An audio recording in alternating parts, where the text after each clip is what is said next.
So, dear colleagues, good morning. I welcome you to the day 3 of the Flight Dispatcher Days event. This is the first time we are actually doing a live streaming, so this event is not going to be, this day is not going to be only recorded, but we are going to have some colleagues connected with us today online. So, for those who didn't have a chance to meet me, my name is Boris Radovanovic, and I will give you just some additional information linked with this particular day. So please, for the colleagues online, we welcome you and we remind you that your microphone and your camera will be muted.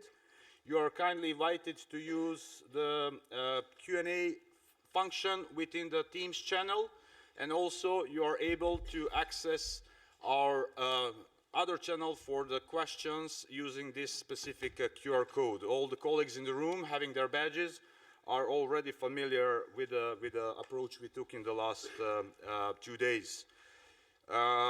That's it from my side, and I would immediately like to hand over the opening speech to my colleague Carlo Verels from IATA to welcome you all and to open the what we called FFI's Day 3 of the Flight Dispatcher Days. Thank you.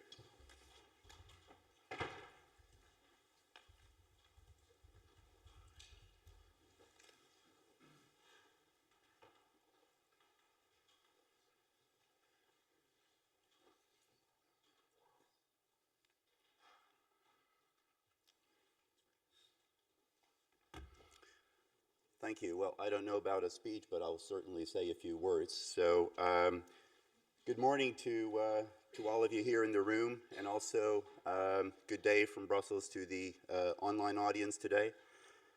And also on my behalf, welcome to Day 3 of this year's EUROCONTROL's Flight Dispatcher Days. And as you know, the topic for today is exclusively flight and flow information for a collaborative environment, or simply FFIs. So I've been asked to make a few opening remarks, and I'll be brief and let you dive into the detail of the subject matter as soon as possible.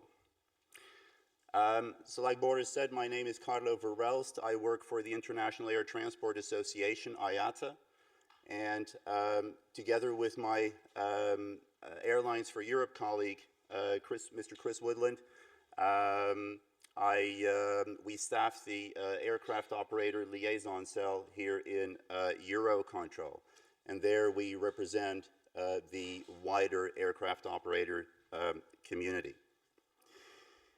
Now last year, in the very first edition of the Flight Dispatcher Days, one of the topics on Day 2, I believe it was a 1.5-hour session, was dedicated to FFIs. In the satisfaction survey following the event, there was an overwhelming interest expressed in the topic of FFIs, with the explicit request to dedicate more time in the next edition of the Flight Dispatcher Days. And so today, we spend the entire day on the topic.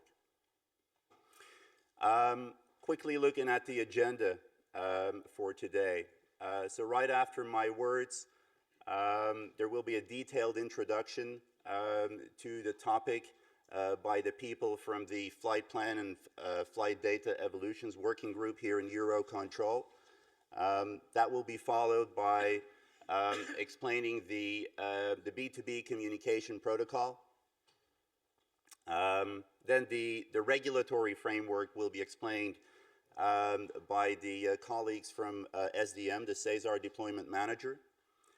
After that, we will go into mixed mode operations, which will be part of the transition from Flight Plan 2012 to the FFI's flight plans. Then after the lunch, we have the pioneering airline here with us, together with their CFSP, so respectively Lufthansa and Lufthansa Systems.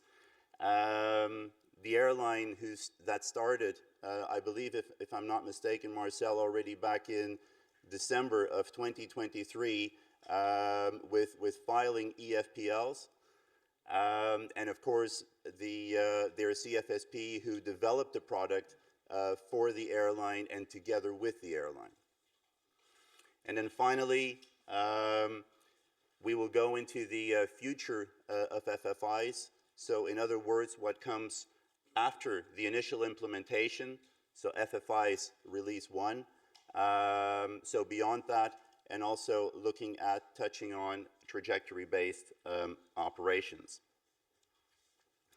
Now, FFIs is a global concept, is a global development, but in Europe, the situation is a bit special because here we have a law mandating airspace users to file FFI's flight plans, or EFPLs, as from the end of this year, and thereby replace the traditional ICAO flight plan format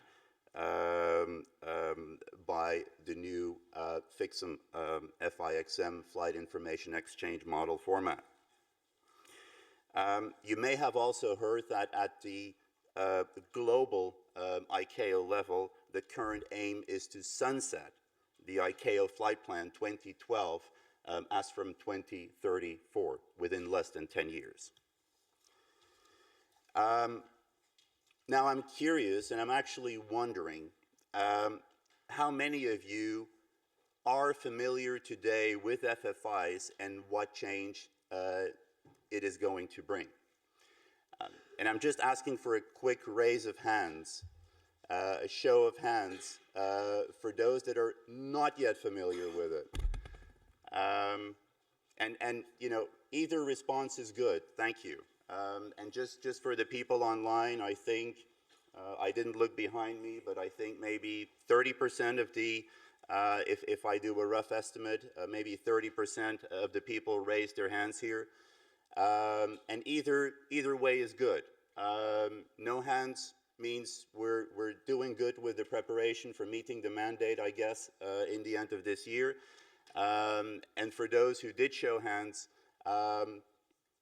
the message is you've come to the right place here today to get all the necessary information and to prepare for the mandate that is kicking in the end of the year. So thank you. FFIs is a very important enabler for the future operations and for the future trajectory-based operations, TBO, and also for injecting much needed capacity into the airspace. The European airspace, being the most complex airspace in the world, without any new technology, air traffic that under normal circumstances is expected to continue to grow year after year, runs the risk of having to be capped sometime in the next decade. And this is something I believe none of us here in the room and also online want to see happen.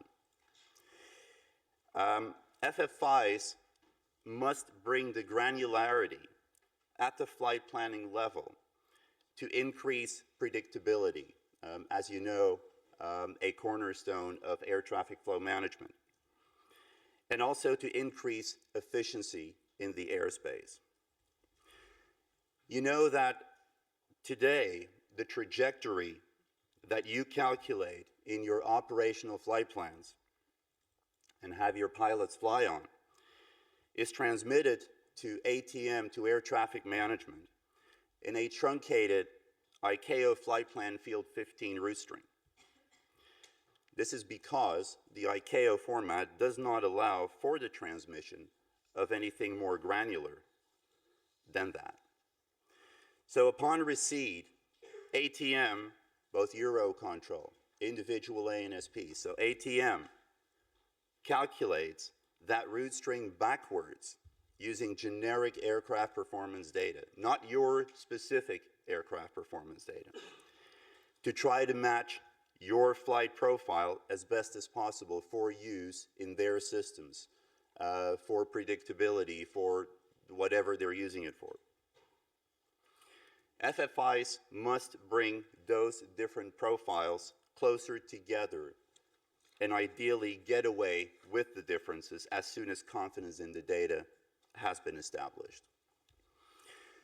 But FFIs will not only bring a flight plan format change, it will also introduce continuous machine-to-machine communication at the flight planning and flight execution levels,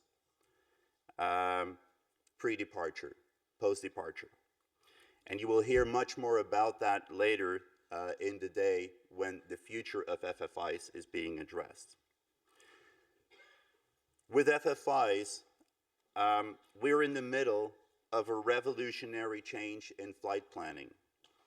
And I invite you now to strap in and enjoy today's journey through the fascinating developments of FFIs. Thank you.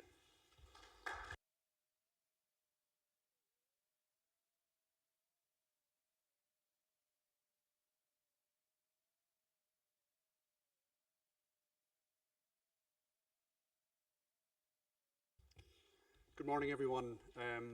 My name is Donal Lawler. I'm working here with EUROCONTROL Network Manager as part of the Flight Plan and Flight Data Evolution project team. We're working on the implementation of FFIs in the EUROCONTROL systems, and we're also supporting stakeholder implementation of FFIs.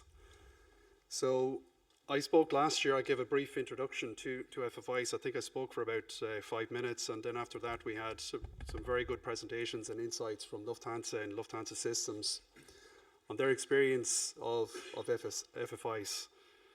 But at the start, we did the same thing as well. We asked for a show of hands to see how many people were aware of what FFIs was. I'd say probably less than 10% were aware of FFIs. And it's good to see it's increased this year, so hopefully we can build that awareness after today. So before we go any further, you're going to hear a lot of different terms today.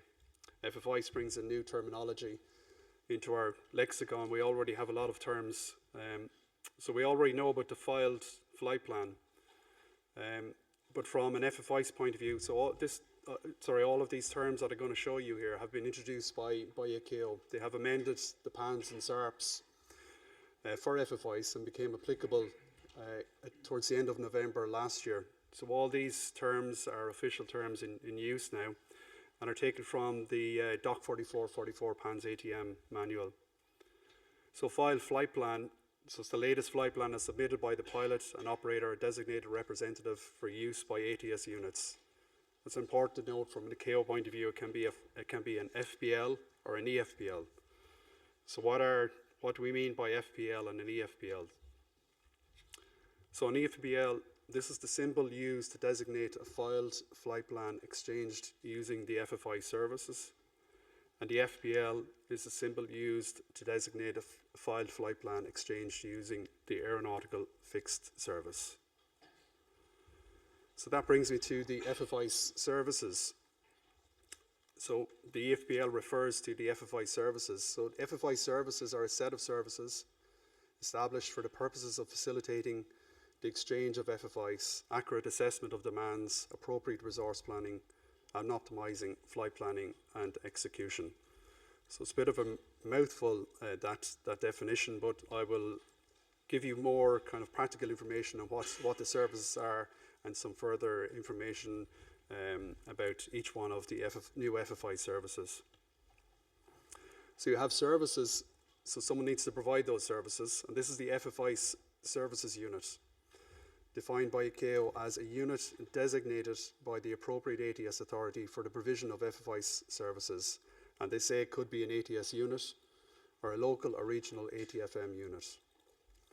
So from an IFPZ point of view, the FFI services unit is EUROCONTROL Network Manager. So we provide the FFI services for the airspace users, for the operators to file their FFI flight plans, to exchange the messages, and to provide the FFI flight plans to the ANSPs for their use. So you'll also see the FFI services unit referred to as an EASP. So we also have some other terms. So we have ANSPs that are enabled to use FFI services. We refer to them as EANSPs. And those that are not yet enabled to make use of the FFI services, we refer to them as AANSPs. Similarly with the airspace users, with the operators, EAUs enabled to make use of the FFI services, and an AAU not yet enabled to make use of the FFI services. And the FFI messages are exchanged using the FIXM format. The FIXM, it's a flight information exchange model. It's a global exchange standard capturing flight and flow information. So that's just to introduce you to the terminology. You'll probably be hearing a lot of these terms during the day. Don't worry if you haven't taken in these, we'll be making this presentation available to you after today. So I want to briefly explain what FFI is. So again, the official definition from ICAO, they describe FFIs as information necessary for planning, coordination, and notification of flights, exchanged in a standardized format between members of the ATM community, including those involved in flight operations and aerodrome operations. So it's an ICAO concept. It'll enable much more information to be shared and exchanged between the different stakeholders. It uses a global exchange standard. In Europe, we use the FIXM format. It will replace ICAO Flight Plan 2012. As you'll see in the European Union, this will happen sooner rather than later, but eventually ICAO Flight Plan 2012 will be replaced globally by FFIs. It introduces new concepts, one of which is the GUFI, the Global Unique Flight Identifier. We'll talk more about that later on. And as I said, it's based on the use of FFI services. So why is it coming in? So as you're probably all familiar, and as Carlo said as well, the Flight Plan 2012, it's very limited. It has a number of set fields. So it's limited in the information and requirements that can be shared. So the airspace users can't share the details of their desired trajectory. The service providers can't share the details of any ATM constraints that will be applied. And it doesn't enable the future things like trajectory-based operations and sharing of trajectory between stakeholders. So we want to be able to understand requirements. We want to enable collaboration. We want it to be scalable and flexible for maybe future needs that we haven't yet thought about. We want it to be machine readable. And we want it to enable trajectory-based operations. So again, from ICAO, they talk about FFIs and explain why in a short-term basis and a long-term basis. From the short-term point of view, it's intended to address the limitation constraints of the current flight planning mechanism. And then from a future point of view, to enable the transition to a fully collaborative environment where a flight trajectory is shared and optimized during all phases of flight. So staying with the why, just to show a comparison between Flight Plan 2012, you probably see a few of the images like this. Just to put it simply, there is no comparison in the amount of information that can be shared. The image on the right shows an FFI's flight plan or EFPL in FIXM format. It's not readable. It's not intended to be readable by a human. But it does enable much more information to be shared. So moving from the why to the when. So globally, its implementation is currently optional. But ICAO, there is a recommendation from an ICAO point of view to sunset Flight Plan 2012. So eventually Flight Plan 2012 will be phased out, and the date targeted for that is by the end of 2034. So that's the global point of view. From a European Union point of view, the Common Project 1 regulation mandates FFI's Release 1.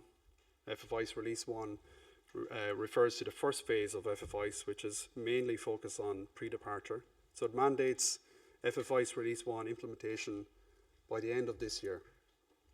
So that means the implementation of the services by the network manager, and it requires ANSPs and IFR GAT operators operating in the European Union member states, Norway and Switzerland, to exchange flight plans using FFICE services. So my colleague Magnus Malbeck from SESAR Deployment Manager, he'll talk more on this when he gets deeper into the regulatory requirements associated with FFICE. So I just want to introduce a little bit of the FFICE services and what's provided by the network manager. So as I said, the network manager is providing the FFICE services for the IFPZ. The services are provided via the NM business-to-business services. We'll have a presentation this morning from the B2B team, which will explain more about these services and how to start using them. Operators or their CFSP will require an NM B2B certificate to access and use the services.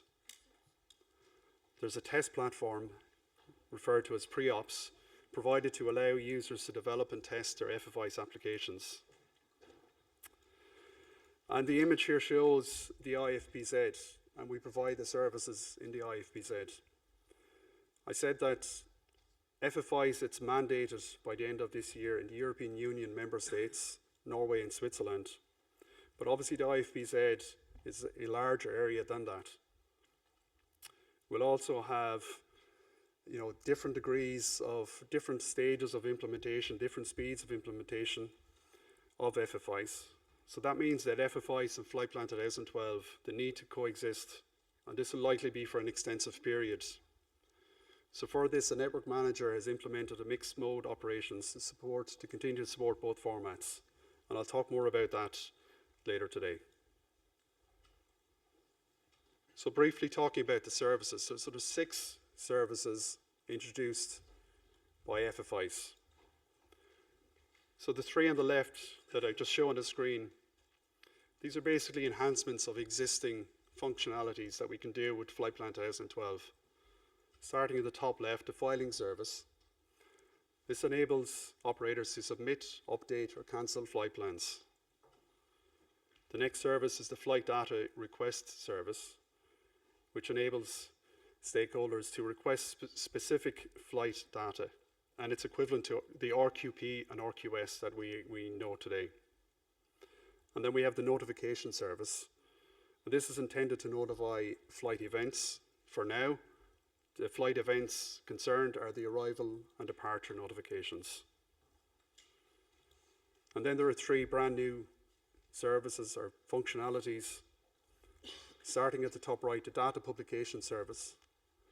So this will enable information relevant, enable stakeholders to obtain information relevant to their operations and maintain awareness of any changes. The trial service. It enables operators to submit flight plans and receive feedback prior to the submission or update of their flight plan. And then the planning service will assist operators to determine optimal routes and trajectories. This service is not yet implemented by the network manager, and it's not one of the services mandated by the Common Project 1 regulation. So I'll just go through the services briefly. So as I said, the filing service, so that enables operators to submit, update, or cancel FFICE flight plans. The FFICE flight plans will be evaluated as soon as they are received by NM, and re-evaluation occurs every 30 minutes from 12 hours before EOBT to EOBT. And filing status updates will be received via the publication service. I'll explain a bit what the filing status service is. So if you have the operator on the left, they will submit their flight plan. It would include certain information like the GUFI, the operator flight plan version, which I'll explain further, and certain trajectory and performance data. They will submit a request to the network manager. The network manager will come back with a reply, which will contain a submission response.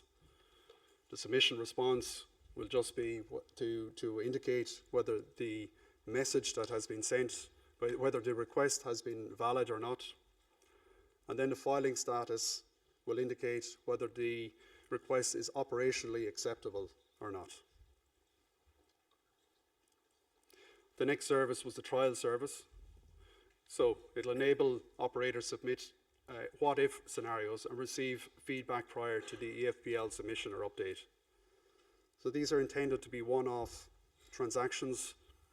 The data is not maintained for any use, and it really is just to submit just a one-off with the what-if scenarios as indicated.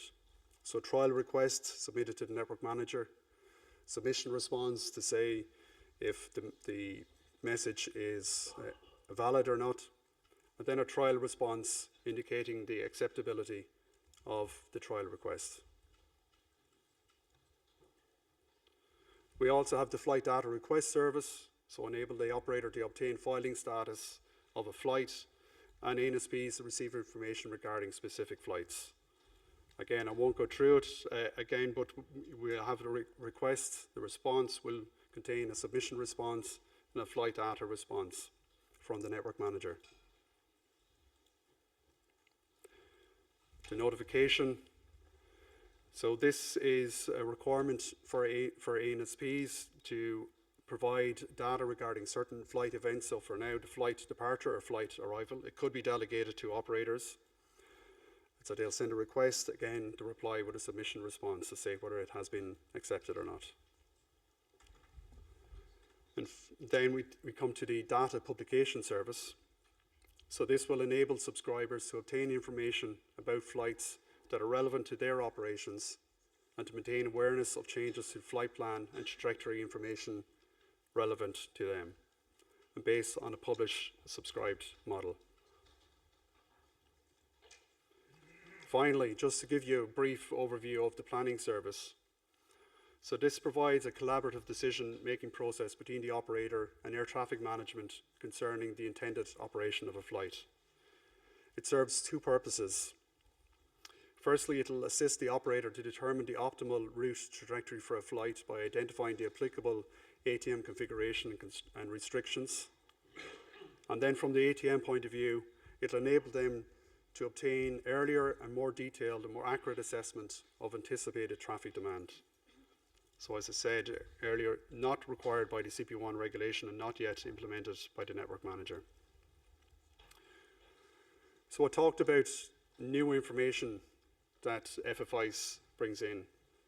And I talked about the GUFI.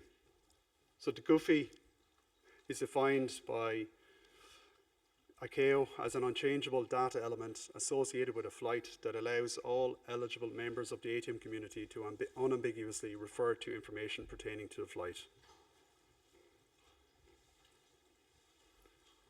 So it contains certain elements, 3 elements. The UUID v4, so it's a version 4 universally unique identifier, a creation timestamp, and then the namespace of the operator or the entity that has created the GUFI. The requirement to create the GUFI for each individual flight is on the operator or their designated representative. So they have to generate the GUFI. And the GUFI is used to identify individual flights. So for the purpose of GUFI allocation, a flight is considered to be the operation of an aircraft with specified aircraft identification at a specified departure aerodrome at a specified date and time from first submission of the flight plan until in blocks at arrival aerodrome. And a flight is considered to have taken place once the aircraft has completed its planned operation at its destination aerodrome or is landed at a diversion aerodrome. So this is what a GUFI looks like with all the 3 elements contained in it, with the universally unique identifier, the creation timestamp, and the namespace. So as you can see, it doesn't really make a lot of sense to the human eye. It's intended not to be used by operational staff, and it is intended just to be exchanged and used by machines. So in summary, for operators, from a Goofy point of view, operators will have to generate and allocate the Goofy for each flight. So that's the operator or their designated representative, which could be your CFSP. You're required to use the Goofy to associate received FFICE messages to the correct flight, and include the Goofy whenever updating or cancelling the associated flight plan. And if a new flight plan is cancelled, if a flight plan is cancelled and a new flight plan is submitted, a new Goofy is required. So I also referred to the operator flight plan version. It's another new piece of information in an FFICE flight plan. So this indicates the latest version of the FFICE flight plan submitted by the operator. So it can be used in communications between pilots and air traffic control to ensure that each are using the same version of the FFICE flight plan. And every time the flight plan is updated, the operator flight plan version is incremented by 1. I've also referred to aircraft performance data.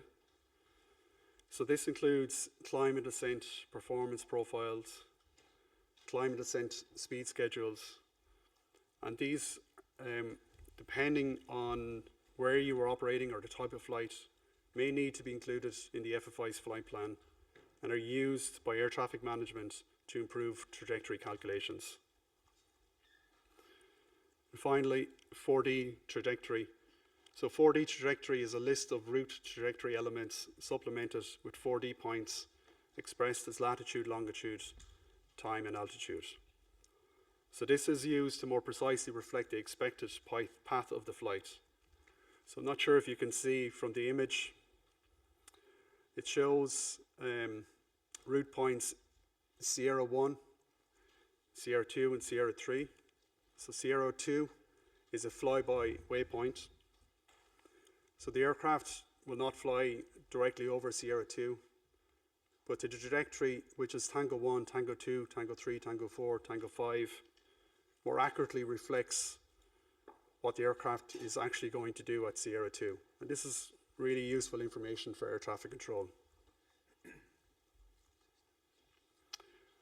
So I've probably thrown a lot of information at you there. I've just tried to kind of introduce you to the basic the concepts, what's new with FFICE, why it's coming in, what it is, when it's coming in.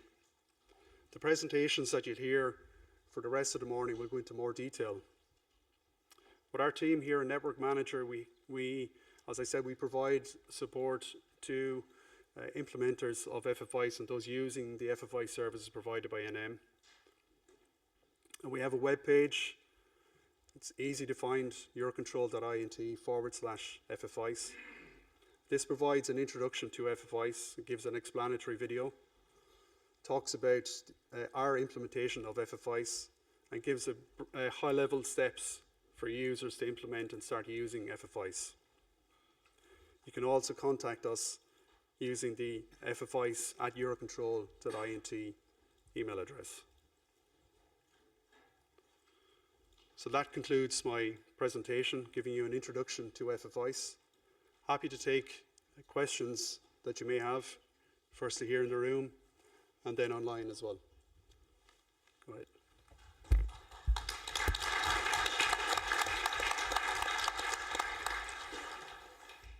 Donnell, Ed Rosado from BAE Systems. Thank you for your briefing.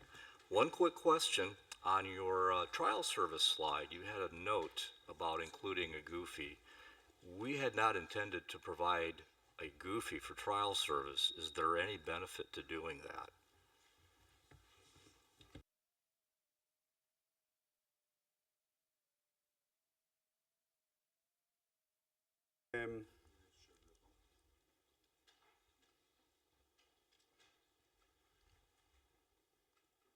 So the note, so there is no requirement to provide the Goofy.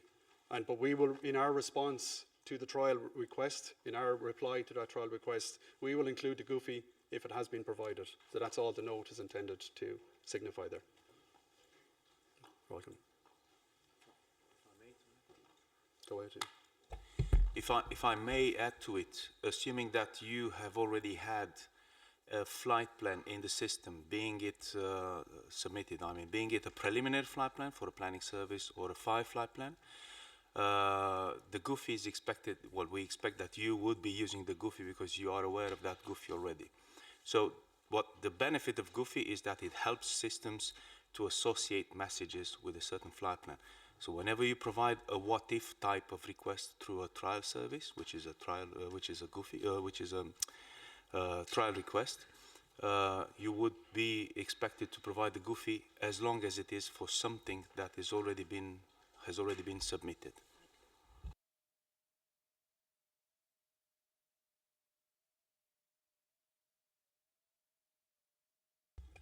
Any other questions in the room? Go ahead. Now, I assume that this is quite a new update for the flight planning providers of flight planning systems. So you're probably working closely together with Lido, Flight Keys, and so on. But how about the small providers, the ones having maybe secondary flight planning systems? Are they also in your radar scope? Do you cooperate with them? And will they be ready for 31st of December also? Do you know anything about that?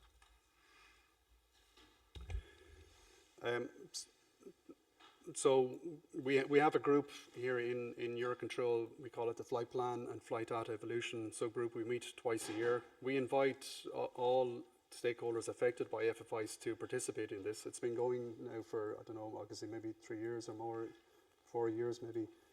Yeah, for a number of years. And we have participation there from CFSPs, from ANSPs, from operators. And the invitation is open there for CFSPs. We also have inside in EUROCONTROL, we have a CFSP-G, so a group for all the CFSPs come together. We're a representative group of the CFSPs. And we give an update, our group gives an update to this CFSP working group every time they have a meeting on FFIs. And then my colleague from SESAR Deployment Manager, they're working on building the awareness of FFIs and the requirements and dealing with all of these entities. Maybe Magnus can elaborate on that if you wish. I can try at least. So we are trying to reach out also to smaller CFSPs. So we are not aware of a CFSP who is not aware of it, at least. So they are all aware. Whether they will be ready in time is a different question. But we will talk about that in 2 sessions. Thanks, Magnus. Any other questions? Kim from Air Support. I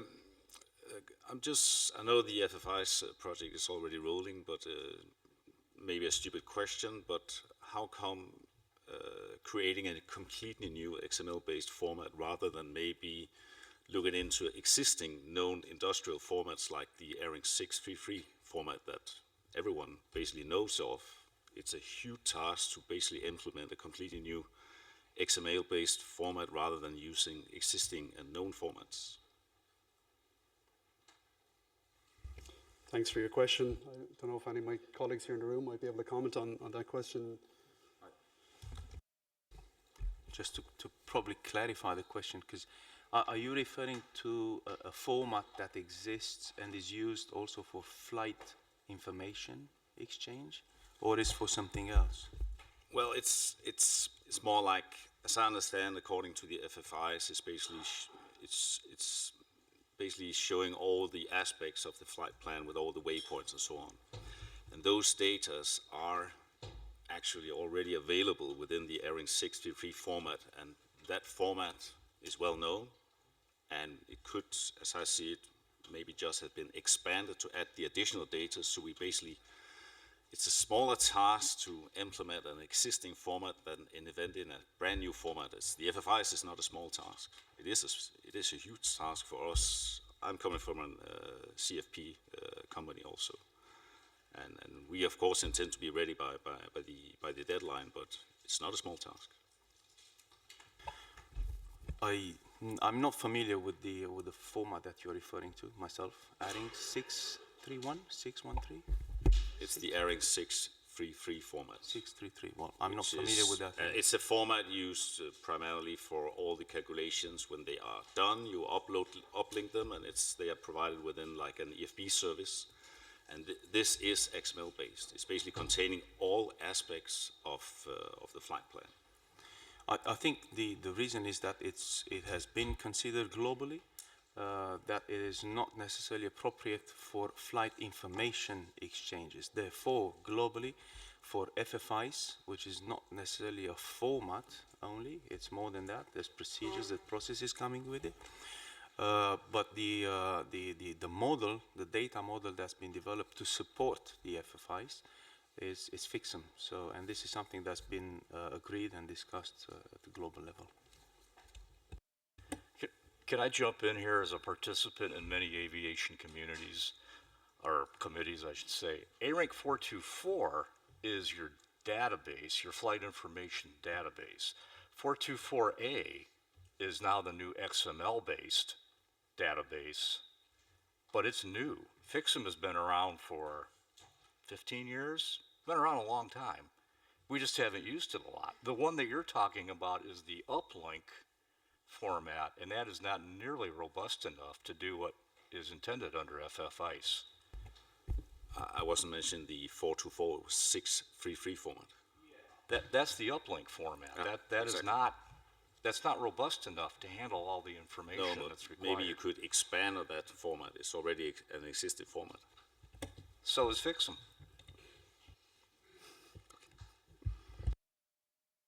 Okay, thanks. Thanks for your intervention, Ed. Any other?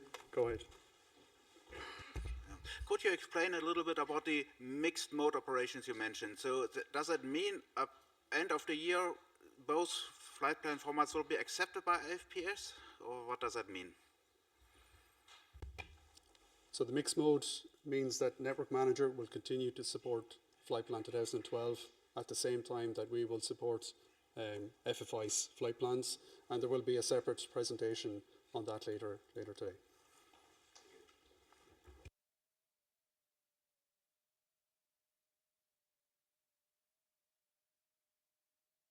Okay, so we have some questions online. Maybe Fabrice, if you want to.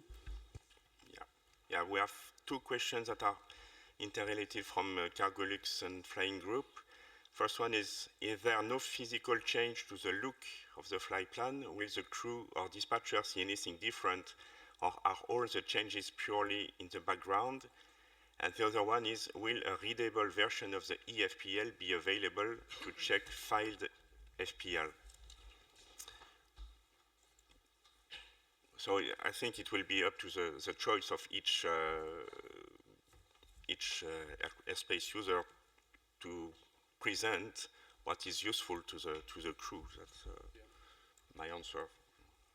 I don't know if you want to add to Yeah, this. I agree. As I said, the FFI's flight plan in the FIXM format, it's not readable by a human. So whatever useful information is in the FFI's flight plan, that will be up to each stakeholder to present that in any usable format. So, for example, from an air traffic controller, and the ANSPs, they may not consider to present all the information in the FFI's flight plan, but we'll see what information to present. So the FFI's flight plan will at least contain all the same information that's required in the flight plan 2012. Sorry, what was the second part of that question? Yes, two others. From the military side, so from the US Air Force, will ARINC and CETA be sending EFPLs? Answer is no. It will only be sent via via B2B.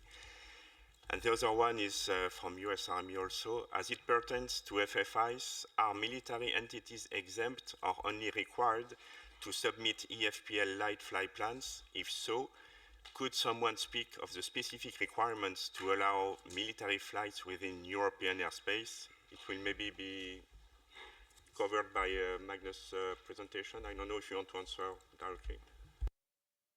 So I can talk briefly about it, but we will also talk about it under the regulatory requirement that FFIs was not, the concept was not distinguishing of such between type of flight, military. And when we shared the requirements first with the military community, there was a big pushback on sharing of sensitive performance data of military flight, and therefore we implemented or noted down an exemption for military OAT traffic that we will talk more about, where they're only going to file a new concept called a light EFPL that we call it in Europe. But I think I will go through that when we have this regulatory session a little more in details. Thanks, Magnus. Any other questions in the room? Go ahead. Hi, I'm Rahil from Flightby. Just a quick question regarding the airline perspective. Since it's a lot of data in terms of XML format, has it been any training, any module plan for the airlines? Because you have to see the compatibility of the IT with regard to IT also. Are they able to provide such data or no? So my question is if there's any training module plan for the airlines? So I can only speak from a EUROCONTROL point of view. We don't have any training at this point. So, yeah, go ahead, Magnus. So actually, there has been already FIXM training provided by SDM in collaboration with EUROCONTROL. Hubert Lepori, he has been provided FIXM training, and I guess if there is an appetite for that people want to know more, especially from a format perspective, then it's to reach out to us, and we'll see how that can be facilitated. Yeah, go ahead. And I meant that there was no specific training yet on FFIs, but there is on FIXM. Yeah. So also IFO is coordinated with EUROCONTROL to create a training for us on the training zone. Will be completely free about FFIs. So we are coordinating that with that. Thank you.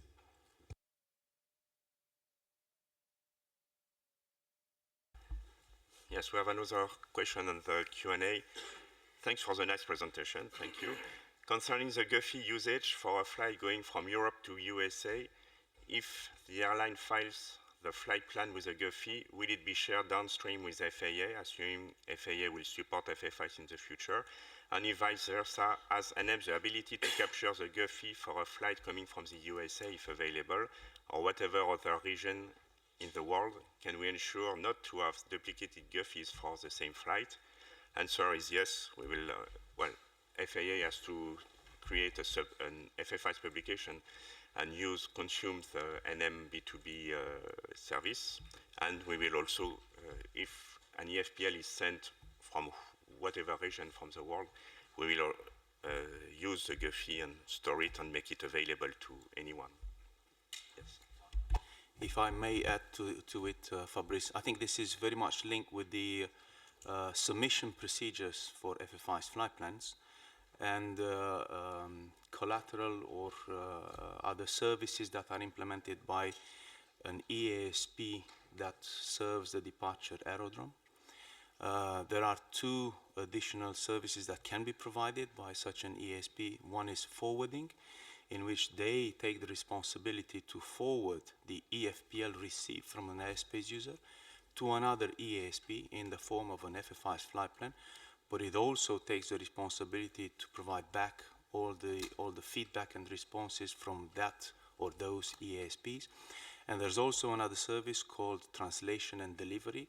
We'll probably enter in details that will be further detailed later on, but okay, just to clarify for the question, for the sake of the questions. But there's also a basic submission procedure, is that an FFI's capable airspace user submits directly an FFI's flight plan to all the FFI service providers along the route of the flight. So in such a particular example, where FAA, where you have a flight crossing European and then moving into the FAA airspace, the airspace user would be required or would have the possibility to submit the flight plans using the same GUFI to NM, but also to the FAA entity providing that service. Thanks, Augustine. Another one. Thank you for your presentation. I am working in part 21 and we are conducting test flights. How will this be implemented by FFIs as most of our flight plan are currently coordinate route by ATC? Thank you for this one. No answer. I don't think FFIs will change anything with this respect, but I can probably try to answer this one as well. Nothing will change compared to current service provision by NM with the FFIs. It's only the data used will be more, that's essentially.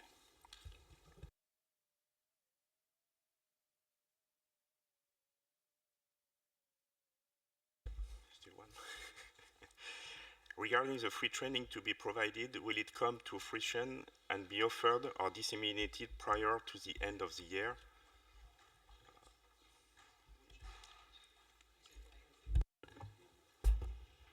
So let me try and clarify again with regards to training. So FIXIM course, so on the FIXIM, there has been training already. If there is more, we need to get also feedback from you that there is a need for more.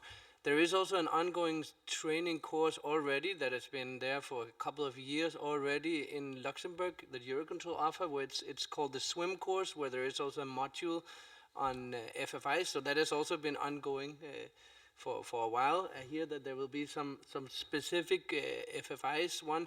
So I think it is ongoing. We need to hear back from you. So I think it's important that you reach out to us and so we can see that there is a need for this. And then I guess it's always a matter of capacity, how much can be facilitated, etc. But of course, we are trying to do this. And that's also the meaning of this day, that we are trying to make the awareness, explain what it's all about, etc. So, for the point of view of IFALDA, we are discussing directly with the EUROCONTROL the syllabus part, and to become a completely free training, not a charge training in the EUROCONTROL training zone, to make sure that everybody has access to that. So far, the plan will be, hopefully, that before the implementation, that the training will be available, but this will become out of our scope. But we are working close with the EUROCONTROL on that. So hopefully, I don't have an agenda, but hopefully before. Okay, so we don't have exact details on this about when the training, FFI specific training will be available, but maybe it's something we can try to follow up on after today.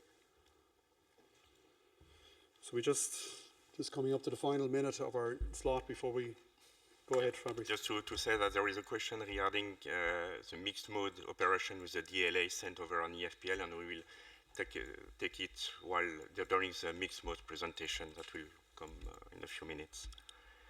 And also there is another one. If operator not able to comply with deadline, what are the consequences? That's something that comes back quite often, and we don't have any strict answer for this. And maybe it can be touched on a bit during the presentation on the regulatory requirements from Magnus. Okay, so I'm just going to conclude the introduction to FFIs. The next item on the agenda will be a presentation on the NM B2B services and the ops validation process from my colleague Ioana Coliban.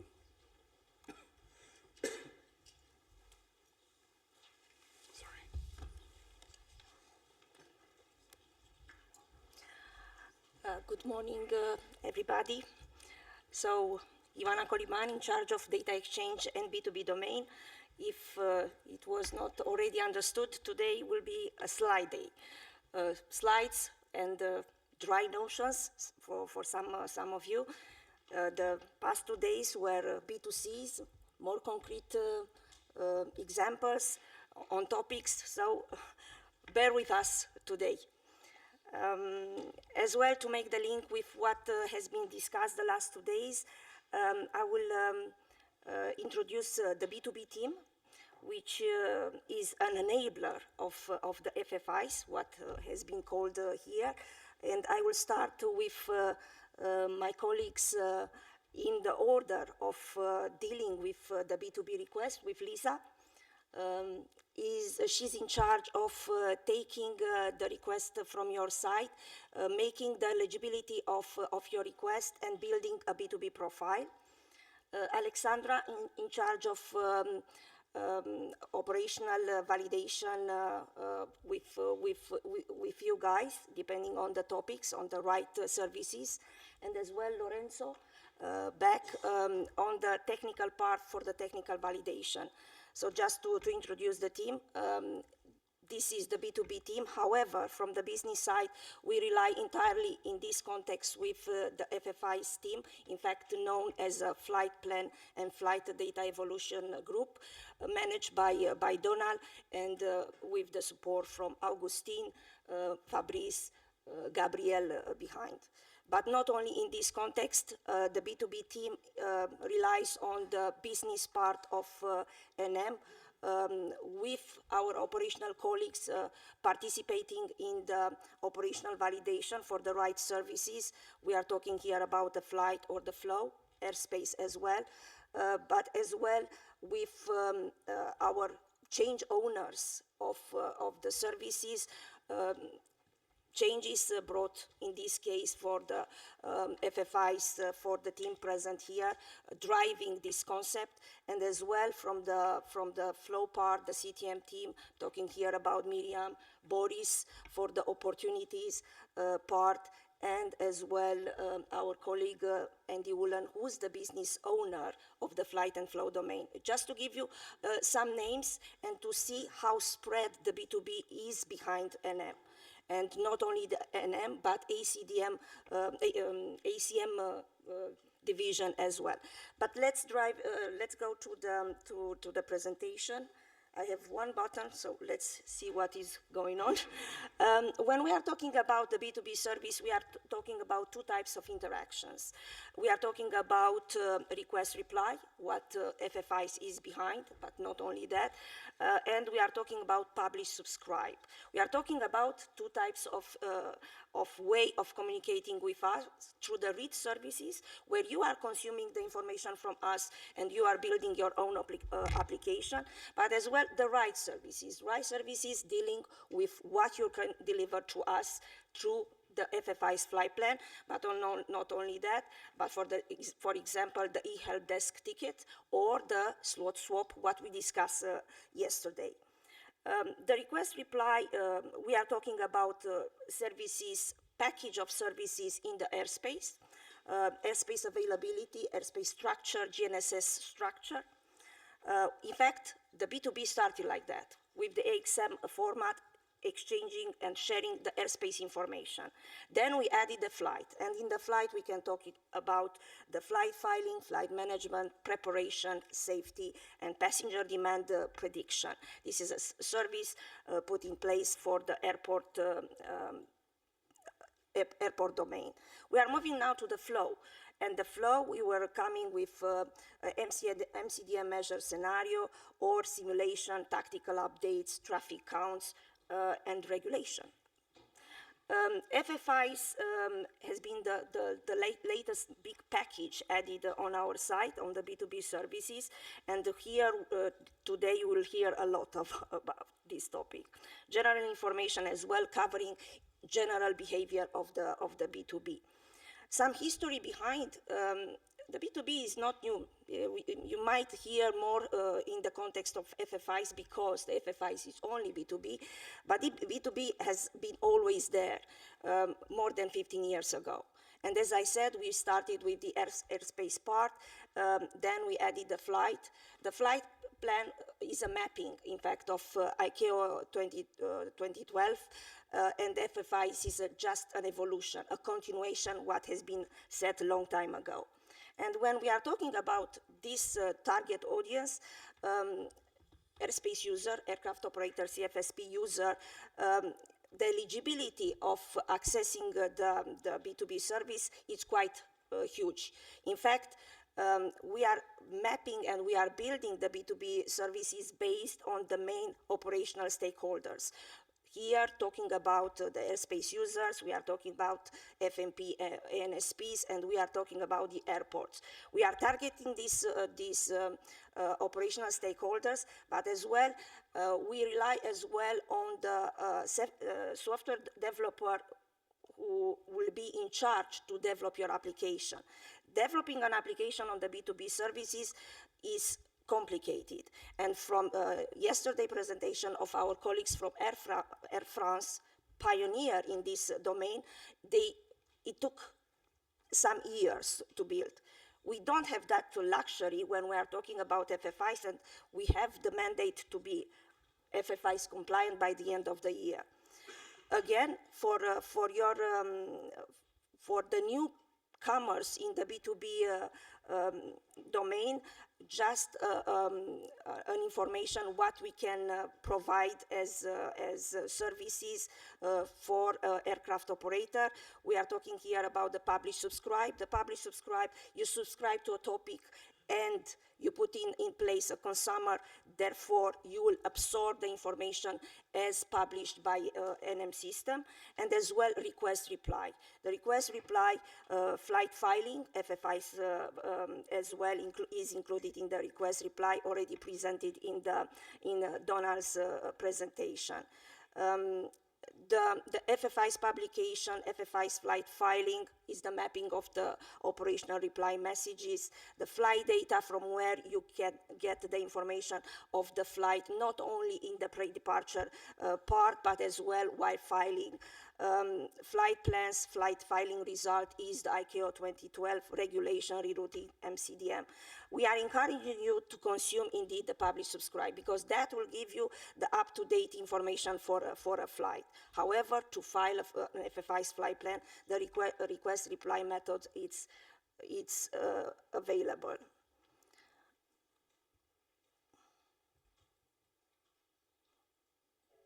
Voila. And how you get access to the B2B services. It's for some of you already part of the game, of the B2B game, is not a walk in the park, I would say. It's starting for access form, which is present in the NM B2B web page, has been changed specifically to target two types of requests, a new request or an enhancement of an existing profile or an existing application. Once this request is correctly filed and with information, with a description of what is your intention to build, that request will reach our ladies in NM customer support, and the machine is launched. Our colleagues will ask you to present an onboarding form where you are going to explain the needs on B2B services. We will not ask you to see what you're going to use, publish, subscribe, or request reply, or what kind of service. But it's a description of your intention to build an application, and based on that, the request, that onboarding form will reach us, the B2B domain, the B2B team, and based on that description, our colleagues will present you a business use case where you're going to assess what is needed. Are you in the flight part? Are you in the flow part? What is your intention to do? The profile built for your application will be tailor-made. So you will not get access to more services or interaction than you need. It helps us to being able to monitor your application, the usage and so on, and to do the operational validation. You will ask why we are so strict. Because of the pressure we have on us to deliver. We would like to have an NM system secure and safe based on what has been validated prior to be used in operations. NM systems are for all of us, and to keep it secure and safe, it's our priority. The business use case is presenting, based on the operational stakeholder, is already filtering a lot of information. However, it doesn't do your job of assessing what is needed from your point of view. With all this information done,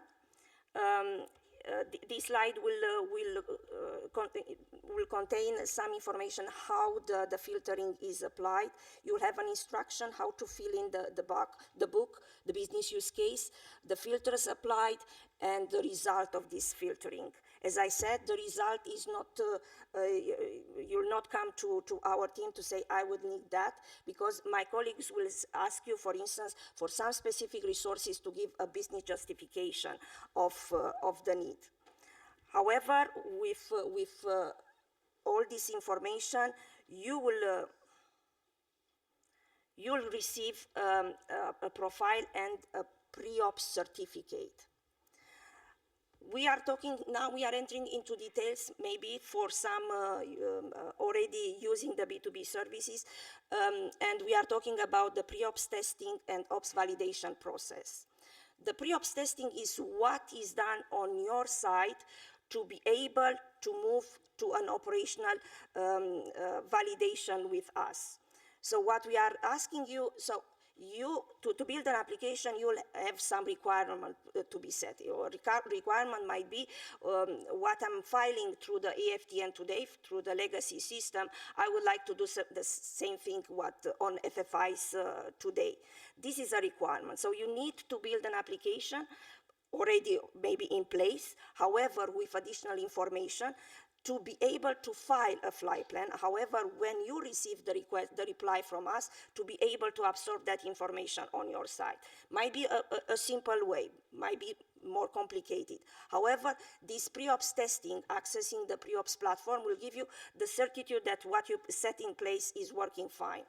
Once you're ready and everything has been correctly done on your side, then you will ask for an operational validation with us. Our role here, you'll see, is covering several aspects of this validation. So what we are requesting indeed to do your pre-ops testing, we will not be part of that. You will do it on your way. Then you might need support, for instance, for some specific end-to-end test or to measure something. And then we are entering in the read validation phase and then write validation, where we are measuring, in your case, for the FFIs, it will be a write validation as well. And once everything is settled, we will go through the ops certificate. Let's go into details what is the pre-ops testing objectives. First of all, as I said, it's a client software validation. So it's used to validate a client software by providing a platform. The pre-ops testing is done only on the pre-ops platform. We can do some monitoring and assurance. Then pre-ops testing could involve monitoring of the performance of your application to assure stakeholders that the transition to ops will be without trouble.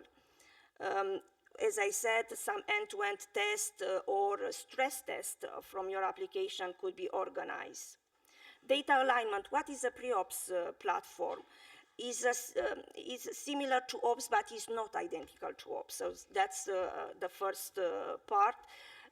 However, it's, what is present there, it's reliable and can be used in a realistic testing environment. Performance testing could be assured as well on that platform. For instance, you're going to put 100 FFIs flight plans sent in the same time. For whatever reason, we can support that one as well. It's a stress test. And as well, we are, with all these elements set in place, we are going for the operational validation. And as well, when we are talking about enhancement, we will do a small validation again. Our colleagues from Air France, because their planning covered several surveys during all these years, they performed several ops validation with us. And that's part of the game, because we have to be assured that after each enhancement of an existing application, the quality and the quality of the data and the quality of the usage of the B2B services remain the same.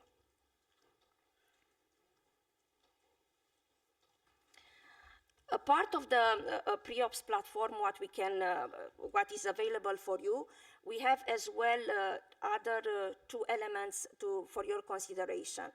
We have some business documentation where we are explaining how an application could be considered for the testing, and as well we have dashboards where we are able to monitor the usage of the pre-ops platform under the testing period.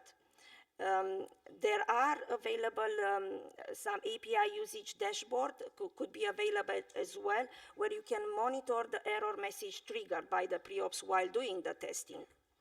So don't hesitate to address. There is an available link on the slide to request access to this API usage dashboard, where you can measure yourself the behavior of your own application. The question is why we are doing this package. It looks complicated, right? And as I said, the B2B services have been there for years. When we are set them in place, EASA, our auditor, came to us and asked, you cannot open the NM services like that to everybody, or you cannot receive information from an application just like that. So a process has been put in place and a process approved by EASA to give you the possibility to read the information from us, but as well to write the information to us. So the input of the process could be clarified in two parts. There is a new customer, and the new customer is interested to use the B2B services, or is an existing customer, and the customer would like to have additional B2B services. These two elements are the input of the process. And the question is why, under which condition the process is applicable. The change of the business use case. In your case, if you're using already the B2B services, by adding the FFI's part, you are changing the business use case. So we need to validate these additional interactions. Or it's an installation of a new system or a new generation of an existing system. I repeat myself, all these elements are set to assure that NM system are remaining safely covered when some changes on an external application are made. A software change or a system change that may influence the quality of the B2B services to NMOC. The applicability of the process, yes, there are three elements. From our experience, for the last experience, we might increase the reasoning of conducting another validation. About the technical operational validation, as I said, so the request arrives, the business use case is built, you have a pre-ops certificate. The pre-ops certificate will be used to validate, to test initially your application, and you're ready to do the operational validation. First, we will assess the read services. How do you consume the information from us? From our experience, logical way, you cannot build an application without reading the data for us. To use the FFIs, you need to consume data from us. Therefore, we will ask you to run your application for 10 consecutive days, and through this in a nominal way. For application already validated, yes, we have this case, we'll say, okay, only 5 days, it's enough, because we trust what has been previously validated. And through that, we will build a report to say everything works fine, and we will analyze the usage, we'll make a report, and we will approve the report, and therefore, if everything is well, you receive the operational certificate. However, in case of the FFIs, we are talking about right services. And then some other elements for the technical operational validation. Indeed, we are considering the onboarding template, we are considering the business use case, and the output will be a technical operational validation report. When we are talking about right services now, we are considering the operational validation report already done and already approved. We are considering as well two other elements from the business documentation. We are talking here about B2B right service documentation set, which explains the acceptance criteria taken in consideration per service. And with this part, we are organizing an end-to-end test. No, it's more than a session of validation. Some of you are already familiar with the teams. We are putting teams in place. You are using your own application. You are sharing the screen. You are showing what you perform. Then it's our turn to share the screen to see how ETFMS or IFPS reacts and so on. This session is recorded. It's subject to a report. The report will contain as well the previous read validation part. And sometimes you say your application has been validated. Now the report will be sent for review and approval by business owners. And indeed, that approval will go to our flight and flow domain or to the airspace domain, depending on the topic, and they are approving this application to be moved into operational platform.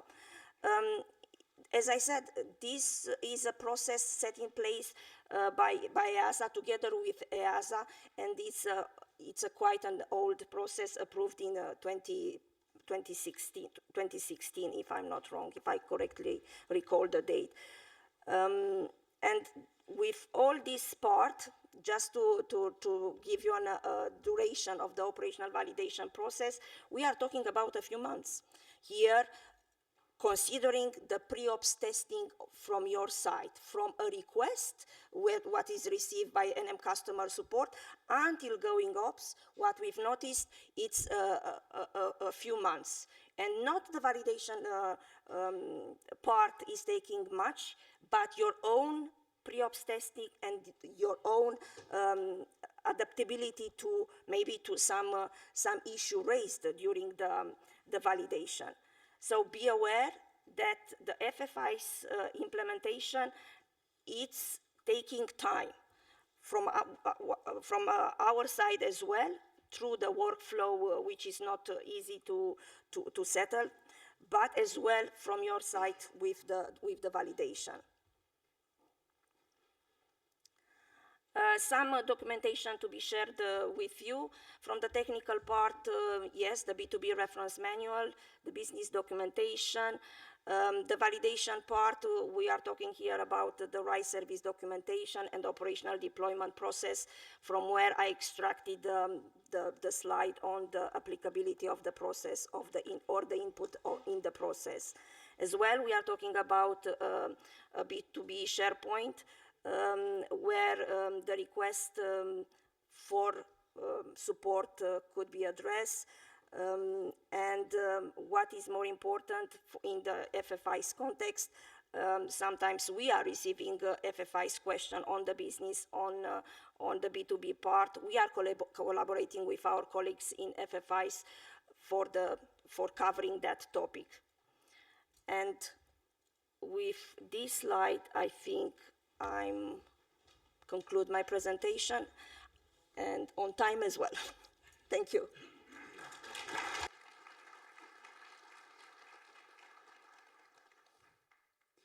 Thank you, Joanna. So thanks very much for such an informative presentation. So Joanna, she explained the expanse of the services available through NMB2B, including FFIs. She explained the publish, subscribe, and request reply, how to get access to start using the B2B services, and some information on pre-ops testing and the ops validation process. So we'll open up the floor to questions, firstly in the room and then online, if anyone has any questions for Joanna. Thanks, Joanna. Thank you.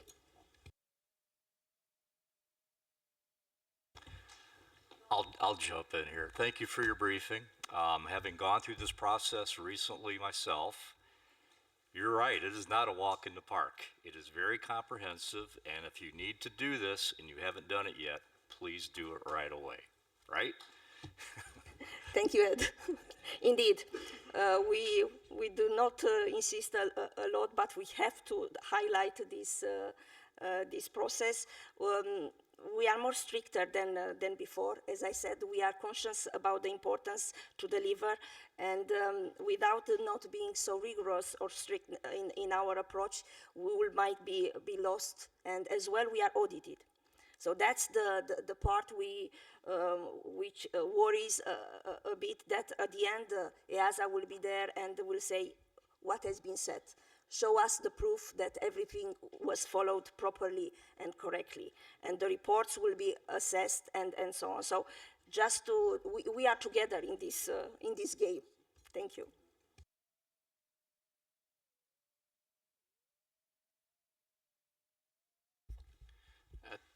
This might be a stupid question, but does every airline have to go through the B2B process? What you exactly you had just described here? Any airline, CAT operator, NCC operator, any small as big operator, they all have to go through this? Thank you for the question. We work a lot with CFSP's group. And from there, because indeed it's the same application used by different airspace users, aircraft operators, we are doing a full validation part with one of the first clients, therefore a light validation with the next one. The light validation depends on the declaration of use, which is part of the agreement, of the future agreement signed, and we need that monitoring to set place operational monitoring. But indeed, for the CFSPs, we will do the big validation with one of their first clients, indeed. We did not negotiate with EASA different flavors of the validation. We have one process in place, returning back to EASA and highlight some exceptional situation is not the right moment to do.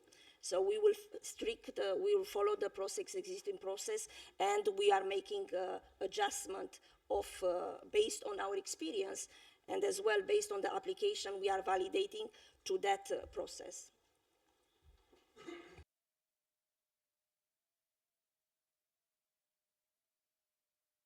Okay, so we've no questions online. Very good timing, Joanna. Thank you, guys. Thank you.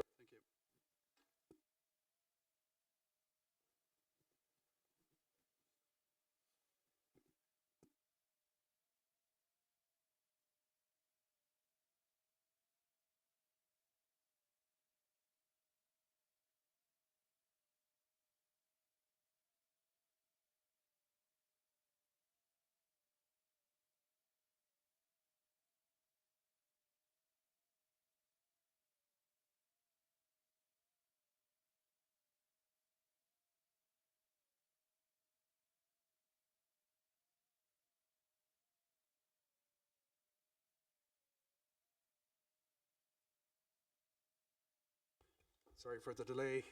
The next presentation will be on the FFI's regulatory requirements, presented by Magnus Molbeck from SESAR Deployment Manager. Thanks, Magnus. Good morning, everybody. And so right about now, if we follow the tendency from other presentations on the same topic, the questions will come now, if they're not there already. So I'm going to try and take you the next half an hour or so through these regulatory requirements, and I'll keep it as entertaining as I can. It's is regulation. So, I'll do it here then. It doesn't work. Mouse, okay. So I just want to quickly also touch base on the difference between ICAO and Europe. So Donald already mentioned it. We talked about the global picture. There were some questions on it already, that why are we using that? Why are we not going that way?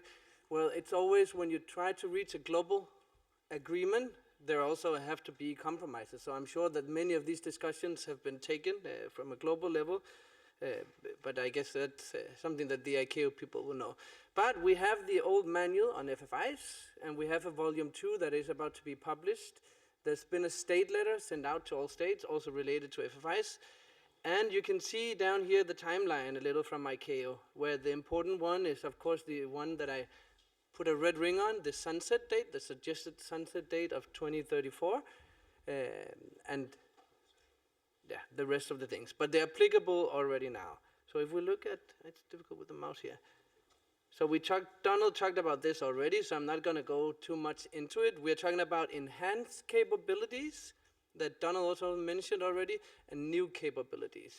So instead of using AFTN to send an RQP that we're used to if we're missing a flight plan, there's a new mechanism to do that through the Flight Data Request Service. And likewise, we send flight plans in a different manner, etc. And then there will be more and more features coming on as we move forward. What is interesting also with this picture, because you will see it, if you start looking into this document, you will see this picture and you see optional, mandatory.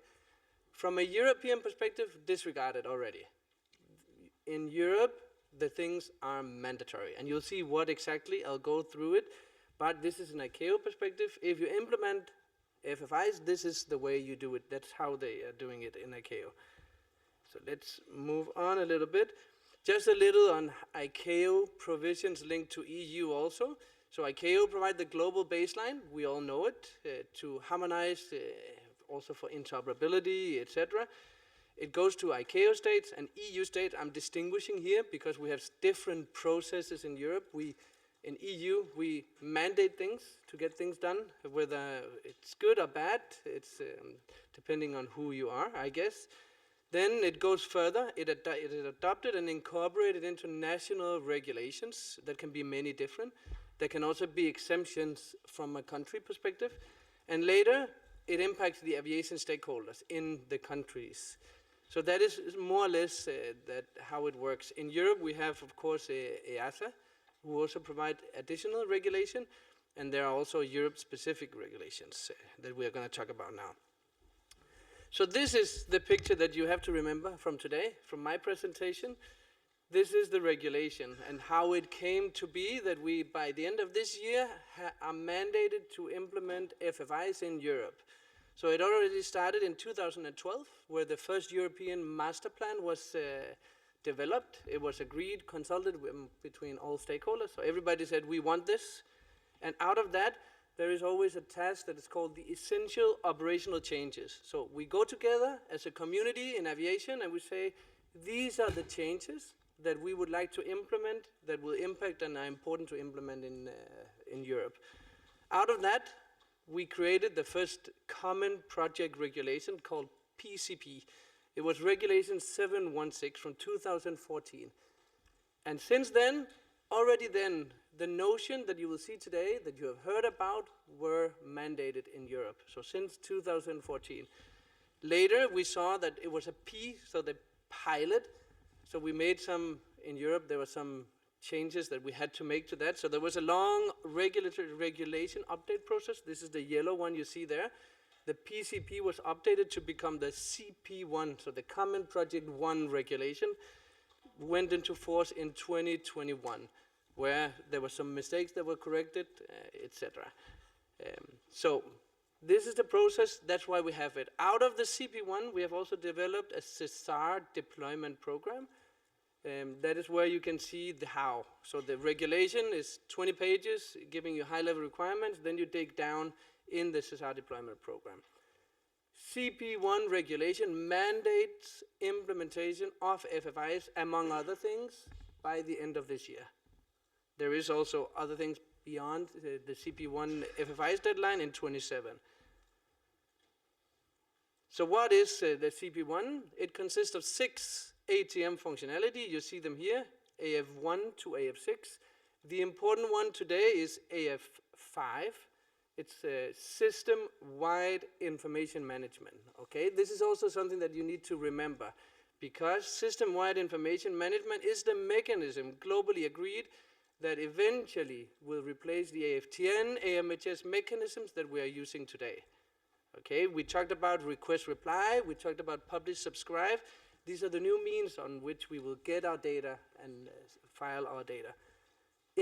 Under this ATM functionality, AF stands for ATM functionality.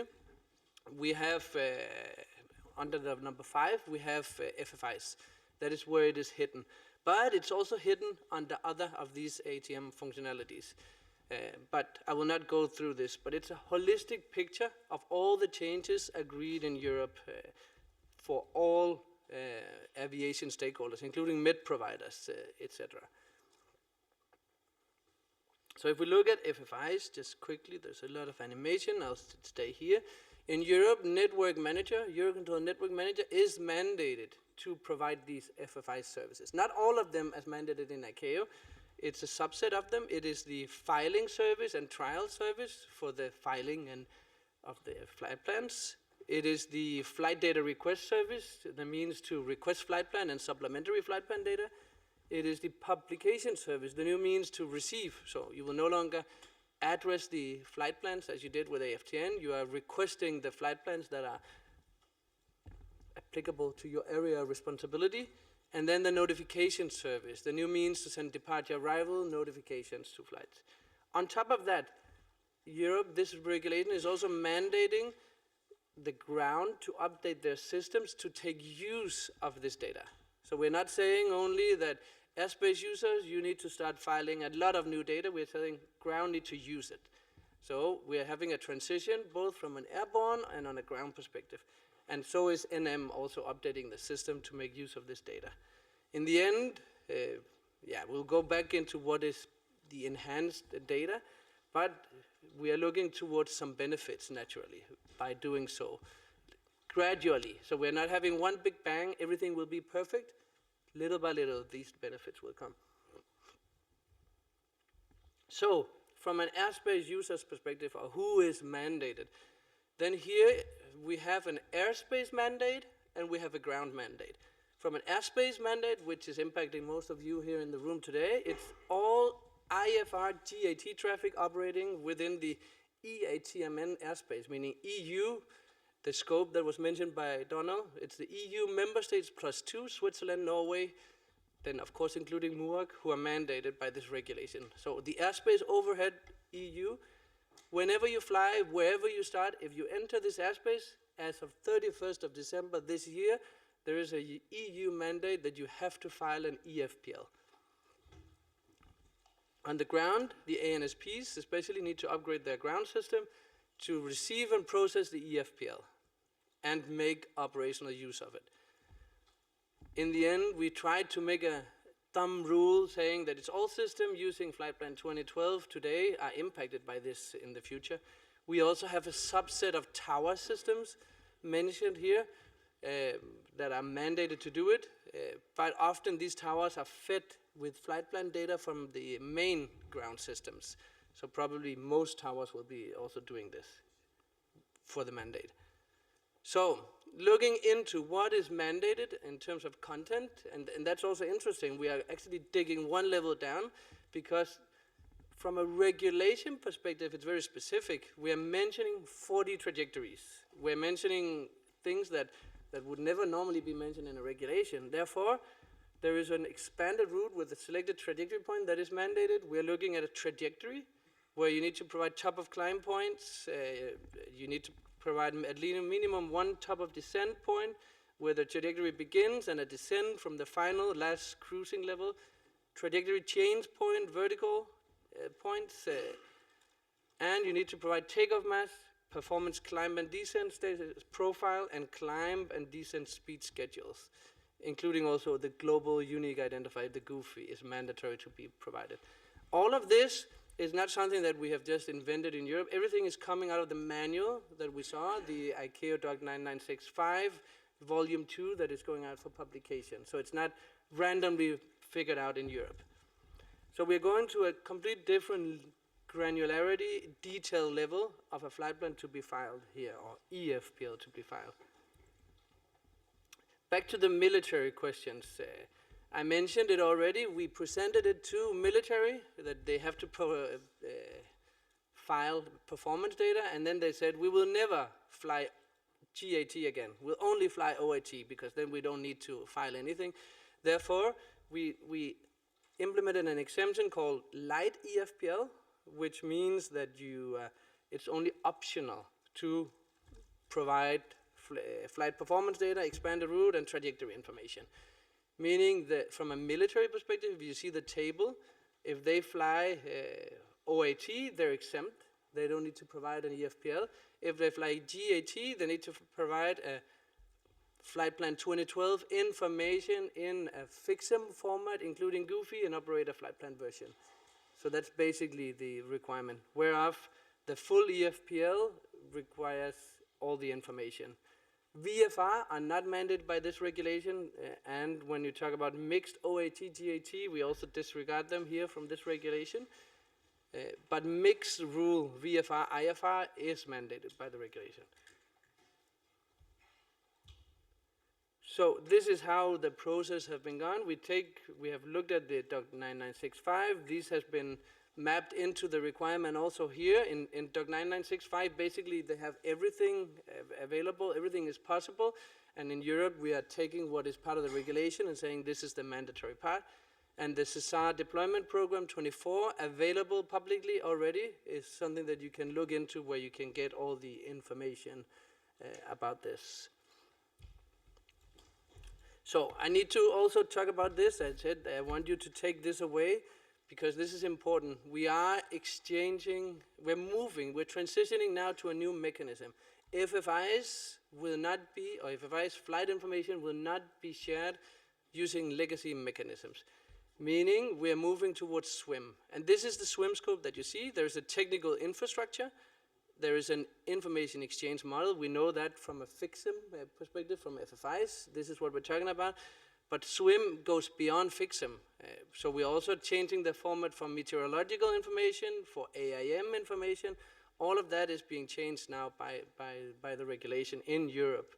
But if we concentrate on flight information, this is the FFIs that we're talking about. And here you need to consider use cases. From a connectivity perspective, this is what Joanna, she explained today. You have testing validation to take care of and the exchange of data. But then on the ground, especially, there are also use cases for how to use. So what is the ANSP going to use the takeoff maps for? What are they going to use the speed schedules for? They today are having their own advanced system computing trajectories on ground for safety reasons, etc. And now they all of a sudden have new data that needs to be considered. Therefore, it's crucial we get this data now filed. We need airspace users to file this data so we can also extract the benefits from it. So this is progressing globally. SWIM is not something only happening in Europe, but globally we are looking towards that, and it's progressing. We'll talk a little more about that. And it's basically on an IP network that it will be. The network connectivity will be an IP network. If we look about the use cases here, flight planning use cases, these are use cases that you simply just have to do. It's linked to what was presented just now. We have a use case document. So how do you submit an EFPL to NM? How do you prepare an EFPL, update, cancel, etc.? All of these are use cases that you will have to go through when you test and validate, and these are the new means to do these things. Again, emphasize, AFTN, AMHS, it's a no-go, it's SWIM that you need to move forward.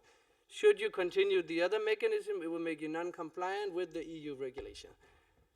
We are replacing RQP, RQS, DEB arrival messages as we know them today by new means. Looking at global and harmonization globally, this is of course crucial. We have in Europe an MOC with the Americans, with the FAA, so we have started coordinating with this. And I just want to emphasize, Greenland is not green because it's American. It's because it's still under Danish collaboration somehow here. But we are at least coordinating Europe with the Americans, through the Americans, the Canadians. We've also been in China, Korea, etc., talking to them also about what is going on there, trying to share lessons learned here. And it's important because it's not only in Europe, it's not a European implementation, it's a global implementation. Looking a little at where it stands, then in Europe, implementation is progressing, except for the planning service. This is important. We saw in release 1, the planning service is part of the scope from an ICAO perspective. In Europe, that is not mandated. That's coming later. Full implementation, provision, and usage. I'm writing 32, and you might already now think, well, you just said 25. Yes, we'll come back to that. I will clarify that, why I'm writing that. The Americans, they have a plan. They're also working on this, and they will be ready around 28, 29 with the service provision there. Canada is also around 28. In Asia Pacific, I heard recently that they're trying to have it also done by 2028 time frame. Middle East, so far, we don't know so much about it. Africa, South America, not either. But we know that ICAO have tasked all the regional offices to move forward on FFIs. If we look a little on the European setup here, sorry, I'll go back here. Then we have the EU member states, the one regulated, the one who have to implement it as per 31st of December 2025. Then we have additional states that are part of the EUROCONTROL states who will get the services through EUROCONTROL. But then we also have ICAO Paris have an additional states that you see here, Algeria, Azerbaijan, Kazakhstan, etc., who are not using the EUROCONTROL, they're not part of the EUROCONTROL IFPS set, I think you would call it. And therefore they will actually also have to implement the provision of services themselves. So in the EUROCONTROL member states, together with the EU, EUROCONTROL is the unique provider of the FFI services.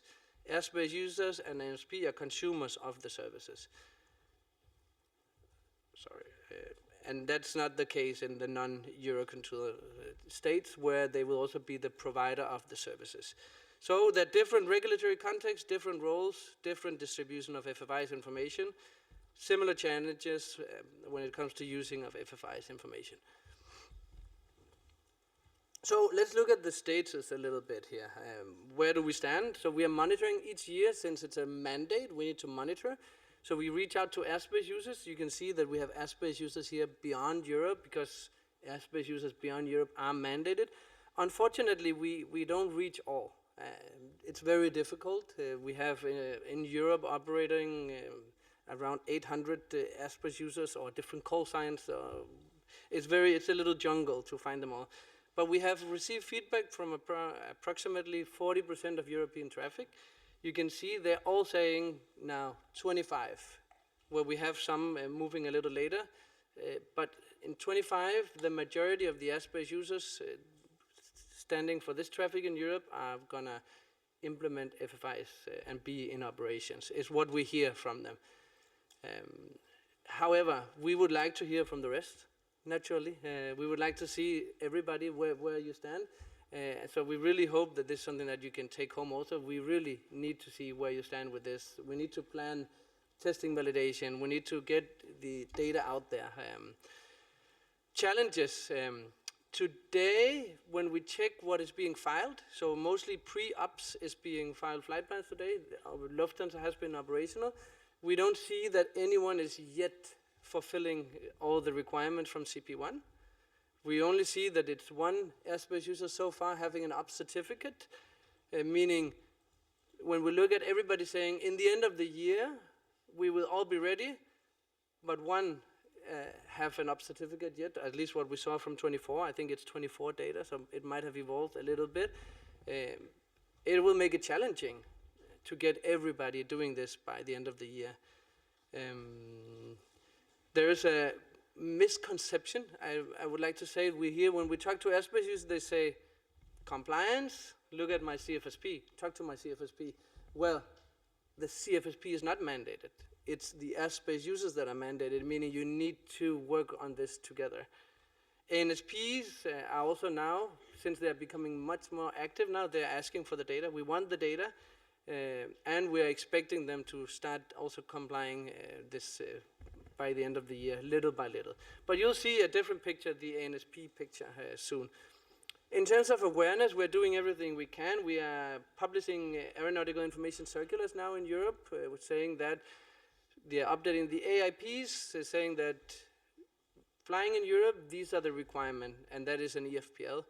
There's a proposal for an update of ICAO Doc 730, where we're adding the requirement for IFR flights to use FFI services when flying in EU, area of applicability, and also information regarding the translation service that Augustin will talk more about, the mixed mode. And eventually we will also see when you file flight plan, you'll get a warning that if you continue filing a flight plan like this, you will be non-compliant with EU law. Will come as an answer to when you file a flight plan eventually also. This is the status of the publication. Green are published, yellow on the track to be published, red we don't have a date yet, but they're coming soon. Moving on, we also are trying with the airspace user. We have created an awareness group. I don't think she knows that I put her email here, but reach out to her. If you want to be part of this airspace users awareness group, we have at least quarterly meeting where we give a status update of what is going on in Europe, the status, concerns, and you all have an opportunity to ask questions, etc., that you might not be doing here. So please do reach out. Today we have a big distribution list. Actually, we had more participating than on the distribution list last time, and the next meeting will be this week, actually, interesting enough. In terms of the ground, this is the ground roadmap. That's why I put 32 in here. So similar to also you saw on the airspace users with Air Nippon, then the change to FFIs require, in many cases, a major system update. And therefore, this is also the case here. The ground, they are updating their systems, and they are taking business decisions of updating the system. Maybe it's not a good idea. They will rather do it in a new system. So that's why you see here, most of the ANSPs here are implementing FFIs in a new system, with the exception of some that are doing it in the current system. This is a very black and white picture, similar to the airspace users, where you see that this number will be, there's a lot of activity going on here. But we are talking to the NSPs also. They are observing benefits when testing their system. They're having more accurate data for the top of descent, top of climb, and the accurate performance data or specific performance data can enable them to improve their ground system also. They do have concerns around data quality. So what data are they actually receiving from airspace users? There were also other concerns relating to how many flight plans they get, and they're still concerned about using this data for their trajectory prediction on the ground. So this one is something I added because probably there would have been questions about it. If not, CP1 compliance monitoring for ground stakeholders. So from the states in EU, non-compliances will be subject to European Commission and national enforcement processes, meaning the infringement procedures that they have in place here. So this has already started. We have not met this is not the first deadline we're meeting this year, so there are past deadlines of the regulation, and basically the process started immediately. For airspace users, we're already monitoring what there is being filed at pre-ops level. There will be a support of mixed mode, so we are not going to say, if you are not filing an EFPL, don't fly in Europe. That's not what we want here. We want to have continuous operation, but we also want airspace users to start implementing this naturally. And eventually, when the ground starts becoming ready, there will be able to be an improved service based on the better trajectory prediction, better ground system that is using the data. So no rejection of flight plan because it's a flight plan 2012. And we are not either rejecting because you're missing content, at least is what we are looking at now. But again, emphasize you are non-compliant with EU law if you continue filing flight plan 2012 post 2025. And then I think I'm ready for questions.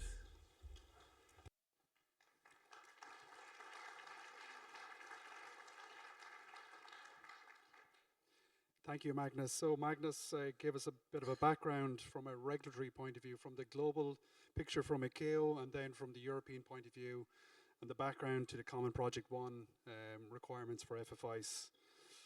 He also went into more detail on the FFIs requirements that apply to airspace and ground, and the mandated content, and then give a picture on the status and plans of implementation, both globally and within Europe for the mandated stakeholders. So we're going to open up the floor to questions, firstly here in the room, and then we'll see if there's any questions online. So go ahead. Hello, good day. Vyacheslav from Skype. Explain please how these mandates and regulations are corresponds to flight planning software providers. Can you repeat again? I think there was some noise. I'm asking if flight planning software providers, are they mandated in some way? Will the software covers our needs? Yeah. So you're asking if the CFSPs are mandated? Yeah. So CFSPs, so the regulation is mandating airspace users. But likewise with the ground system implementers, manufacturers of the ANSPs, they have to facilitate the systems for their customers. So they are, I would say, indirectly mandated because you have to facilitate this transition for your customers. But no, CFSPs are not mentioned in the regulation. So it doesn't say CFSP must deliver systems by the end of the year. However, if they want happy customers, they should.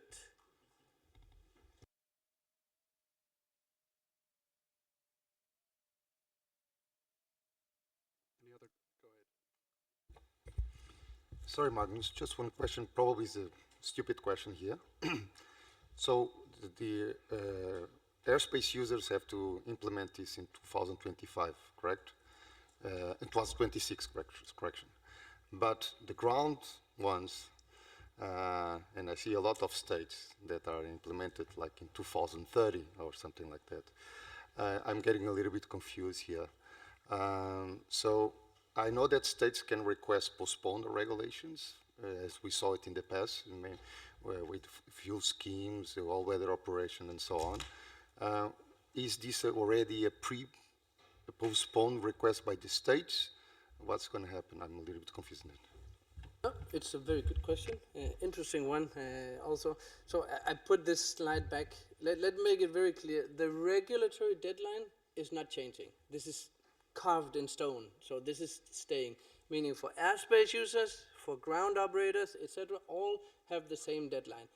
Whether they will comply with the deadline in time is the difference. This is where, that's why we have actually established an FFIs initiative, because we started seeing 2 years ago, we started seeing ANSP saying, this is difficult. Maybe we can implement translation mechanisms on the ground. We say, no, that's not what we want. There is a translation mechanism in Europe in place, so we don't want you to go around investing in translation mechanisms. We want you to make a good implementation where you start looking at how can we process this data, how can we use it. Therefore, that's why we have this for ground stakeholders, the ANSPs. They will be subject to the European Commission and national states enforcement procedures immediately as of 26. They will get letters, the states, saying you're late, tell us your plan, and then this whole mechanism will start. For airspace users, I would say it's a little different because we don't want you not to fly in Europe. Therefore, we're trying to get a harmonized view of it. But the regulatory deadline stands here. And eventually, we will see in Europe that Flight Plan 2012 will no longer be accepted, eventually. It's not something that is decided yet, but that is where we're looking at, especially with the sunset date. Hopefully it's clearer. it scares me a little bit when when I saw the map that, and when I immediately see a lot of political lobbies there. So it's like, as usual, we have to do first before sometimes the ones who have to give the example. So it's a little bit. Okay, so they're equally mandated, they're just not able to do it.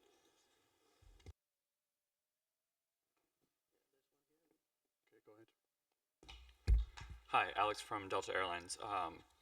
Question about the trajectory information that has to be included, especially in regards to the post-filing monitoring. For things like takeoff mass and climb and descent speed schedule, those are not usually finalized at the time an FPL would be submitted, especially for the standards that the network manager is looking for.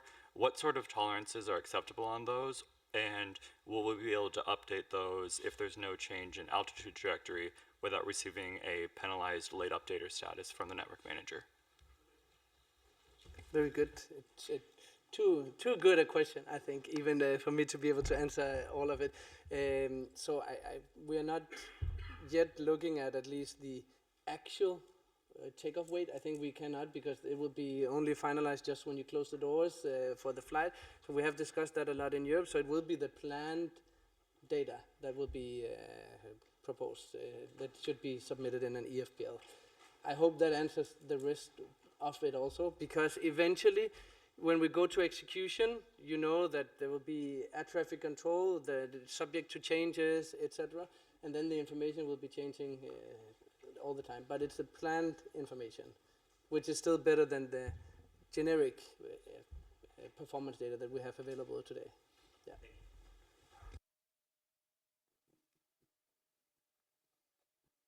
Any other questions in the room?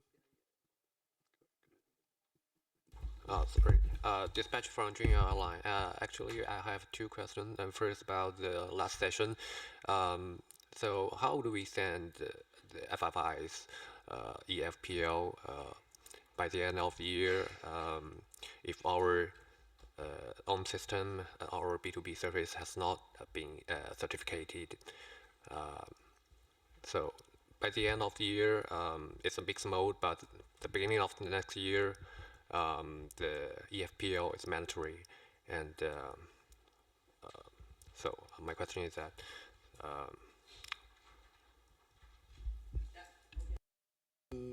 maybe you will go through it also, Augustin, I guess, the mixed mode eventually, but in the end of the year, or as of 26, if you're not able to file an EFPL, you continue as today, filing a flight plan 2012. It will be fully accepted by network manager or EUROCONTROL here, and it will be distributed to the NSP, who will also have be able to use that information as they are today. So there is no change of such, besides the fact that there is a regulation saying you have to do it now. Yes, you wrote in the presentation that we will receive the warning to in the act message. So when we will reject the FPL 2012? So there's no plan yet in place to reject the flight plan 2012. So until further notice, you can continue filing flight plan 2012, and it will not be rejected. Okay, thank you.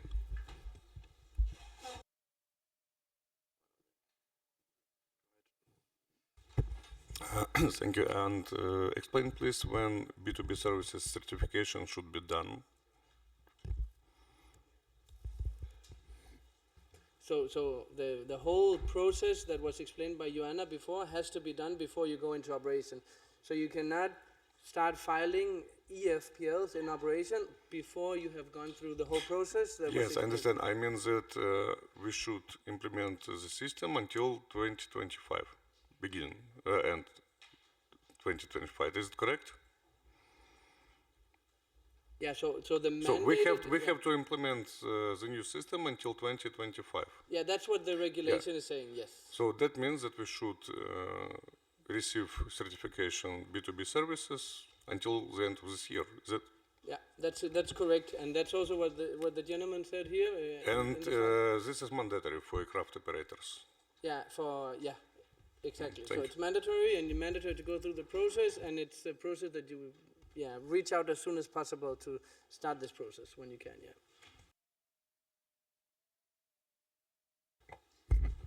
Bryce with Coletta Air. So my question is kind of in tandem with the two questions that were just asked.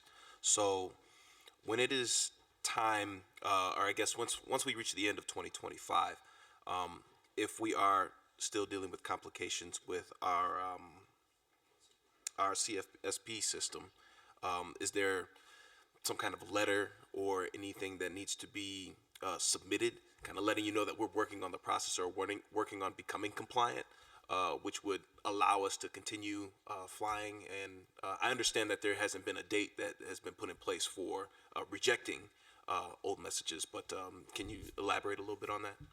Sure, and it's a good question here. So there's no official mechanism besides the monitoring. So this is the best way that you can explain to us when you plan on being ready with this.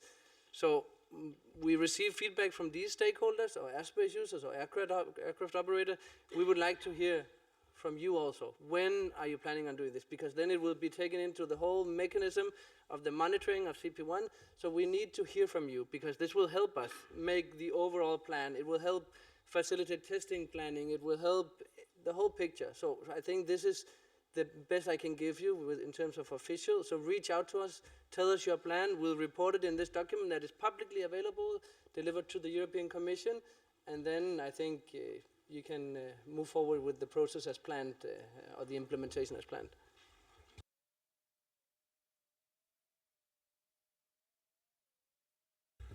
Sorry, Magnus, I have another question.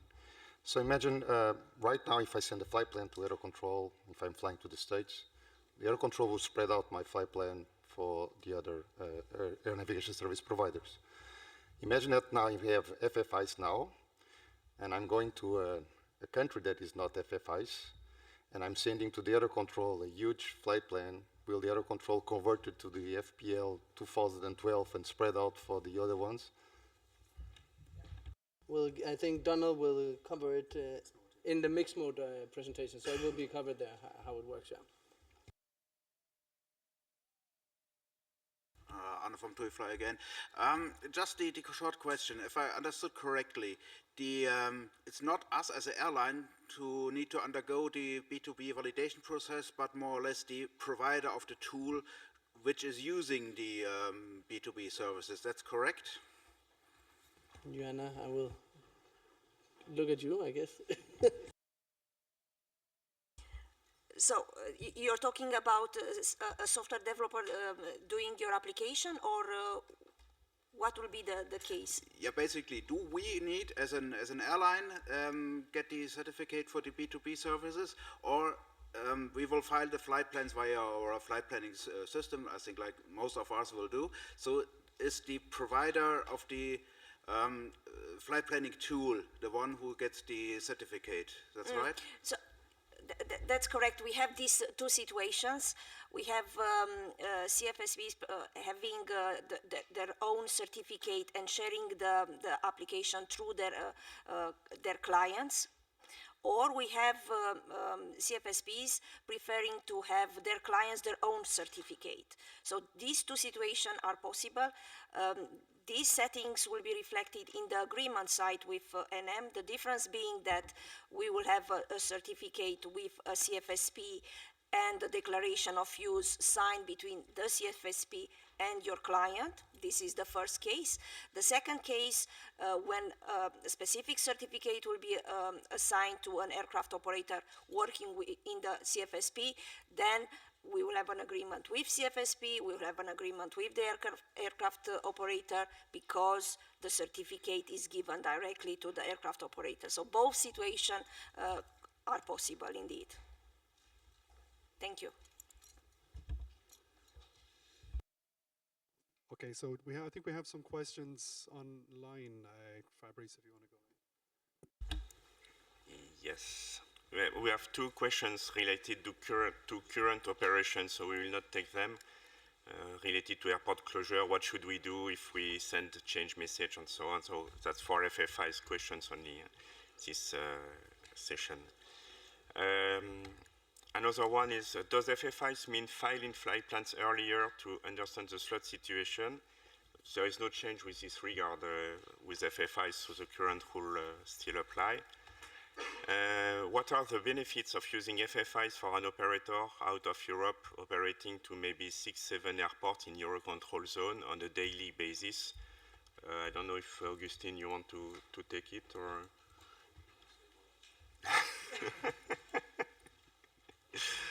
I have to retrieve what you said.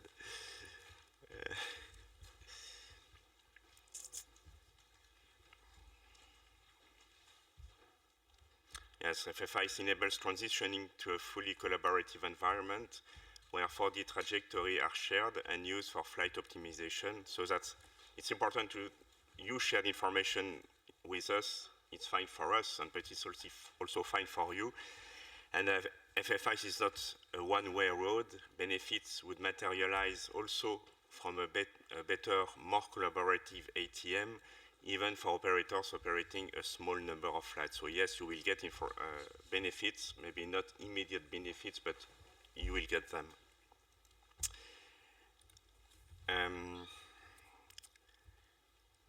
Yeah, this one is more for Magnus. Since military is exempt from adding performance data, what operational requirements are changing exactly? Is this just ensuring our flight plan are submitted through a service with a B2B certification? So yes, you will have to provide through the B2B, but also provide a GUFI, a flight plan version. I don't see other. It's basically the format changing with the small additional elements and the mechanism. So you're exchanging over SWIM instead of over AFTN images as today.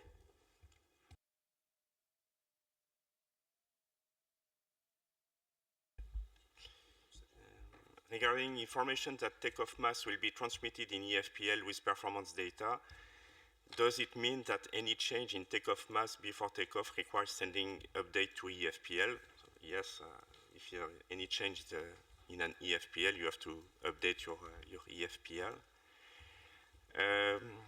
For small operators, we do not have a B2B certificate. Do we have a list of, I think it's CFSP, so that are already certified for EFPL? So I don't. Well, we did not validate yet a CFSP for FFI's flight plan. Once the CFSP will be validated, we will find out who are their clients through the declaration of use, and therefore we'll do an ops monitoring of each of their clients. That will assure as well on the information on our side, who's using FFIs from a CFSP point of view, as well the evolution, their planning to implement FFIs on their client side. Thank you. Thanks. I note on the ground EU roadmap that the UK is not listed. Have you not had feedback from them in regards to their roadmap to compliance? So it's an EU regulation. UK is not part of EU anymore, so we don't monitor them the same way. We are in contact with them. They will also implement FFIs of such, but as far as we know, there are no detailed plans yet, as they're part of a bigger consortium where they're looking at update on the ground system also. Okay, excuse me. So we're under a little bit of a time constraint. We will have the lunch break from 12 o'clock. We have one more presentation to get through. So maybe if you have more questions on this topic or indeed any other topic, we will have a slot at the end of the day for questions related to any of the presentations and topics that we've covered. So with that in mind, I'll just move on to the next item on the agenda, which will be to talk about the transition mix mode.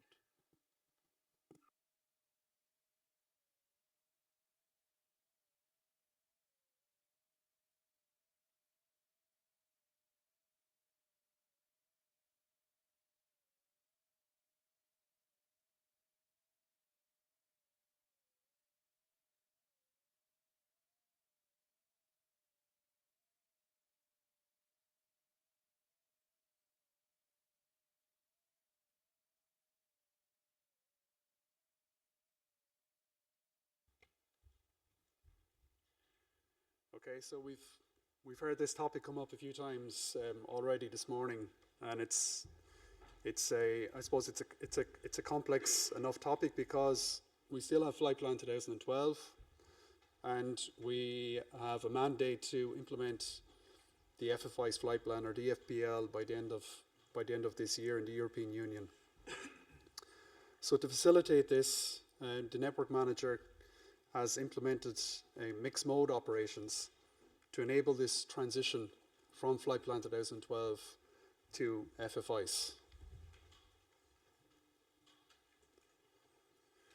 So I showed the image of the IFPZ already earlier this morning, and EUROCONTROL network manager is providing flight plan and processing distribution in this area.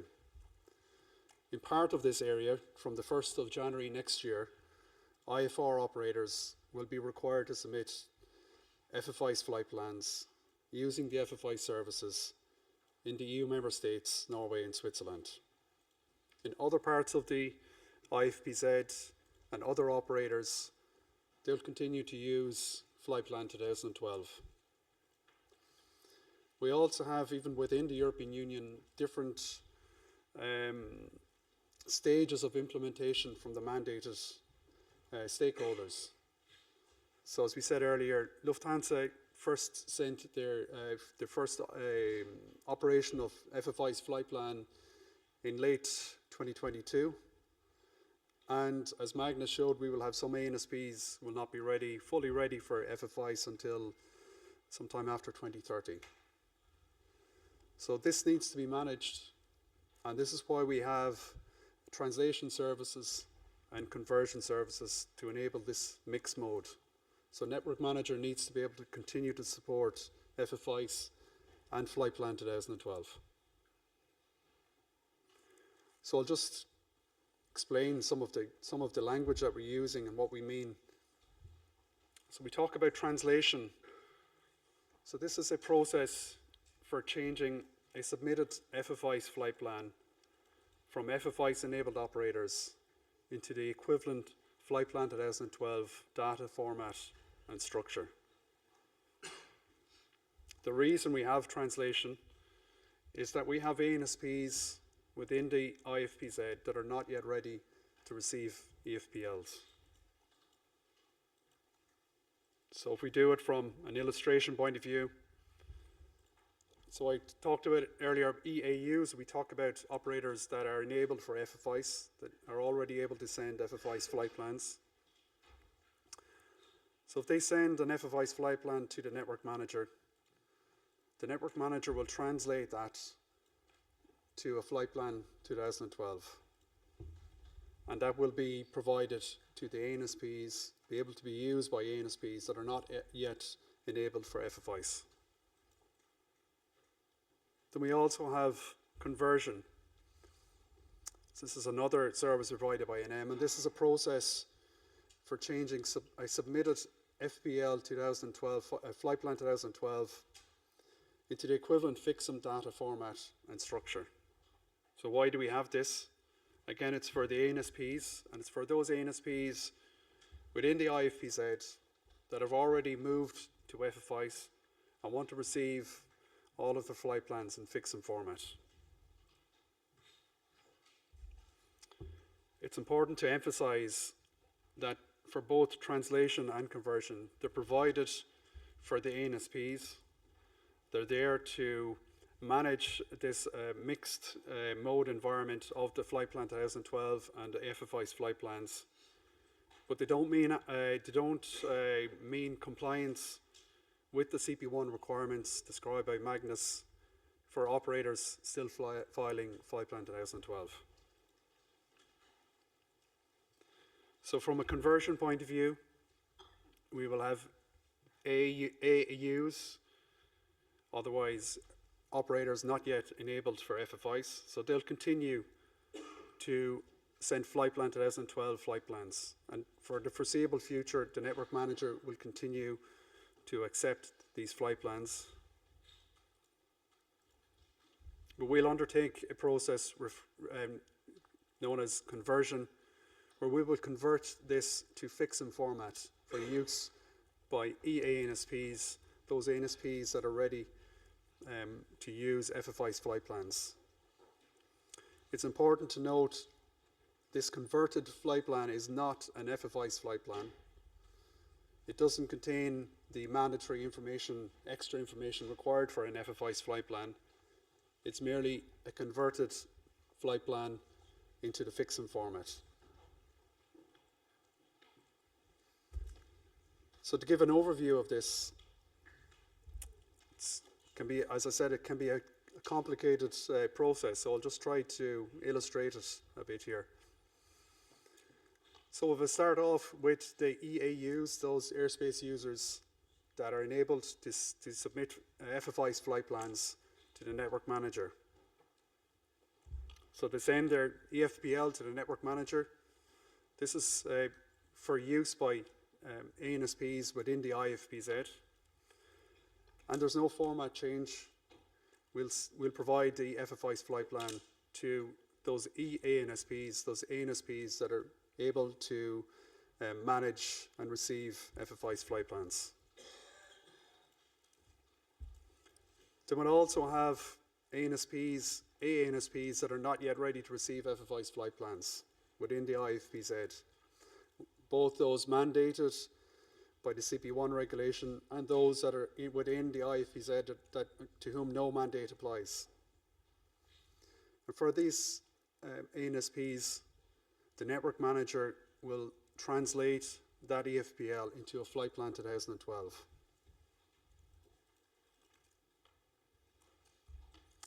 We also provide a translation and delivery service where we can translate the FFI's flight plan that we receive, and if requested by those EAUs, we can translate the flight plan and deliver it to ANSPs outside of the IFPZ. I think this addresses the question that you raised earlier.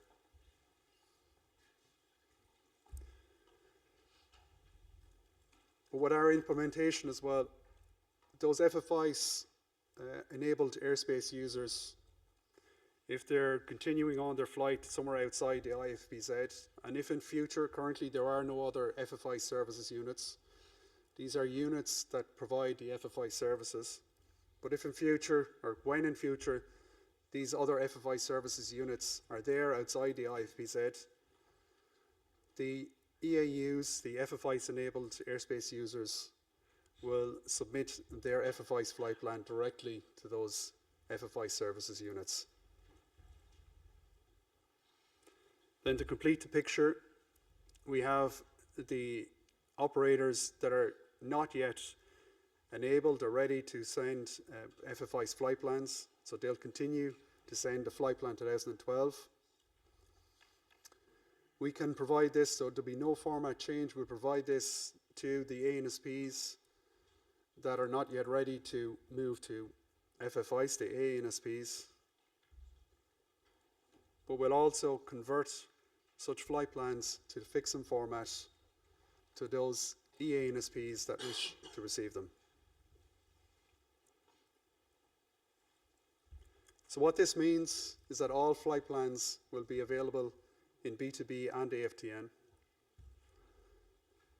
The operators can request, as I said, translation and delivery service to ANSPs outside of the IFPZ.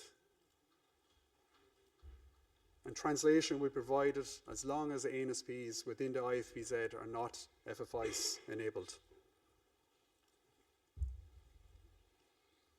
And conversion would be provided as long as Flight Plan 2012 flight plans are received. So we also have the scenario where a flight originates somewhere outside the IFPZ, and there will be local requirements that the operator will have to comply with at the aerodrome of departure.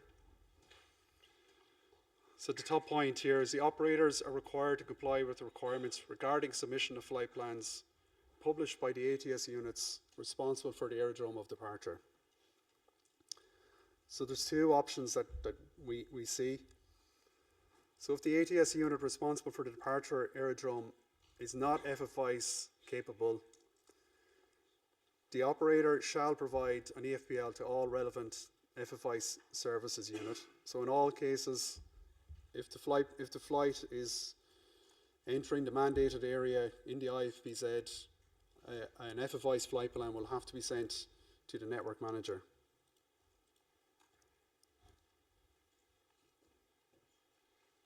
Indicated with the blue arrow. But in this first option, a flight plan, so depending on the requirements at the aerodrome of departure, the flight plan will be submitted to that ATS unit responsible for the departure aerodrome, which will then distribute the flight plan to all other concerned ATS units. The other option, in addition to sending the FFI's flight plan to the network manager for the portion of the flight in the mandated area in the IFPZ, the operator will address the flight plan to each concerned ATS unit. So the unit responsible for the departure aerodrome and the other subsequent ATS units. So all of this depends on the requirements at the departure aerodrome. So I've talked about where we have mixed mode for different flights. So we've got FFI's enabled airspace users or operators, and we've got FFI's, or we've got operators not yet enabled for FFI's. But it is conceivable that for the same flight, I think there was a question online already this morning regarding such a scenario, that you could have for the same flight mixed mode messages. So we are prepared for this scenario, such a scenario of mixed mode messages with the same flight. So the question that we received online was with regard to an FFI's flight plan. I think an FFI's flight plan has been submitted, and then we receive a DLA message. So this can be managed, so the FFI's flight plan will be retained on file by us, and we will manage the delay message and update the flight plan as required. So such scenarios may be unavoidable, but they could lead to unnecessary complications. So for example, in the FFI's flight plan, we have the operator flight plan version, which doesn't exist obviously in the flight plan 2012. And we would just recommend that these scenarios should be avoided as much as possible.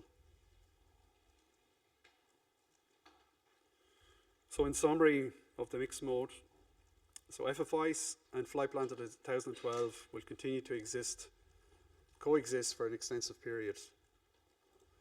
The network manager has implemented mixed mode operations to support both formats. We have translation, which changes FFI's flight plans into the equivalent flight plan 2012 data format and structure. And we have conversion, which changes flight plan 2012 flight plans into the equivalent FIXM data format and structure. But these are not FFI's flight plans. For flights originating outside the IFPZ, operators will need to comply with the requirements published by the ATS units responsible for the aerodrome of departure. We have further information on mixed mode and what has been implemented here in the network manager. We have a mixed mode transition operations document, which is published on the EUROCONTROL website, and we'll provide these links in the presentations after today. And there's also some information in the IFPS user's manual in the FFI's appendix. So I'll open the floor for questions. As I say, we have the constraint that we have to stop at 12 o'clock, but welcome any questions that you may have, firstly in the room and then online. So happy to take any questions.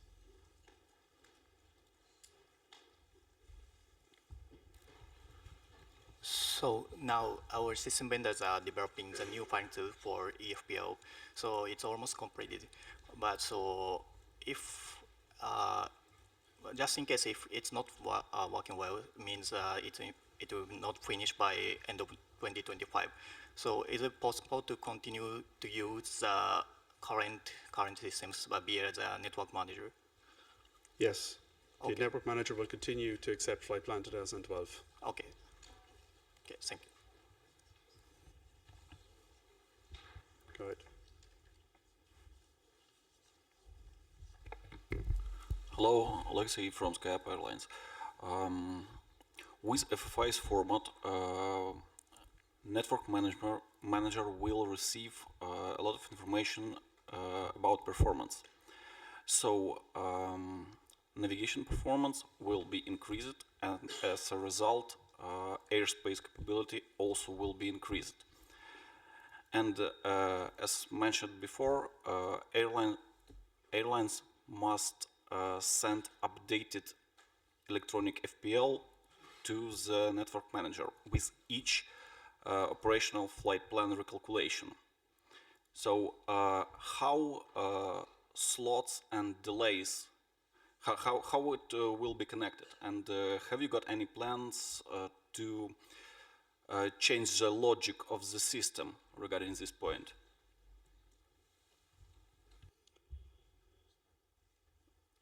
Okay, so you want to know the impact on flow from FFI's. Do you want to take that? Well, I think as far as we see it for the moment in terms of implementation, what we've done, we have not had any. I mean, the flow management continues to be done as it is done today. So that's the simple question and quick question answer. Sorry. With each recalculations, for example, climb capability will be changed. So performance of the flight also will be changed. And each recalculations will be filled. And for example, if we have slot and delay, will be moved to the end of the waiting list. How it will work with changes? I don't know why you say that you will be moved to the waiting list.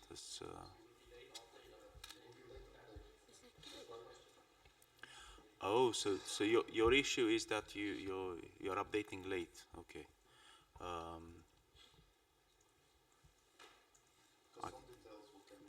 Yeah. I don't know what to say myself. I'm not a flow manager, flow expert, but can we take this offline and we'll get back to you? I'll just see if we have some of our colleagues here in the room from the network manager. So you want to know,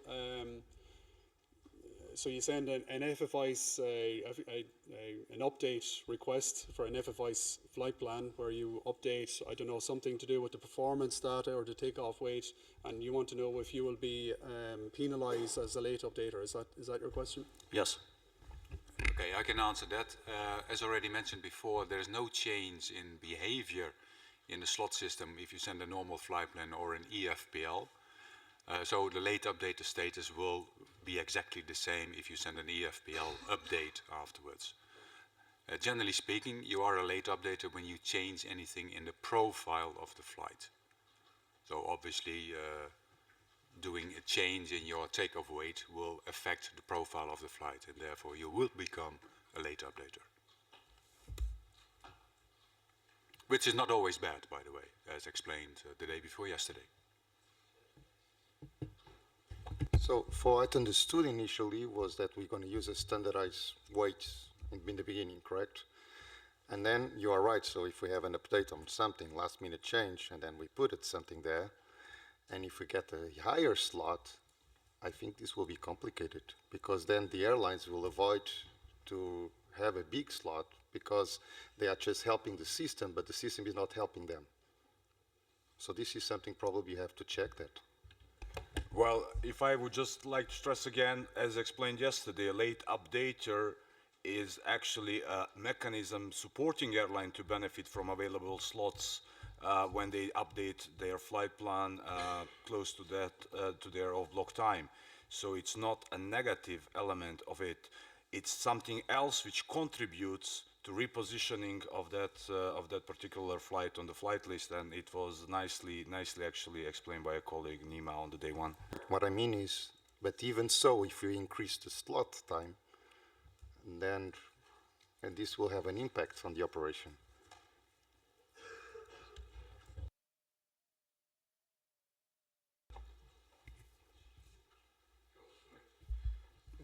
just a point of clarification on that.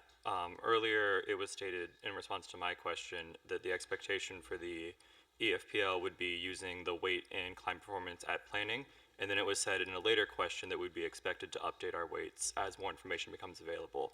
Can you indicate which one is correct?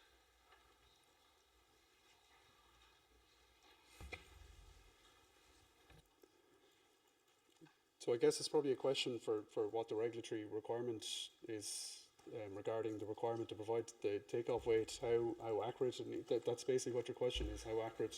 Yeah. If you have more information, do you need to? Yes, because Magnus stated that it was based on planning data, and then a later question said that if we have new takeoff information, we'd be expected to refile. And I would just like a resolution to that conflict. For me, it's clear planning information. So if there is an update, so we don't know exactly when the limit goes here. So we're not expecting you to have a takeoff weight when you close the door and update. That's not happening today either, as far as I know. So it's planned information. However, naturally, I think there would be additional benefit from getting the more accurate data possible. But I don't know how the process goes from updating, etc. So I think that's something we need to learn. For now, the regulatory requirement, planned information. If we evolve that to having actual information, I think that's great. But for now, planned information for the regulation. Thank you. Just to build on it, that is also written in a different documentation, so that the operator shall ensure that prior to operation of the flight plan, that the content of the initial flight plan correctly reflects the operational intentions. So if any change to the flight plan is, if any change in the operational intention needs to be reflected in the flight plan to be fully aligned, this update shall be made on time. Marcel. Yes, Marcel from Lufthansa Group. Maybe I can just give an idea on our approach to this situation. Right now, we are looking at it the same way as we're looking at the ICAO Plan 2012. We're just giving a lot more transparency to what we give. In the ICAO 2012, we already provide the takeoff weight, actually, and the taxi times. So actually, from the times of filing and the updating, right now we're working with the same approach as we would with the ICAO 2012 format. Now, for sure in the future, this is going to change as we're looking at providing more transparent information and giving more feasibility to the FFI's format. Thank you. Thanks, Marcel. Any other questions? I'll take the last question in the room before we move online, and we can pick this up after the lunch break, so go ahead. Hello. I'm interested about what if we have opened MEL, which restricts flight level, for example, shall we also transmit it as the takeoff weight of aircraft?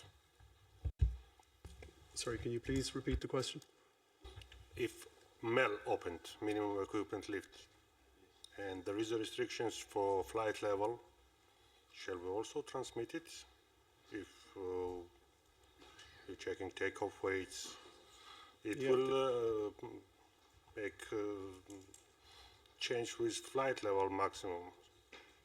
There's no, there's nothing changing with this with regard to. Yeah, so this doesn't. There's no change with this with FFI. So I would just continue to do whatever you're doing now with regard to this question.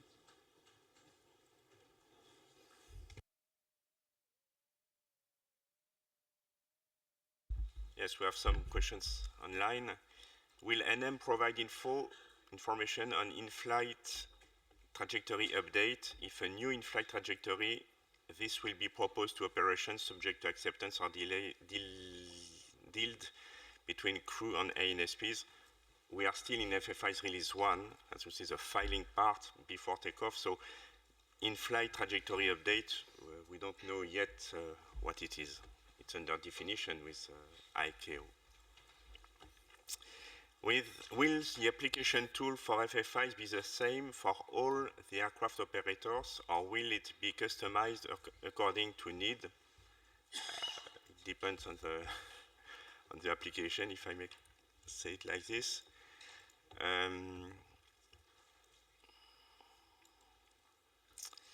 Operator will need to have both Flight Plan 2012 format and FFI's capability. In the beginning, I would say yes, but at the end, there will be only FFIs. But indeed, during the mixed mode operations, they will need to maintain both capabilities.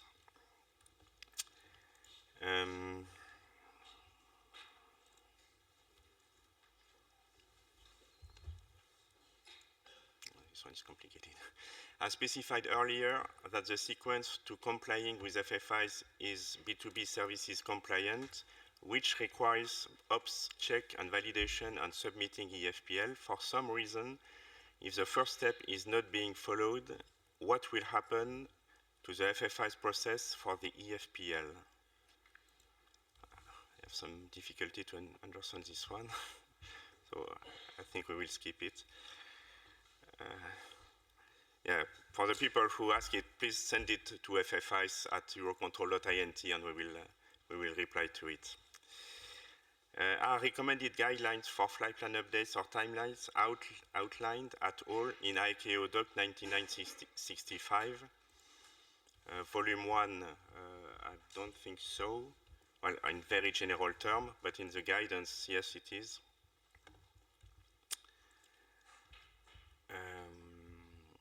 Did we?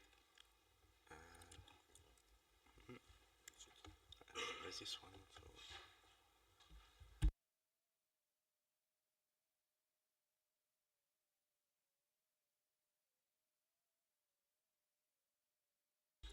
Yeah.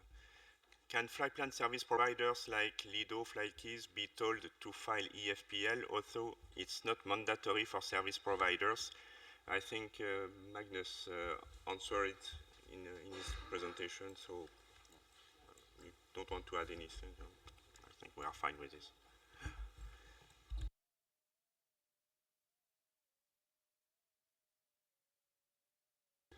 Okay, so maybe time for one more question in the room. Go ahead. Hi, good morning. Again, Schnee with United Airlines. Are there any plans to impose penalties for those operators that may encounter delay in submitting FPLs? Or are we going to operate in an environment where those who comply are best served? So from a Eurocontrol point of view, there will be no penalties. We will continue to accept Flight Plan 2012, even for those that are mandated. As Magnus has explained, it will just not be in compliance with the regulation that will apply from the end of the year. But from a Eurocontrol point of view, there will be no penalties.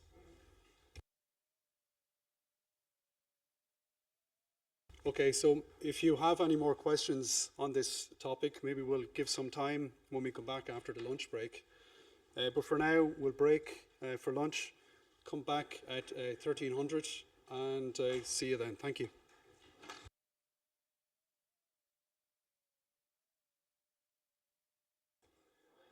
Good afternoon, everyone.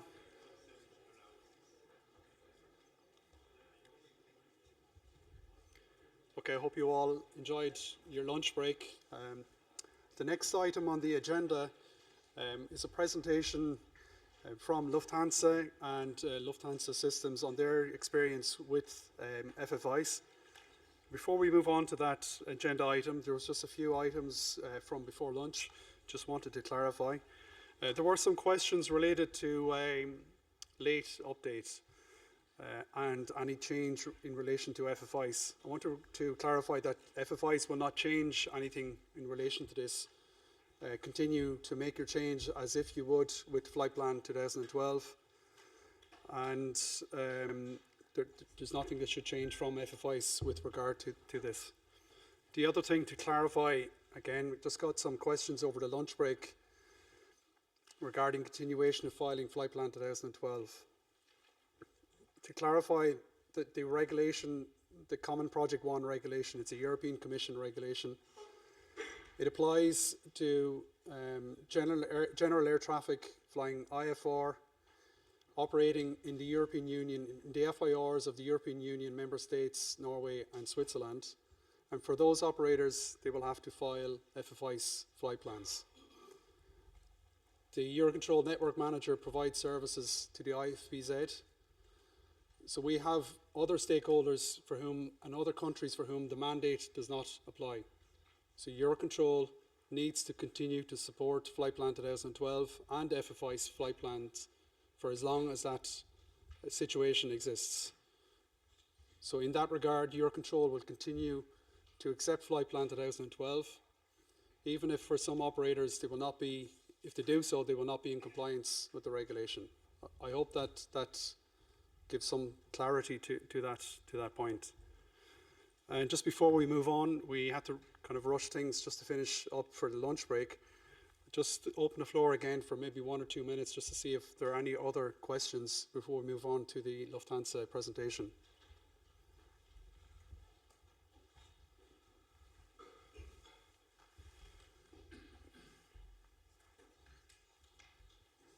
Okay, very good. Okay, don't see any other hands raised online or in the room. So with that, we'll introduce Marcel Schaper from Lufthansa. Thanks, Marcel.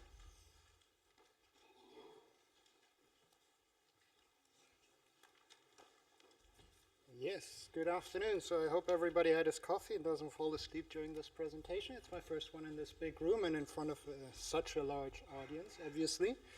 So let's see how this works. Yeah, it's my first time, you know.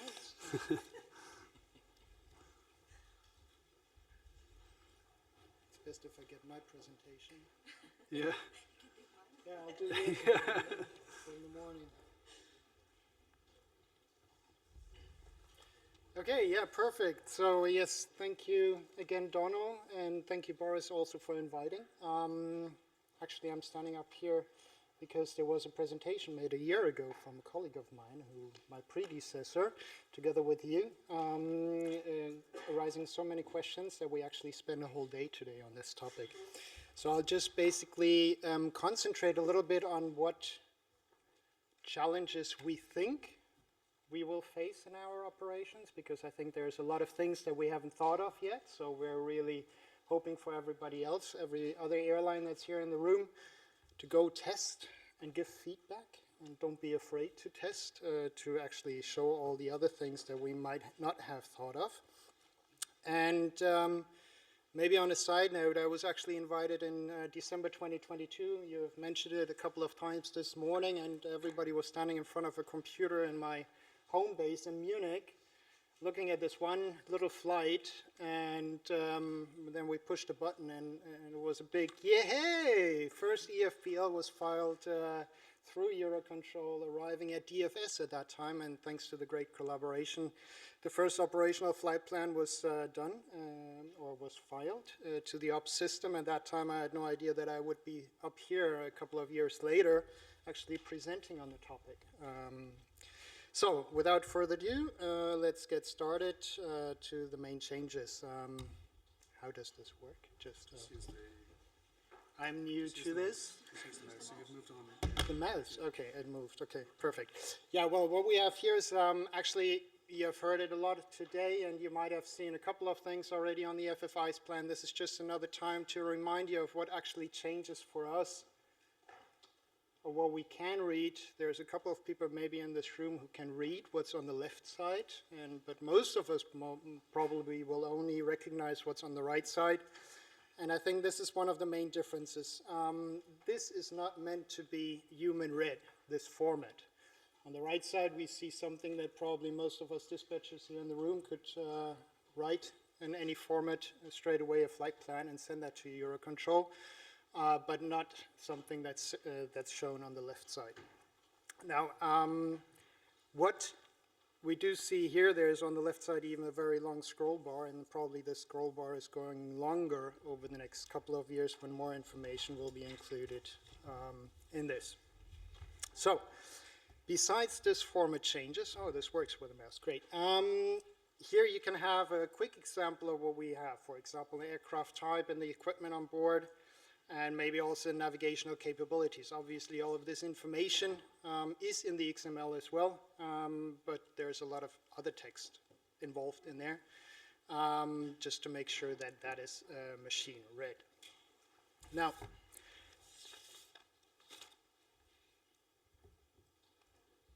what we expect is obviously a better transparency, not only for us as an airline operator showing where we intend to go, where we intend to have our top of climb with the different aircraft frames, with different engine performance types and so on, but also letting the ATC units know where we're going to be, and hopefully they can digest soon all the information that we deliver, so that in case of a regulation or any other constraints that we have in the airspace structure, that this is actually considered how we intend to go and not what somebody else is recalculating and probably thinking of us where to go. So here would be, for example, going on a normal flight, departing, and in the ICAO 2012 format, you'll see a first flight level, the first top of climb, but you have no idea where this first top of climb is going to be. For us, it could be anywhere right on the departure, could be anywhere towards the end of the flight. But what is mentioned here, there's only a waypoint, DENIX, and a first flight level 390. Now, obviously with all the information that we send towards EUROCONTROL and the ANSPs, we expect them to actually now have a better picture that the top of climb is just after DENIX. And if you look at the XML file on the left side, you might see they're highlighted way on the bottom. There's actually a top of climb in there. So this should help, at least, to give more transparency to what we intend and what is planned to be flown. Now, let's have a quick look here on my very smart cards. Hope I mentioned most of it. If I haven't, you'll probably ask me afterwards. Originally, we were intending to give a live demo just to make sure that all the connections here are fine and we don't have any interruptions. I will just present them in slides, basically showing the main things again here. Hopefully you can read it a little bit on the screen, probably on the big ones it's not that clear. However, here you see one way of depicting an an EFPL in a table format. Now, this is something that you might consider with your own CFSPs as well. Depending on your CFSP, your depiction of a EFPL might differ completely, or you might not even be shown the EFPL on how it is being transmitted. Again, here the question is, do we need to see the EFPL that we can't read, or do we work further on with some format that we can read? But just to keep your imagination going on what this would mean in your operation. Now, just as a short example, here's just a comparison of two different flight plans. This is flight plan 518, or operational flight plan 518 and 509, from Hamburg to Munich, and you can see on the left side that's the filed EFPL, and on the right side that is just in comparison what has changed, and there's just a couple of numbers in here that are highlighted, at least in the capabilities, the aircraft section, the registration, and all of these things that we would normally have in Field 10 or Field 18 of our flight plan. Now again here, for example, for the navigation capabilities, you see again on the left side in the same flight plan 518 where the navigation capabilities would be in the XML compared to a table format translated for a human to be able to read that. Now if we're actually going towards the trajectory, and you can see there's quite a lot more information for those who are used to the imperial definitions of flight level and also obviously wind speeds. Here everything is in meters, and again here the translation might be in your flight planning program not in meters, but that's the original format in the FIXM or in the FFIs, and all of this in table format, and all of that, each one of these waypoints has a 4D coordinate. Again, the same thing here with the standard instrument departure, showing all the details of the flight plan, and then Lufthansa Systems was actually giving you as well a good log of what actually happens in the background to the EFPL, how many times we send it, what we, when we send an update, what we get back, and so on, and compare that. You will see here there is a mentioning of an acknowledge message received or a change transmitted. This is just for the dispatcher, obviously, to stay with the same terms that we are used to of an acknowledge and a change and maybe a cancellation. Nowadays, they're file trajectory, agree trajectory, update, or cancellation. And this, again, is up to the CFSP to work with that.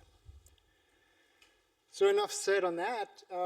Again, what changes for us as dispatchers that we are here sitting in the room? So right now we are actually in the happy mode. In 2025 we can file both without being penalized. So let's use that and test it. Because we could file a flight plan in EFPL format right now. That might be rejected. We can file it in 2012 format, and that might be acknowledged. The other way around, it could be that you're running into a regulation with a 2012 format, and you get a delay on it. But if you would file it with a EFPL format, giving a lot more detail to it, you might be out of the regulation. However, this is just for 2025 that we have the luxury. We won't be able to have that once we are hitting 26. So that's just a teaser of what you are still able to do this year. Good. I was asked prior to this presentation, again, what also changes for the rest of the operations. And that's quite a big question because, as I said, there might be quite a lot of things that we haven't thought of. But let's start with the ones that we already thought of. When we send a flight plan, obviously we send the full truth to EUROCONTROL of what we intend to do, and EUROCONTROL agrees on their side of what they expect us to do. Now, nothing changes there to the way that we work today. We also work with a filed flight plan and an acknowledge on that filed flight plan. And even in that acknowledge, we might have a different runway, a different sit or start. And the same thing will come as well in the agreed trajectory, just that you will have a lot more points because you're giving a lot more information. You might have a lot more points that differ on that agreed trajectory.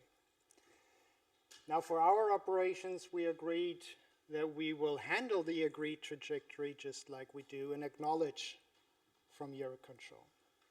And this is exactly also what we depict our pilots in their operational flight plan. So when you ask a pilot what changes to EFPL once we hit 26, for right now, his depiction is going to stay the same way as we do right now, because what we file is what we also put in the nav log of the flight plan, of the operational flight plan. Now there was the question of the regulatory requirements, and I think, Donald, you were already mentioning that this morning, and that's also one of the reasons why we decided to stay in the depiction of the flight plan on the ATS flight plan that everybody is used to. Because we have in the CATGEN MPA 180, there is a statement of saying that we need to carry an ATS flight plan on the aircraft.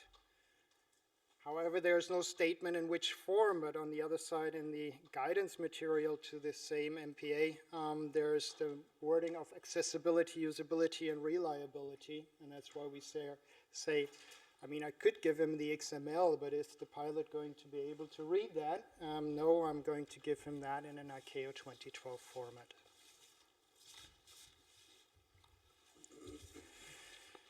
Some of the quick steps, a couple of you already asked me today during lunch break, and I think these are the things that everybody that does dispatch already thinks about. How can I use, or which ways can I use that I have done till now? Quickly changing a flight level to get an acknowledgement, maybe changing an EOBT, other quick hacks that we're used to in our normal dispatch work, and I think that that is a mind change that will come with EFPL. We are most likely going to have to recalculate a few more times using our CFSP to give the full transparency on all parameters of our flight plan. There are some other things that we might need to consider as well. The CFSP might use the electronic flight plan in the IFPUV to validate the flight plan prior sending it. It might also use the ICAO 2012 format for the IFPUV prior sending it. Depending on the answer and the way that you send it afterwards, there might be an acknowledge more or a reject more that you might face once you're filing. So again, some of the questions that you might ask your own CFSPs back home. Yes, and then we go through the big elaboration of what happens once we're outside of Europe. We send an EFPL that gets partially translated back to 2012 format for the ANSPs who are not able to digest the format within Europe. And we also get a translation of our EFPL sent towards outside Europe ANSPs. And we all hope that nothing gets lost in translation, obviously. We might all have played this game as kids and see what happens when we ask the 10th person what the answer is, right? But obviously what we really need to ensure in our operation is that the information, whichever way it is passed, is also consistent to the information that the dispatcher has. And I think that's where we are looking. Oh, now I turned it off. It's okay, I'm new. I don't want to use the chat. I think that's me. Okay, yeah. I won't be able to use that one in a year. I have to be a professional now. Good. So major systematic challenges. In our group, we are actually facing different AOCs over different locations, different countries, different regulating agencies, and we also have obviously different ops control tools, hub steering tools, and other external tools that we might use for changing, canceling, delaying, or any other things that we could do with a flight plan that's in the EUROCONTROL system. Most of these still work on a CETA AFTN address. Forward, these things might have processes within the operations that are evolving around that. So the dispatcher only sends the first flight plan, but the ops control is responsible of sending any delays facing around it. And then we have the really great ops tools that are there now for us to use and that we have all gotten used to in handling our flights in any slot environment, or especially if we look at the summer 25 and then later on 26 where we use NMP Flight, CHMI, or other tools at EUROCONTROL. Delaying, changing, accepting reroute proposals, maybe filing straight at EUROCONTROL. And all of this might be influencing whichever way I have filed my EFPL in the beginning. And we need to make sure that we have the consistency of information and that these systems really speak to each other and we don't miss out on anything.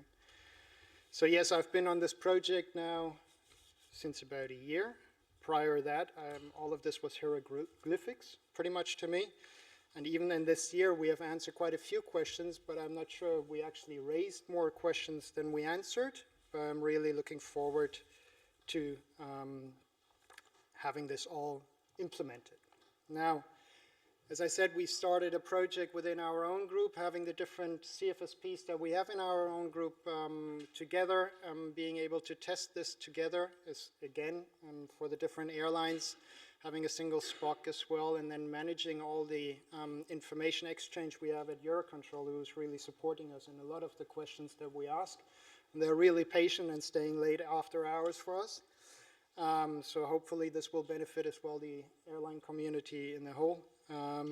And we also said that it doesn't start, or our project doesn't stop in 2025 once we hit the last December day, but we continue through summer 26 because this is where we think that dispatchers will really face the impact of the difference. Hopefully it is obviously only a technical change, but I'm sure that all of you can imagine that in your operation there might be some more changes that you might need to consider. In the end, looking at the road ahead, we're really looking forward to the implementation in the rest of the ICAO regions, FAA coming up.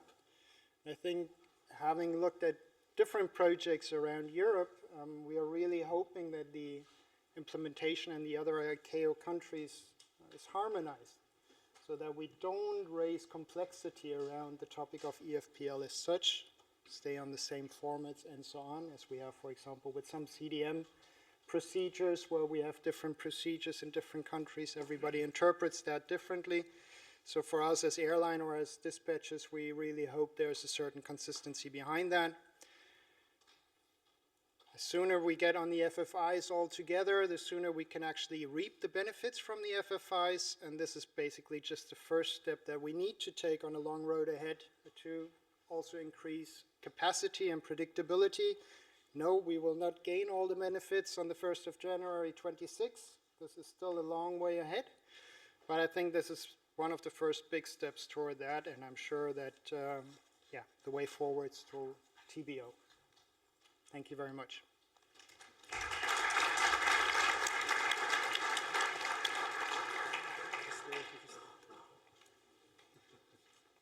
Thanks, Marcel.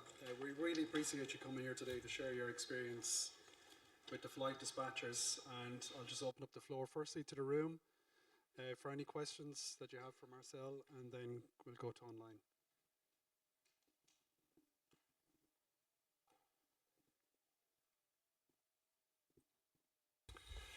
I don't know what about other airlines, but in our operations we often face in the situation when crew doesn't follow the planned vertical profile, so top of climb, top of descent, they are moving.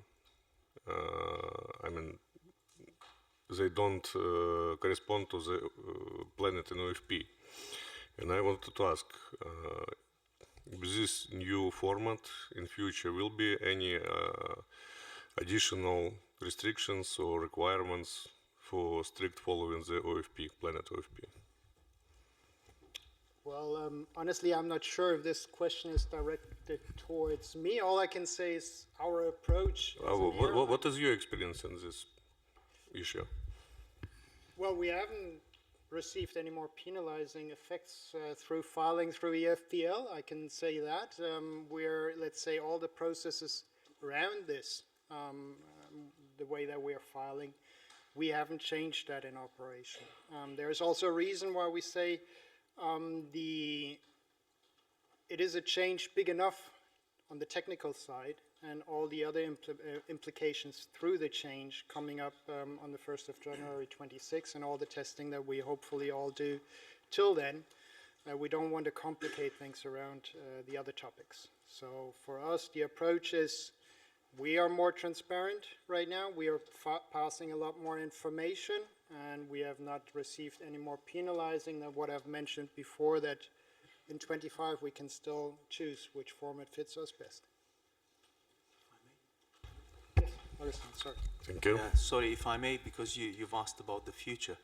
I'd like to turn that back to you, in fact, and ask you as a flight dispatcher, would you not like to know when the top of climb or top of descent for your own flight that you're following has changed, and whether you can do something, you can use that information to possibly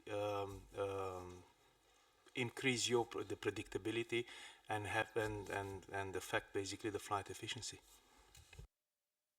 The deal is that I have this information after flight from FDR data. I mean that pilots not always strict the planet route, the planet vertical profile. We can't know it before departure. No. We know it after we received flight data from flight recorders. I know, but because you said about the future can be different though, right? So many things could be done for the future. That's what I'm saying.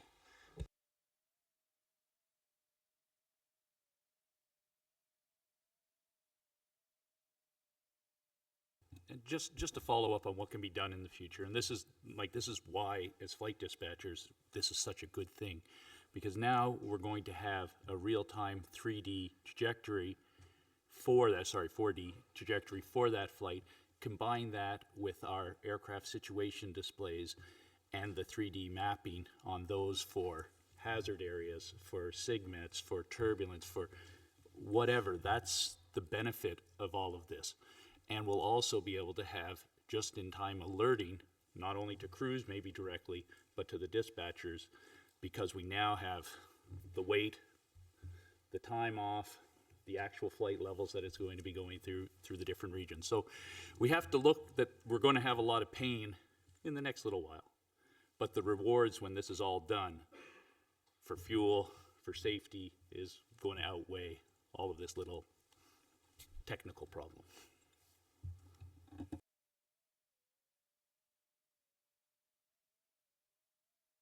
Any more questions in the room? Marcel, was there any feedback from your dispatchers?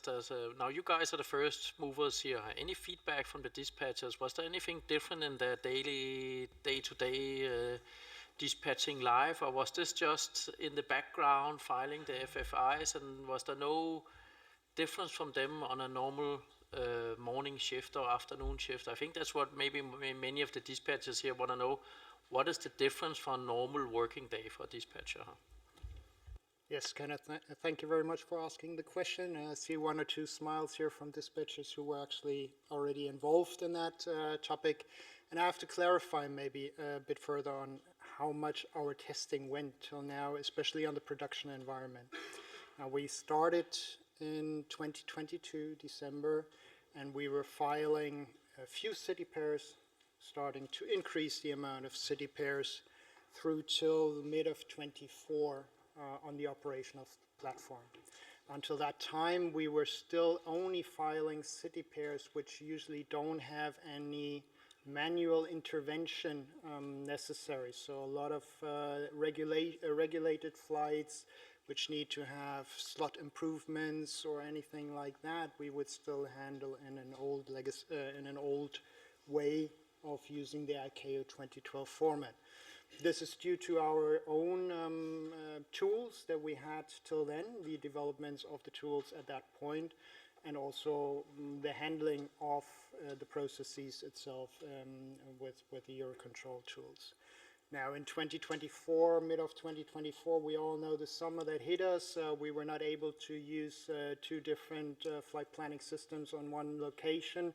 We decided to streamline on one flight planning software again.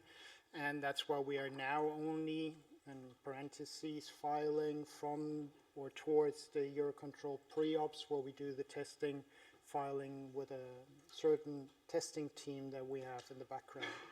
So the flight dispatchers themselves have given us feedback on the normal handling of the flight, and I think there is a big difference on how you will handle the flight within your own CFSPs. But I think there's a lot of questions already resolved in how an NM also uses whatever you file towards NM. And I think that's one of the main issues that we took back from the testing that we did on the production environment. Thank you. Any other questions for Marcel? Sorry, maybe maybe it's a stupid question, but which format would you provide to your crew inside your flight document?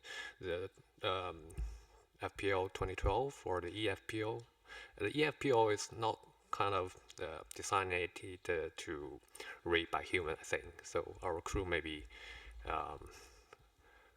dealt with that. Yeah, I think if you ask me which is easier, training the whole crews to read XML or giving them an ICAO 2012 format, it's going to be the ICAO 2012 format. So yes, right now, since there's no other regulatory requirements around it, that is exactly what we provide the crews to carry on board to fulfill the regulatory requirements, the ICAO 2012 format. Sorry, Marcel. So, did you face any B2B communication technical problems that you have to use the backup for AFT and INCITA? Thank you very much. It was on my slide and I didn't mention it. Yes, thank you for remembering me, reminding me. Yes, I think that's something that we need to think of. What is our backup? I'm not quite sure if you want to elaborate on that, Donald. Yeah, I suppose the backup from the EUROCONTROL NM point of view will be that if for any reason the FFI services were not available Therefore you can't file an FFI's flight plan. We will revert to filing flight plan 2012 via AFTN.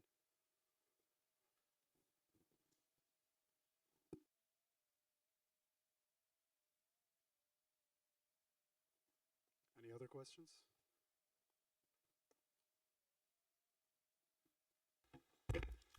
Hello, Nicola from SEB.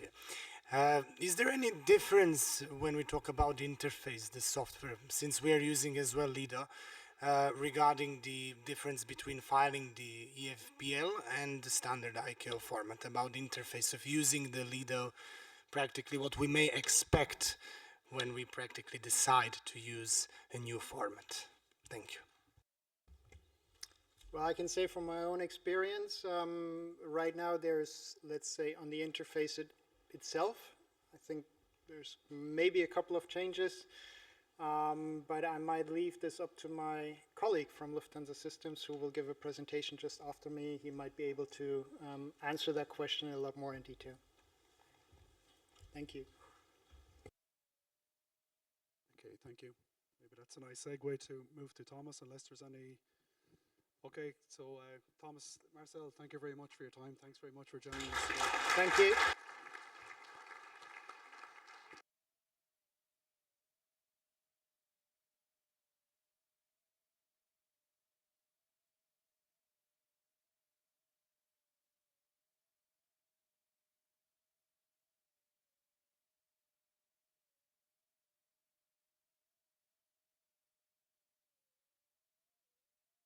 So just to introduce Thomas Eschenhagen from Lufthansa Systems. Thank you, Thomas. Thank you, Donald. Thank you, Donald. Good afternoon. Now it's my turn. How to go to the next page? Oh, yes. Here we are. Okay, Thomas Eschenhagen, Lufthansa Systems. CFSP, we developed the flight planning solution, Lido Flight, mentioned a couple of times, able to file EFPL since end of 2022. I'm part of the development team that is responsible for the application. A little recap of things maybe mentioned already, maybe not. So the ICAO flight plan is a text format, and you saw already in previous presentations, fix them as an XML format, which looks completely different. From the technical, and this was a question concerning the interface, it is a complete different interface. The ICAO flight plan will be sent as telex message via AFTN or ZETA network. The exchange of an EFPL happens via web services. In case of EUROCONTROL, these are the NMB2B services. Internet technology via the internet. State-of-the-art web service technology, I would say. In ICAO flight plan, we have the well-known flight plan messages, FPL, change, delay, and cancel. In case of FOI's flight plans, we have the flight plan update, and flight plan cancellation. In corresponding, also the reply. Reply messages in ICAO are acknowledged, rejected, manual. In case of FOI's flight plan, we have flight plan update, and flight plan cancellation, reply. So each request provides a reply. There is also a timing difference, I would say. The sending of ICAO flight plan message and the responses is a asynchronous message exchange, so there is a time delay between sending the flight plan message and getting the reply. In case of FOI's flight plan, it is an immediate request reply mechanism. That means the answer to the request contains the reply already. So there is no time difference anymore. You get immediately the response. On the left-hand side, you don't need to look into the details. You can read it anyway. So I made it by intention very small. Doesn't matter. We were talking very much about the flight plan request sent as fixum XML, but also the reply has the same format. So when you get today an acknowledge from EUROCONTROL, it is usually a very small acknowledge with very few information. In case of an EFPL, the response is much, much bigger. It contains the agreed trajectory, which is again very detailed 4D trajectory, describing very detailed how NM uses the trajectory and how it looks in the NM system. So you know exactly how the flight trajectory looks in the end, or it's handled in the end by EUROCONTROL. And as you again see, it's not really easy to read. So you don't want to display, the US dispatcher don't want to see the reply in this way. I mean, you can, for sure, but you don't want. So in the same way as Marcel was showing how a flight plan in a table view can look like, the same we will realize for the reply, that also the reply will be shown in such a nice table view, item-wise, which is much easier to understand and see how the agreed trajectory calculated by NM really looks like. And for sure, we will show it also graphically on a map, the horizontal and vertical profile to get an understanding. And I'm pretty sure that it will become interesting when you see the result, the agreed trajectory, applied PTRs and something like this. I don't want to go into detail. You can be looking forward. At this point, I talk about challenges that for us as a CFSP, challenges were mentioned a few times already today, and with FFI's flight plans, with FFI's filing, a lot of challenges are connected. So it's not a simple, straightforward process, easy going. It requires a lot of effort and work, but it is worth to do so. So FFIs is new. So there is no pattern that can be used from, I don't know, 20, 30, 40 years ago, doing it in the same way. It's new, so it's fresh new. You have to invent something to display. For instance, the table view of the FFI's flight plan is in principle an invention to say, okay, let's display the flight plan in this way to better understand it instead of reading the fixum XML structure. And requirements that come from you as users cannot base on experiences. You didn't have experience from the past with FFI's flight plan filing. So you don't know, you cannot say, do it as you did it in the past already to your CFSP. And the CFSP is, we didn't do it in the past already, so how we shall do it? So you need to come together and talk about. You need to have a close cooperation between the aircraft operators and the CFSP to find together a solution how it can be made as best for you as dispatchers. An early feedback is very helpful, so don't implement it completely and give it them, but involve the aircraft operators and the dispatchers in the development process to develop the solution. And we as CFSP made a good experience by choosing Lufthansa. Marcel, you can smile. Lufthansa is a launching aircraft operator, so that we focused on one and had close cooperation to develop it. And now we have to, will roll out it to other airlines and see, hopefully that they can, or that they like the solutions we developed for Lufthansa already, and hopefully it works for other operators too. So far. Oh. A small topic in between, operational reply messages. If you take a look in the IFPS users manual, then you find there, I made it in bold, that also for B2B submissions, an ORM will be created and sent back via EFTN or SESAR to the flight plan originator.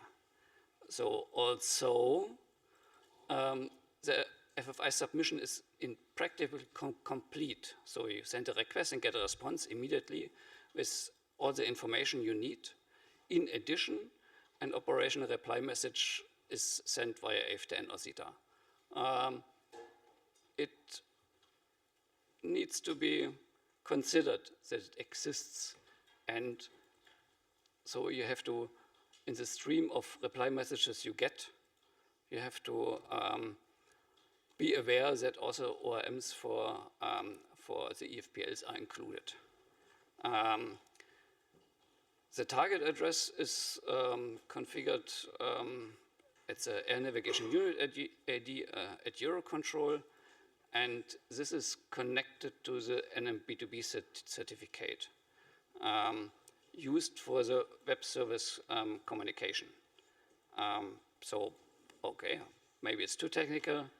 The NMB2B certificate is used for authentication at the web services. Each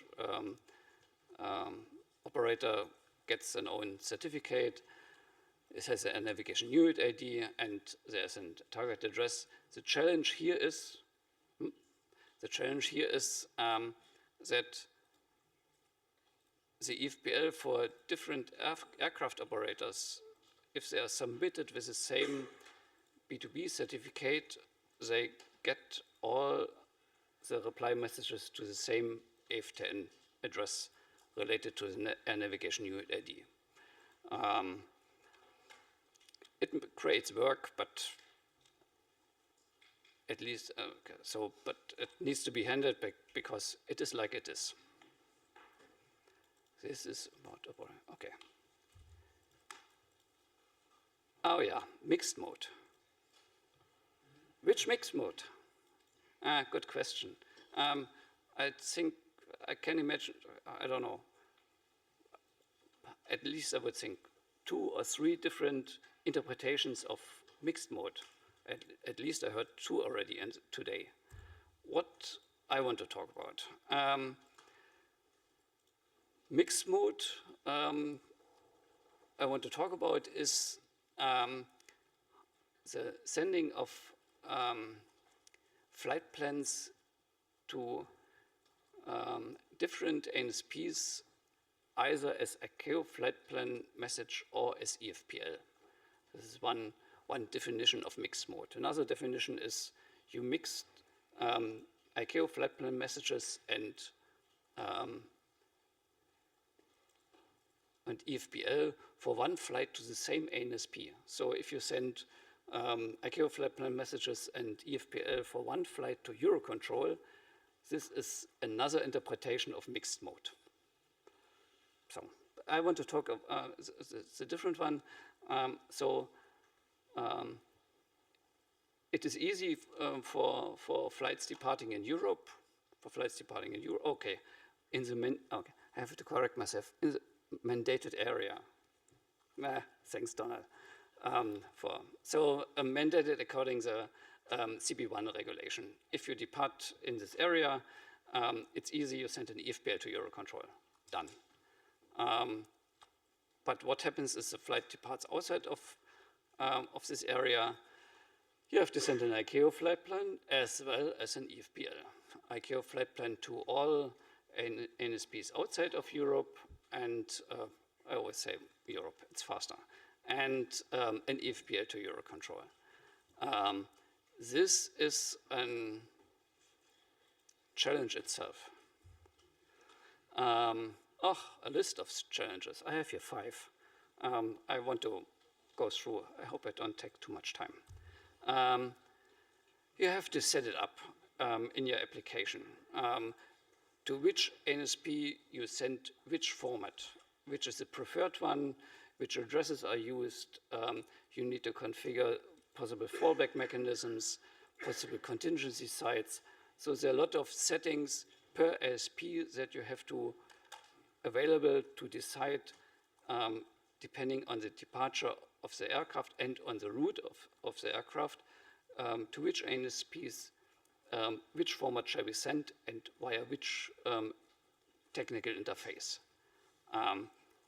In case of ICAO flight plan, it's easy. You have a list of AF10 addresses, done. Here it becomes more complex.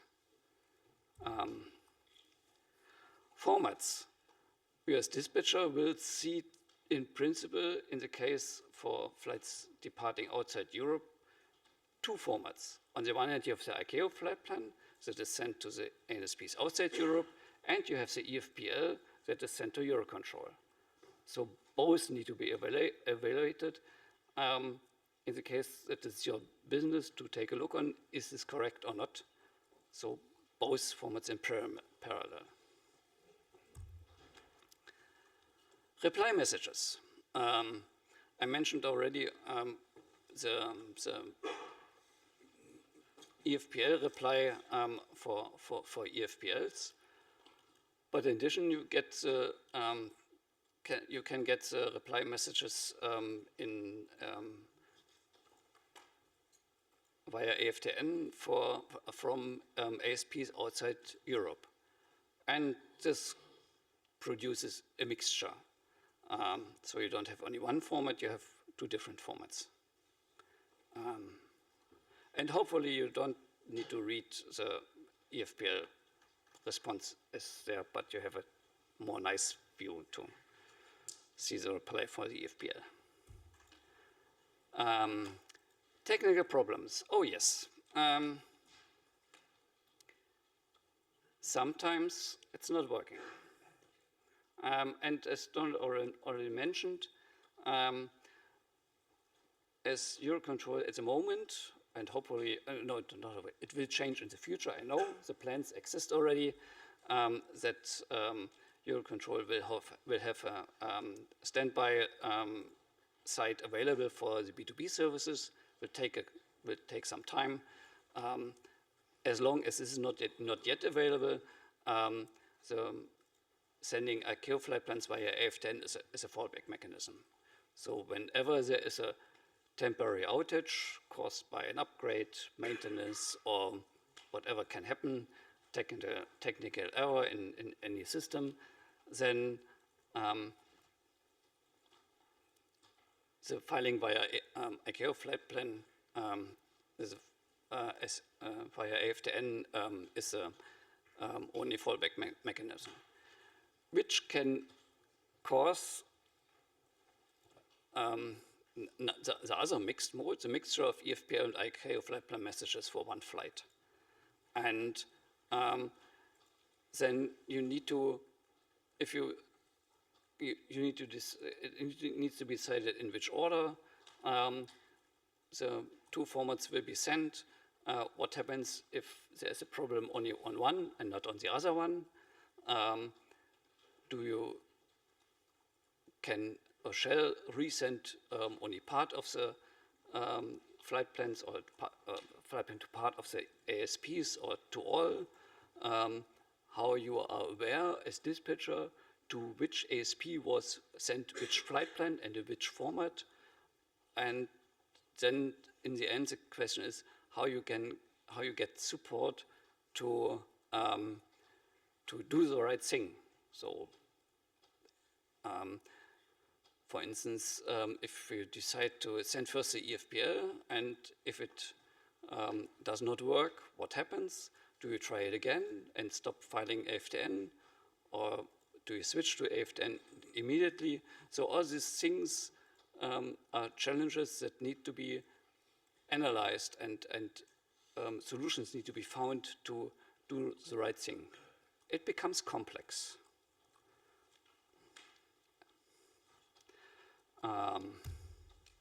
The last one, hopefully. Yeah, the last one. Okay. It was mentioned already. Today it is quite easy to modify the ICAO flight plan text format, not much information if you have it there on the left-hand side. Easy.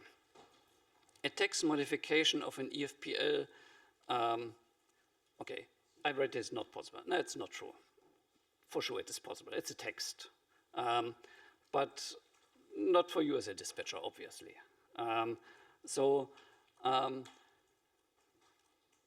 the one hand, there's a question, is it possible to modify an EFPL? Is it a good idea to modify an EFPL, or is it not better to say it needs to be recalculated anyway? Because whatever I change should better be recalculated instead of simply modifying. But in the case you have the capability to modify, then now you have two different formats. You have the ICAO flight plan as well as the EFPL. So where do you modify your flight plan? Do you do it in both separately? Do you do it in once and it is synchronized? These are questions that also need to be analyzed, and solutions need to be found to support you in the best way to do the things you need to do. Huh? Oh, it was all. Thank you very much.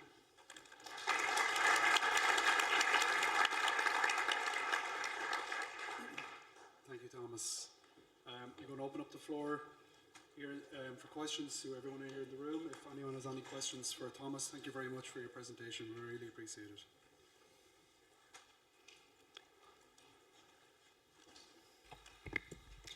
Sorry if it's not really related to software integration. It was just that, yeah, I'm from Fly 7. We often fly Yankee and Zulu flight plans.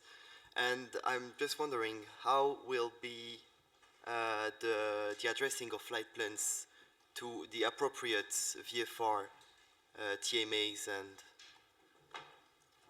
that we do through AFTN. Will it be done automatically, or will we have to do something, a new procedure, or? I don't know if I get the question.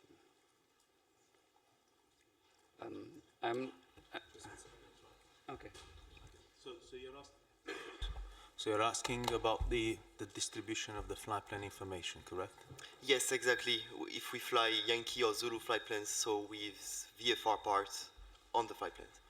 It's like today. So if you submit that bit in an FFI's flight plan, then for the European ANSPs, we automatically that do not consume FFI's information. Sorry. We automatically translate that the FFI's flight plan into flight plan 2012 and have it distributed, addressed to those concerned. So automatically even to the VFR addresses? Because we have to add them like manually for each VFR part.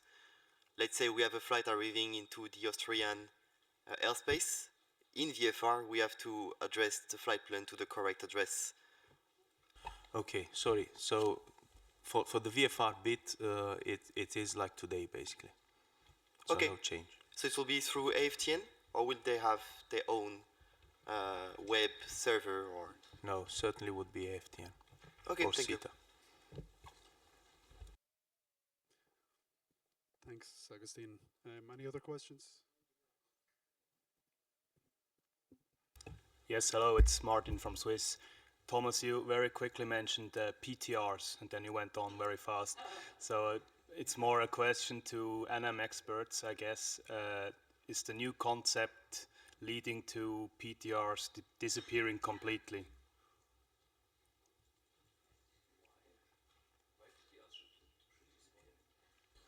Because they have now a better granularity of where we are when. So it should be the goal that PTRs disappear, or am I completely wrong? Yeah.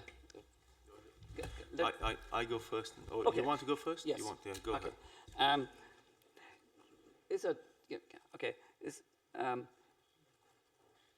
the at the moment the FFI's flight plan, how to say, is used in the same way as the ICAO flight plan. So the process is in fact the same.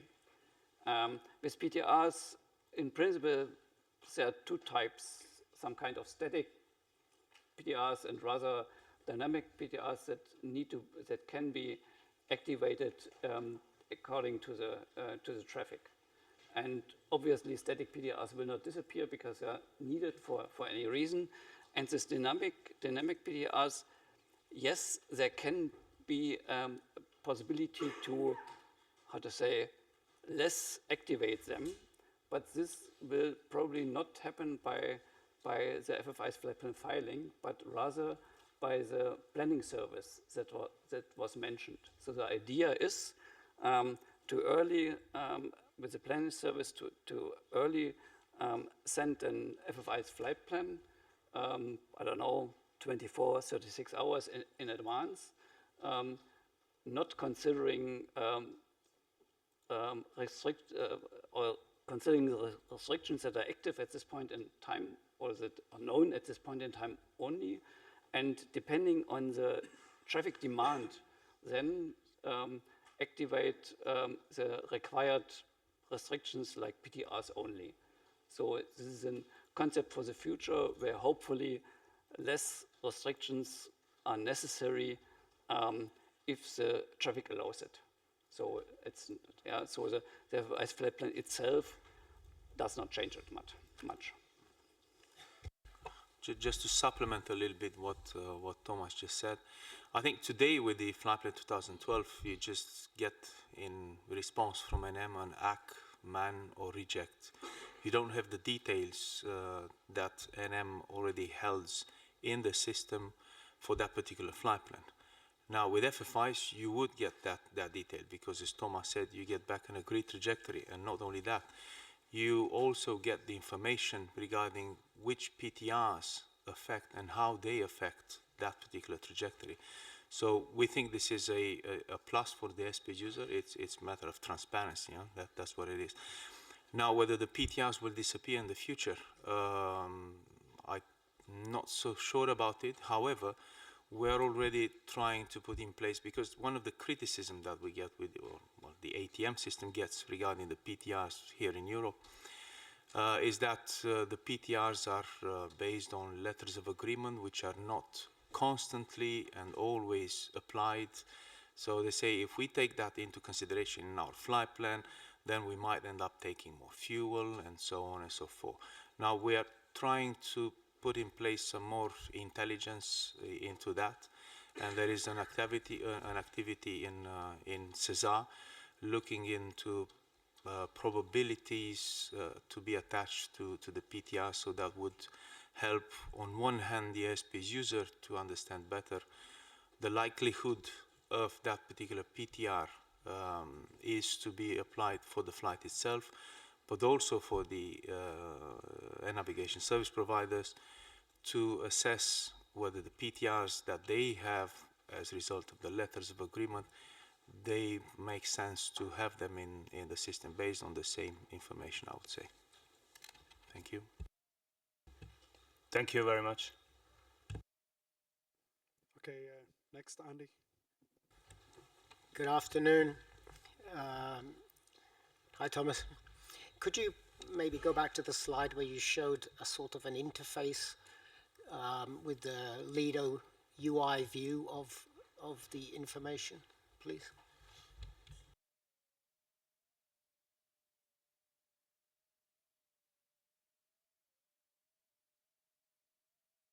The one where you had your UI view of an EFPL. That's it there, I think. that on the right.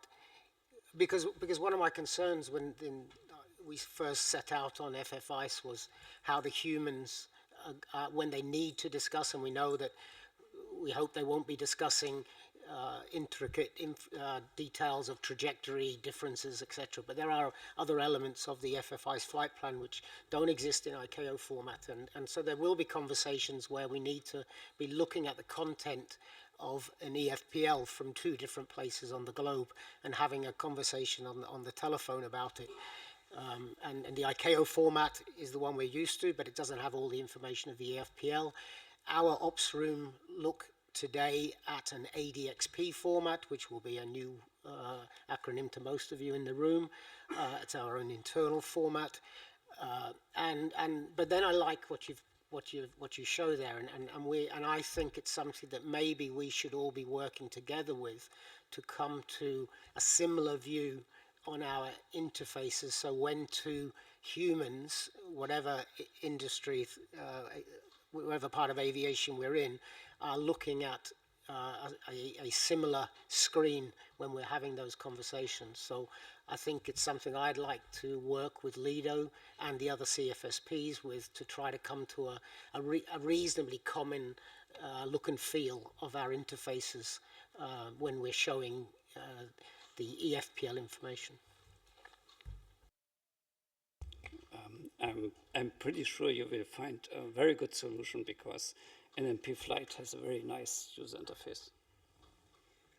I'm not talking about sharing an interface. I'm sure when we implement a view of an EFPL inside NMP Flight, that page, that screen should look similar when you're looking in NMP Flight or Lido or CAE, etc. Similar, not identical. We're not talking about sharing exactly code or anything. I'm just saying if we could come to a harmonized agreement of what we're all looking at, I think it could help our operations in the future. When you look a little bit closer, then you will find out that most of the things correspond to elements in the FFI's flight plan. So it's not really a surprise what we display here.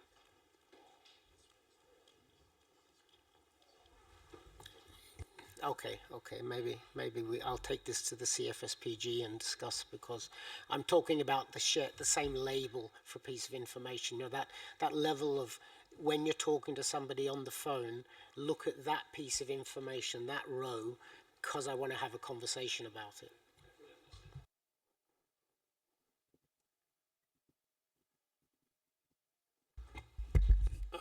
Just to get back to this topic, what you show in your presentation maybe is tied to Lido IFS.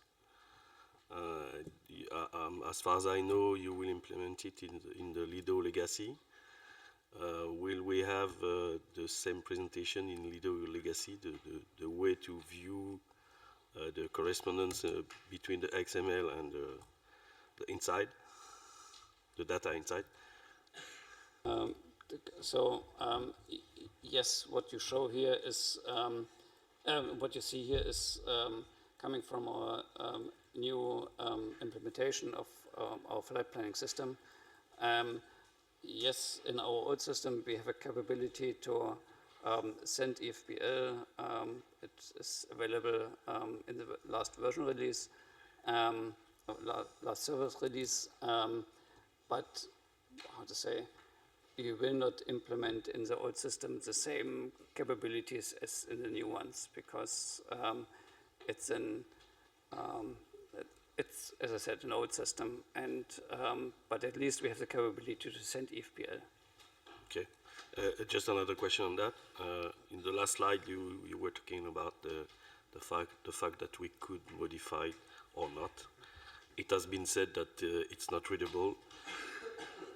I don't agree at all with that. This is readable. This is XML, and there are tags, and you will have guys that will put their hands on it. I don't say it's good, but you will have that, so you have to think about that. Yeah, but don't worry. We will not. Technically, it's possible to offer a text modification possibility, for sure. at the moment, we don't foresee it because we don't really see a need to do it directly in the XML. We offer the capability to modify the FPL, but in a different way. Yeah, so, and somebody, I don't know, Marcel always says it's not made for humans to modify, and then he tells me, oh, you're not a human because you're able to modify. Yeah, okay.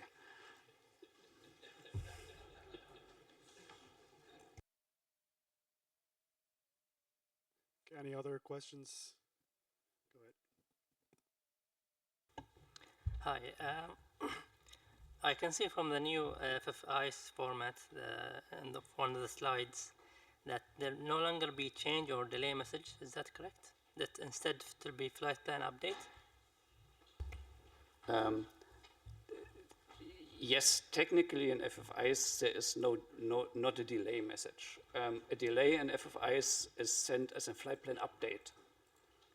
So you can for sure perform a delay, but you need to send an update, flight plan update. And the current concept foresees that a flight plan update, also in case of a delay, is a complete EFPL. Also, only the UBT is changed. So you, in the previous case, delay, it's specific, you can delay the flight. But a flight plan update, can you, for instance, update the flight to an earlier time than the filed one? The principles with regard to changing the EUBT does not change. So you cannot update the EUBT to the earlier time. If you want to make it earlier, they have to cancel and refile. Okay. So yeah, so also is an update. So this is not, yeah, this principle does not change. Okay.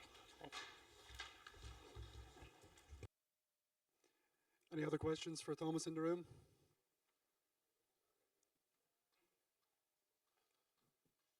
Sorry? Okay, don't see any in the room, so we have some questions from online for Thomas.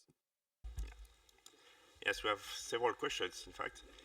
Do you know if it will be possible in the future to integrate multiple cruise performance data into EFPL? This could decrease the workload of flight dispatchers by providing a plan B in case of DLA.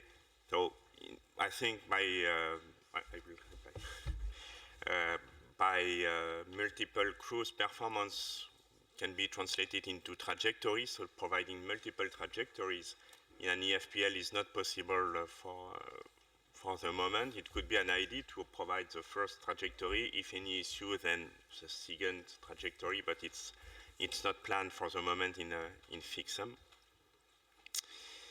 So next is, would you advise us in 2-3 sentences advantage of for FFIs comparing to Flight Plan 2012 from AO point of view?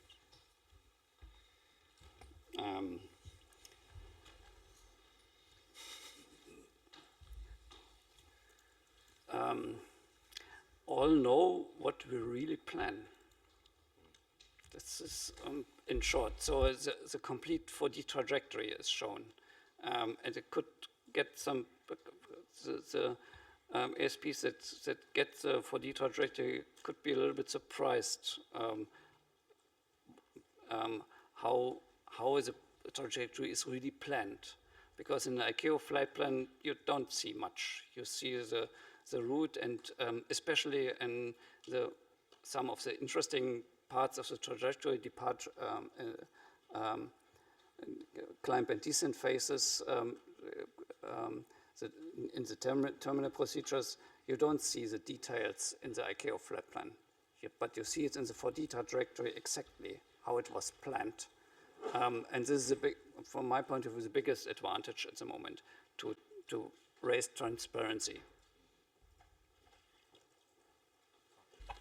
If I may, yes, just to add to that, I think that's one point which comes with FFIs, which is the predictability.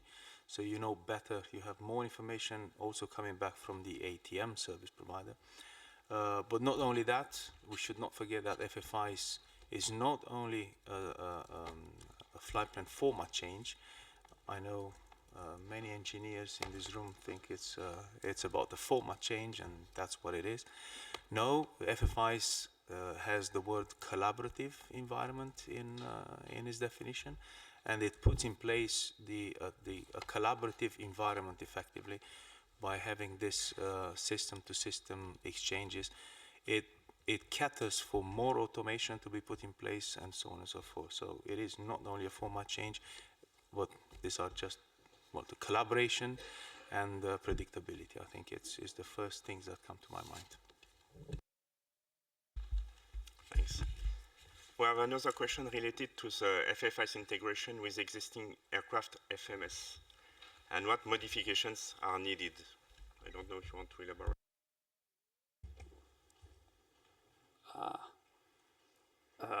I would love to see an FFI's flight plan uploaded directly in FMS. I don't know how many decades, how many hundreds of years we need to wait for it, but are there any plans? Not as far as I know.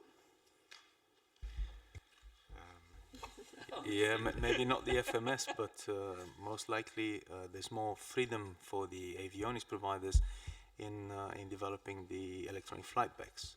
So the first step might be a better integration with electronic flight bags rather than FMS. But there is work to be done. Yes, I agree. But somebody will say,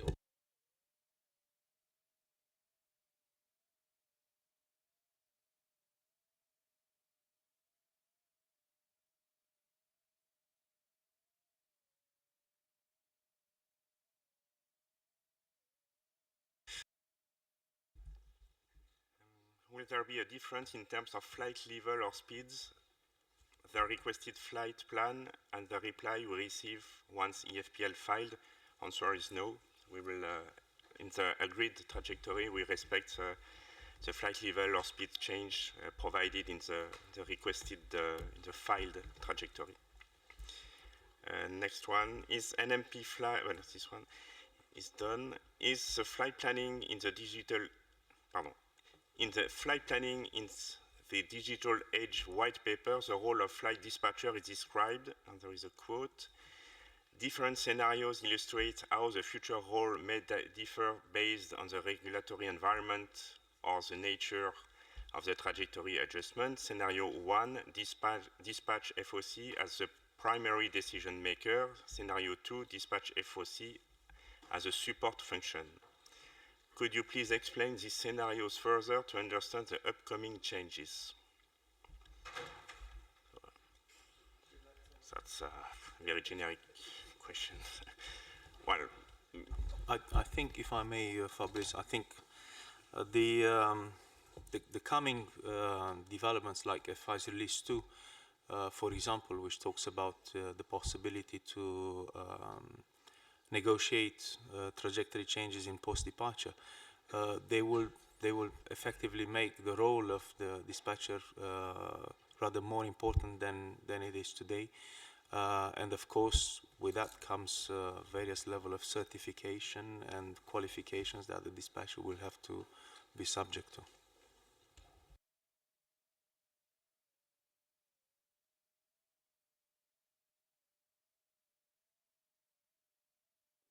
Okay, thank you very much, Thomas.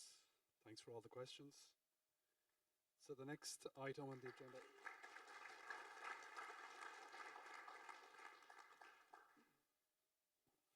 So the next item on the agenda will be the future of FFIs and will be presented by my colleague, Augustine George.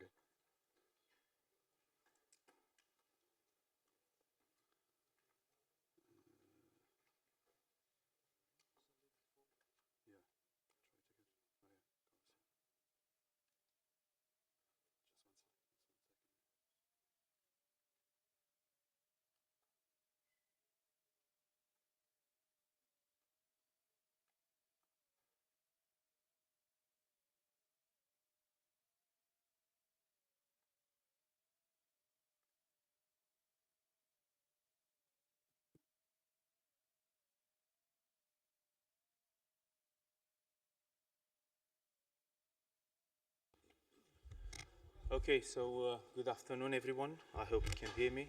So my name is Augustin Gheorghe. I work in Flight Plan Flight Data Evolution Network Strategic Project, together with Donald and the other guys.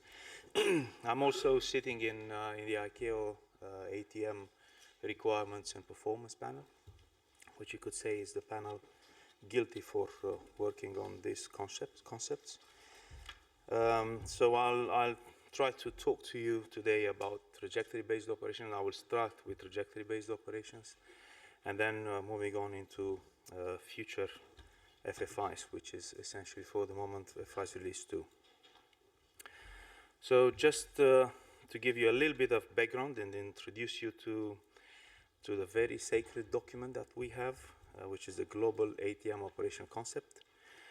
This document actually defines for the first time what air traffic management constitutes, and also this is one of the first operation concepts that ICAO ever developed in the wide range of air traffic management. It is this document that gave the foundation for the enabling concept documents that are listed in this slide that have been developed by ICAO in the last 20 years or so.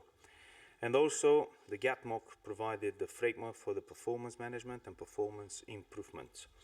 GATMOC, together with these enabling concept documents, one of which is, as you can see there, trajectory-based operation, global concept, became again the foundation to support the global and regional planning, which laid out the timelines and the high-level roadmap, giving some insights into which time frame certain capabilities will be made available. It is this global planning that drove the global standardization activity, which turned into documents like ICAO annexes, which there are SAPs, PANs, procedure for air navigation, and manuals or guidance materials.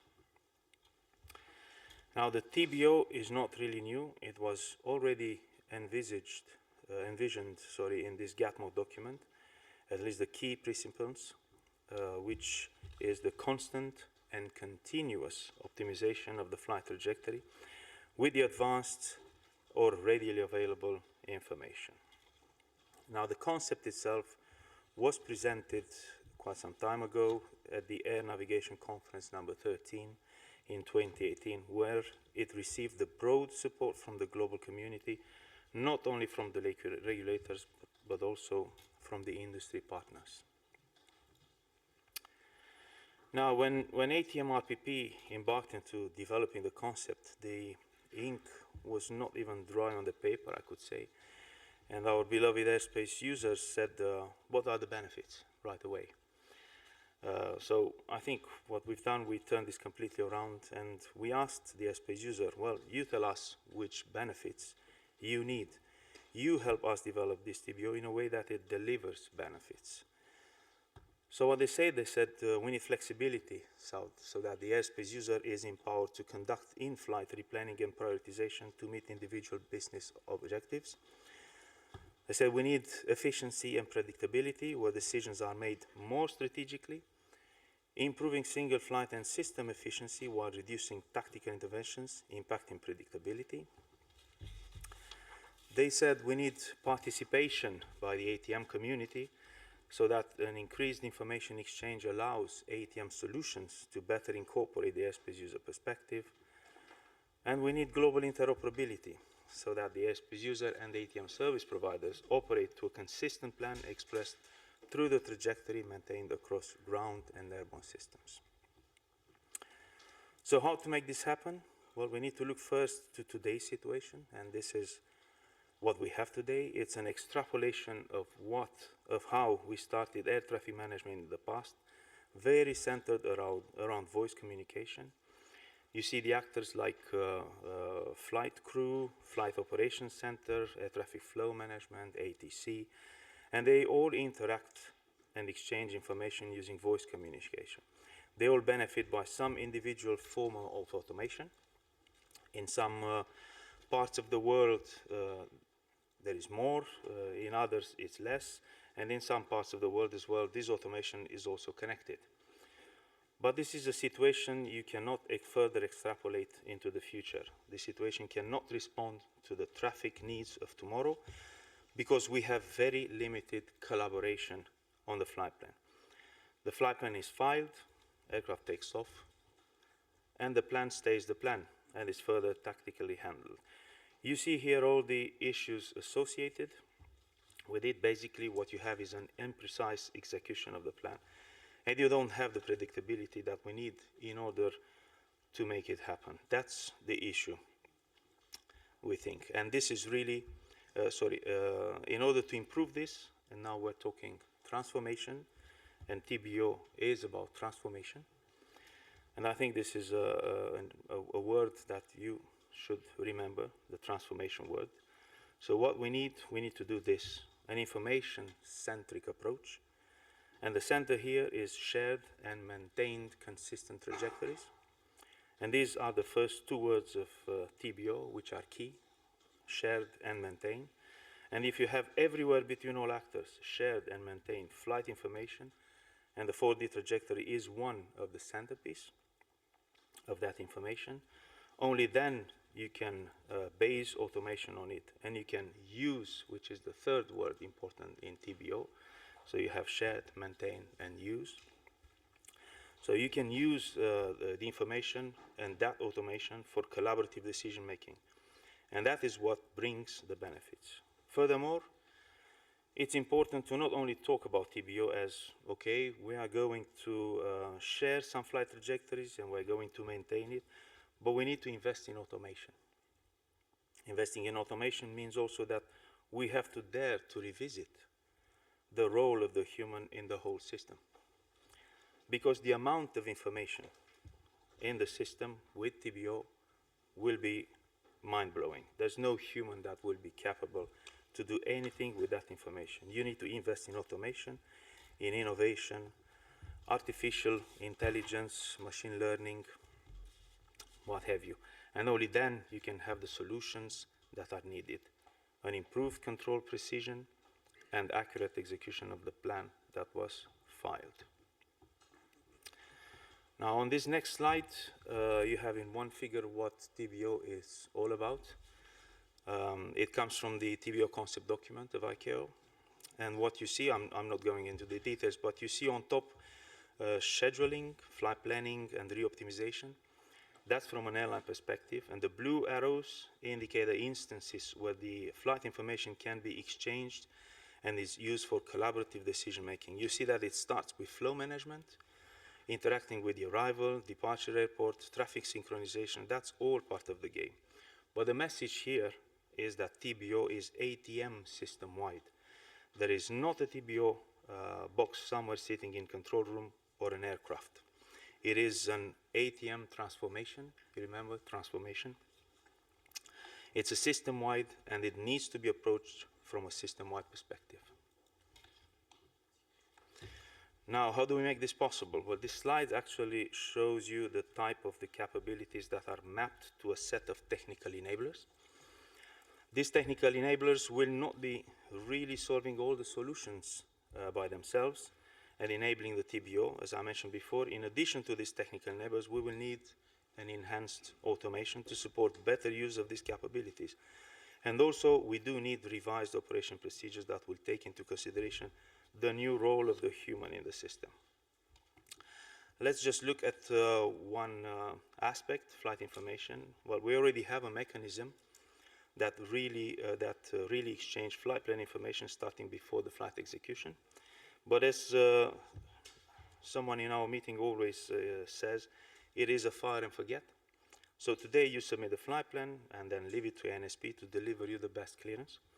You have no idea what clearance you're going to receive. But with the introduction of FIs, and we have seen the collaboration capabilities brought about by Release 1 already, you as an airspace user will be able to participate in a constant negotiation and optimization of the flight trajectory. And the optimization should also be possible when the flight is airborne. Moving on into post-departure phase, we have this scenario, just to illustrate what we put on the table. This is a flight, a real flight that took place from the West Coast of US to Tel Aviv is something that has been put in one of the scenarios done by our colleagues in SESAR, Network TBO project. I'll talk about it a little bit later. Now the blue line is the route that is put in the flight plan, in today's flight plan. The flight operations, they get new wind data, for example, and they figured out that they can fly a much more efficiently, by flying the black line. Now the questions we ask the airlines whenever we meet the airlines is, well, can you do this today? Can you, as a flight operations center, change this route to follow the black one? Once again, the aircraft is airborne. Well, some of them say it's possible, but we have to make lots of phone calls. Then we ask, can you do it in a systematic way? And in this situation, they say, no, it's not possible to do that today in a systematic way. Now, do you want to have this functionality? Well, yes, we want it. And there are many of these examples. So what we need is to continuously focus on flight efficiency, and basically what we need is to extend flight planning from pre-departure into post-departure. And that's exactly what FFI's Release 2 is about. So moving on to Release 2 of FFIs, the scope of the Release 2, as you have it here, you can see is to enable post-departure negotiations between the airspace user and relevant ATM service providers on changes to the flight's agreed trajectory, but not anyhow. These negotiations must relate to changes in the flight's trajectory that do not necessitate involvement of the tactical actors, like the air traffic controllers.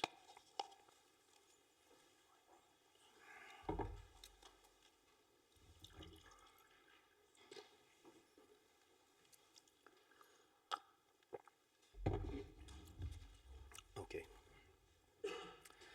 Now, moving on a little bit with more details about Release 2, I should probably already let you know that Release 2 is not yet a done deal, but I'll just present you the ideas we currently discuss, or around we currently discuss in various forums like ATM, RPP, but also in SESAR developments. The agreed trajectory has been obtained in pre-departure through Release 1. The route clearance matches the agreed trajectory upon departure, but while airborne, the airspace user can revise the agreed trajectory under certain conditions, like the change has to be downstream and outside the ATC involvement, and the revision process is performed with the planning actors like a flow manager. Then the new agreed trajectory will need to be passed to the tactical actors. This is subject of a clearance delivery supported by air-ground synchronization. Well, these last 2 points are part of the Release 2 processes, basically. So you have seen that I said the ATC is not involved. So how come that ATC is not involved? We're talking about the changing of a flight trajectory, right? Well, to be able to do that, we need to first remember that negotiation in Release 2 occurs between the airspace user and the planning actor, and secondly, to ensure that the revisions are outside of the trajectory that is are of the trajectory that is outside of the ATC zone of tactical interest. So to illustrate this, if this is the zone of tactical interest, where tactical ATC, the one controlling the flight, is interested in, so and that's the area that that portion of trajectory that he's controlling effectively. Now, negotiations involved, as I said, flight operations center and or flight deck. And they are supported by automation. The planning actor on the ground might be an ATM system as well. Now, what is important here, it is this artifact, the negotiation horizon, as we call it, which is meant to help define what can be addressed as a Release 2 revision. So what is part of a Release 2 negotiation process, or what it cannot be addressed by Release 2. So, is it not working? Yeah, there you go. So, negotiation horizon, a little bit more details about this. We need a mechanism to identify when a negotiation in post-departure do not impact ATC. As such, as I said, we defined a negotiation horizon, which is defined as being a point in space and time, depending on the on the phase of flight, of course, along the agreed trajectory that identifies where an alteration to the agreed trajectory may be considered through the use of the R2 negotiation process. Now, two other zones are important to establish the negotiation horizon. One of them is the zone of tactical interest, which is very much the one that I showed before, but also coordination zone, which takes care of the coordination boundaries. Now, to better depict how this interact, so if we use this marking, basically the negotiation horizon would be a line, blue line, dotted blue line.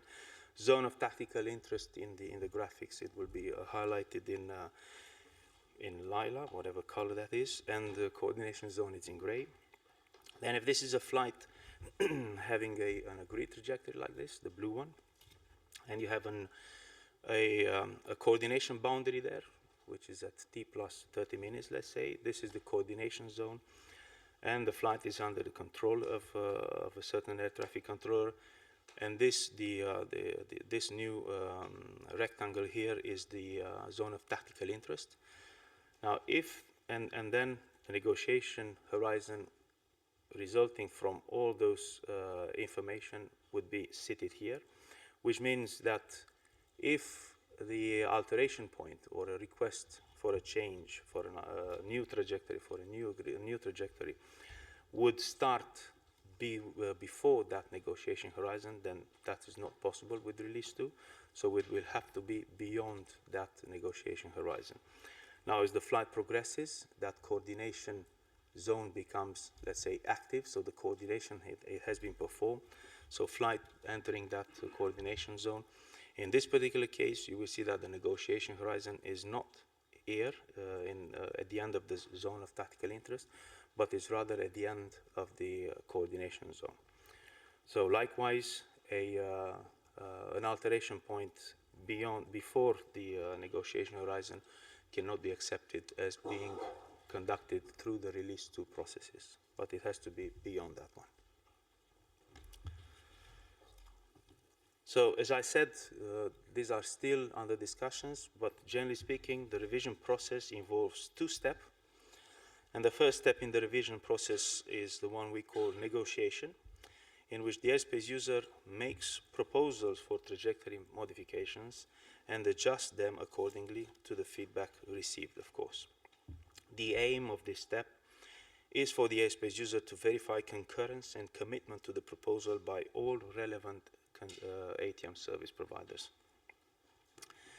Next step is where the airspace user, equipped with a valid modification obtained from the first step, or the new agreed trajectory, as you may want to call it, decides to go ahead and have it implemented. And as such, they share it with the ATM service providers so that they are also aware that what has been negotiated is committed by the airspace user.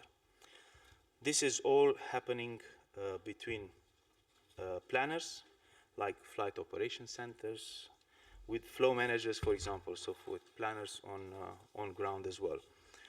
So next, what needs to be done is to move the new agreed trajectory into the tactical field. And once a change to a trajectory beyond the negotiation horizon has been agreed between the flight dispatch and the ATM service providers, it needs to be ensured that both ATC and flight deck have consistent trajectory based on that new agreement. Now, for a single flight, we could imagine that such a modification can be communicated from ATC to flight deck, so to the pilots, using today's RT and data link capabilities. However, since it will be multiple, potentially many flights for which updates will be agreed, it would potentially add to the workload of an upstream air traffic controller for which the update itself has likely no operational significance. Therefore, it is important that the changes to the trajectory are automatically synchronized between ground airspace ATM service provider and flight deck. And in addition, it will be necessary to systematically verify the consistency between the air and ground agreed trajectory. So whenever there's an update, you have to ensure through other exchanges that the both ends are on the same page. And this is what we call air-ground trajectory synchronization. European inputs to the ICAO work on TBO and FFIs are mainly provided from SESAR Research and the EUROCONTROL Network Manager. In terms of future developments, within the Release 1 scope, we're considering the development of the planning service and the use of the AI for a better integration of the ATC constraints in the F5's flight plan. And for post-departure, all developments are related to F5's Release 2. All these developments are included in the SESAR project, proudly carrying the name of Network TBO. And the project includes representatives of the airspace user and air navigation service providers, but also the industry.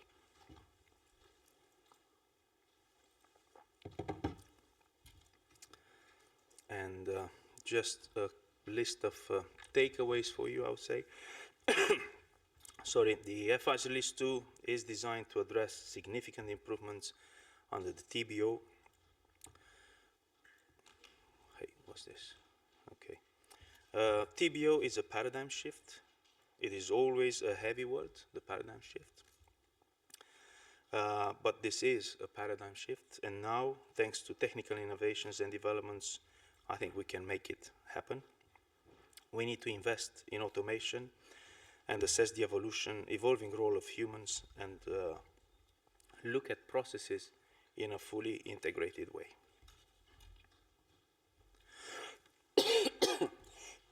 Sorry, thank you for your attention.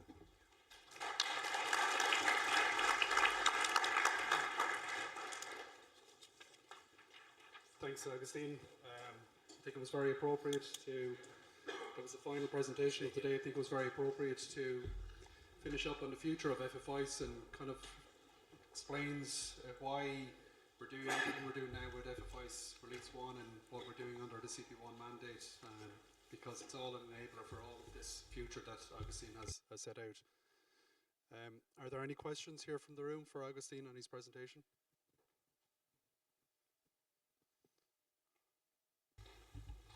Can you remind us the calendar of the Release 2? When it will start and when it will finish? As I said, the work is underway. I don't think we have a precise calendar for it, but we hope to make it as soon as possible, because we are constantly being told that this is where the real benefit starts to show for the airspace users. And in that case, we talk about DARP. What DARP, D-A-R-P, which is used in the Pacific. Do you think it will be adopted in other parts of the world, or everybody will wait for TBO? I'm not very much familiar with DARP, but I think it's quite along the line of what FFI's Release 2 tries to put in place, which is the possibility to modify your trajectory during flight execution. But we are, with much more automation and much more system support, we hope the idea with Release 2 is that it becomes possible to do that in a more systematic way rather than using phone calls, because I think this is what we heard from some of them, some of the FOCs, saying that yes, we can do it with DARP today, but yes, in many places it's quite cumbersome and time-consuming. Thank you. Any other questions for Augustine?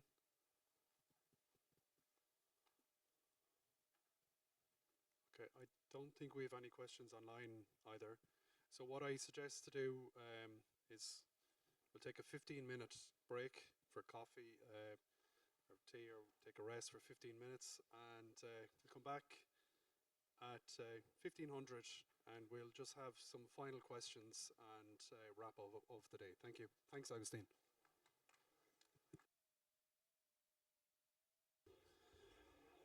Okay, everyone, welcome back. Welcome back after the break. We're in the final straight here now, so just going to give some closing remarks following the day. Just a bit of a summary, and open up the floor for some final questions that you may have.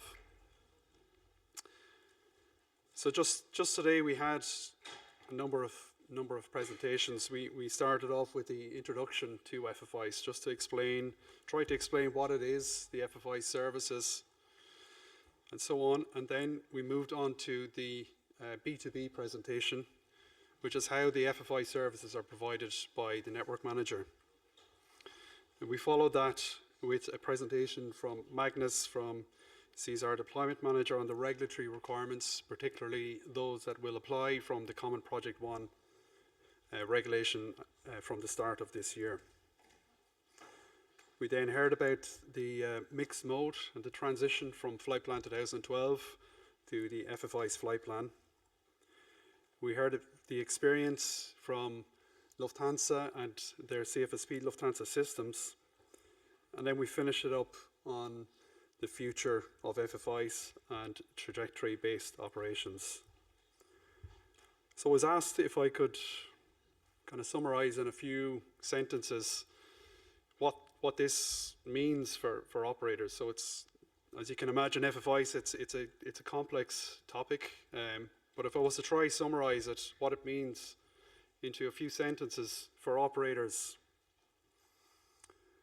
So if you are an operator flying IFR general air traffic from the 1st of January in any of the FIRs of the European Union member states, Norway or Switzerland, you will be required to use the FFI's services provided by the network manager to file an FFI's flight plan. So how do you do that? So you're going to need a system to be able to create that FFI's flight plan. And what we anticipate most operators will do is to work with a computerized flight plan service provider. So we would recommend that you work as soon as possible closely with your computerized flight plan service provider. Depending on what arrangement your CFSP has with NM B2B, you may need to have a B2B certificate. So you should start engaging in that process as well. But firstly, just to speak with your computerized flight plan service provider. But as we said a few times today, NM will continue to support Flight Plan 2012. We need to do this because we provide services to an area larger and to more stakeholders than are mandated by the CP1, the Common Project 1 regulation. So before I move on, just any final questions from the day? Happy to take them now before we move on to the rest of the closing remarks. No comments, okay. Okay. So we've given a lot of information today.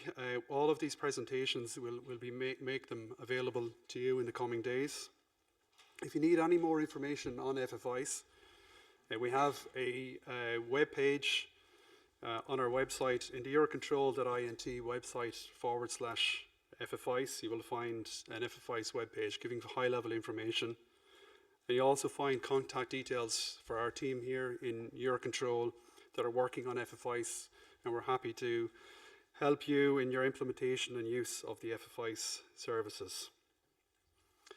I just want to thank all the presenters here today, my colleagues here from the Flight Plan and Flight Data Evolution project team, Joanna and her team from B2B, Magnus from SESAR Deployment Manager, and especially Marcel and Thomas from Lufthansa Systems for travelling here today to share their experiences. Very much appreciated. I also want to thank Boris for including this FFI stay in the Flight Dispatchers event. It was a 2-day event last year. We've added on the 3rd day this year for FFI, so appreciate the opportunity to do this.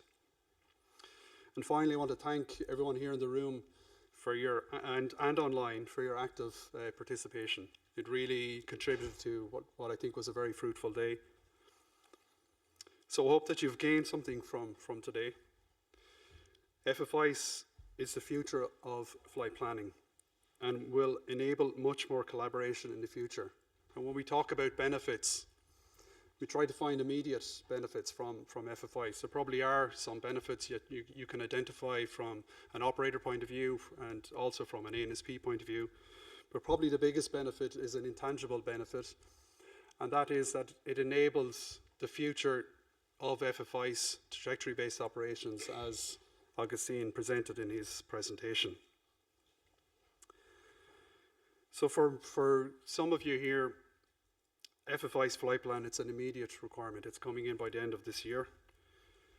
But flight plan, for everyone else, flight plan 2012 will eventually be phased out.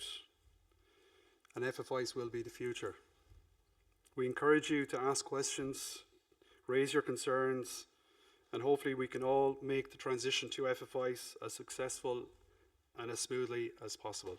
So thank you very much, and I'll hand over to Boris.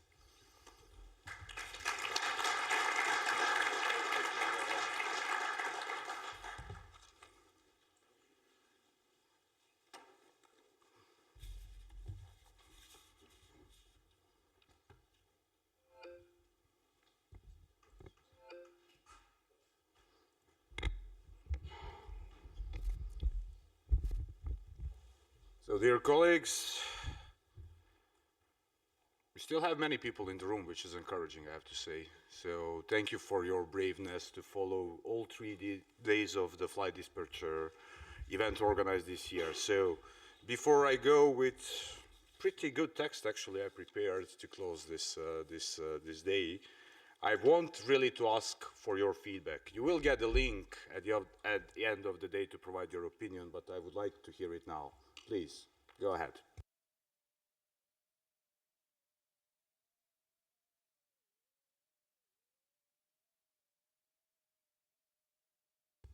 Which is good for me.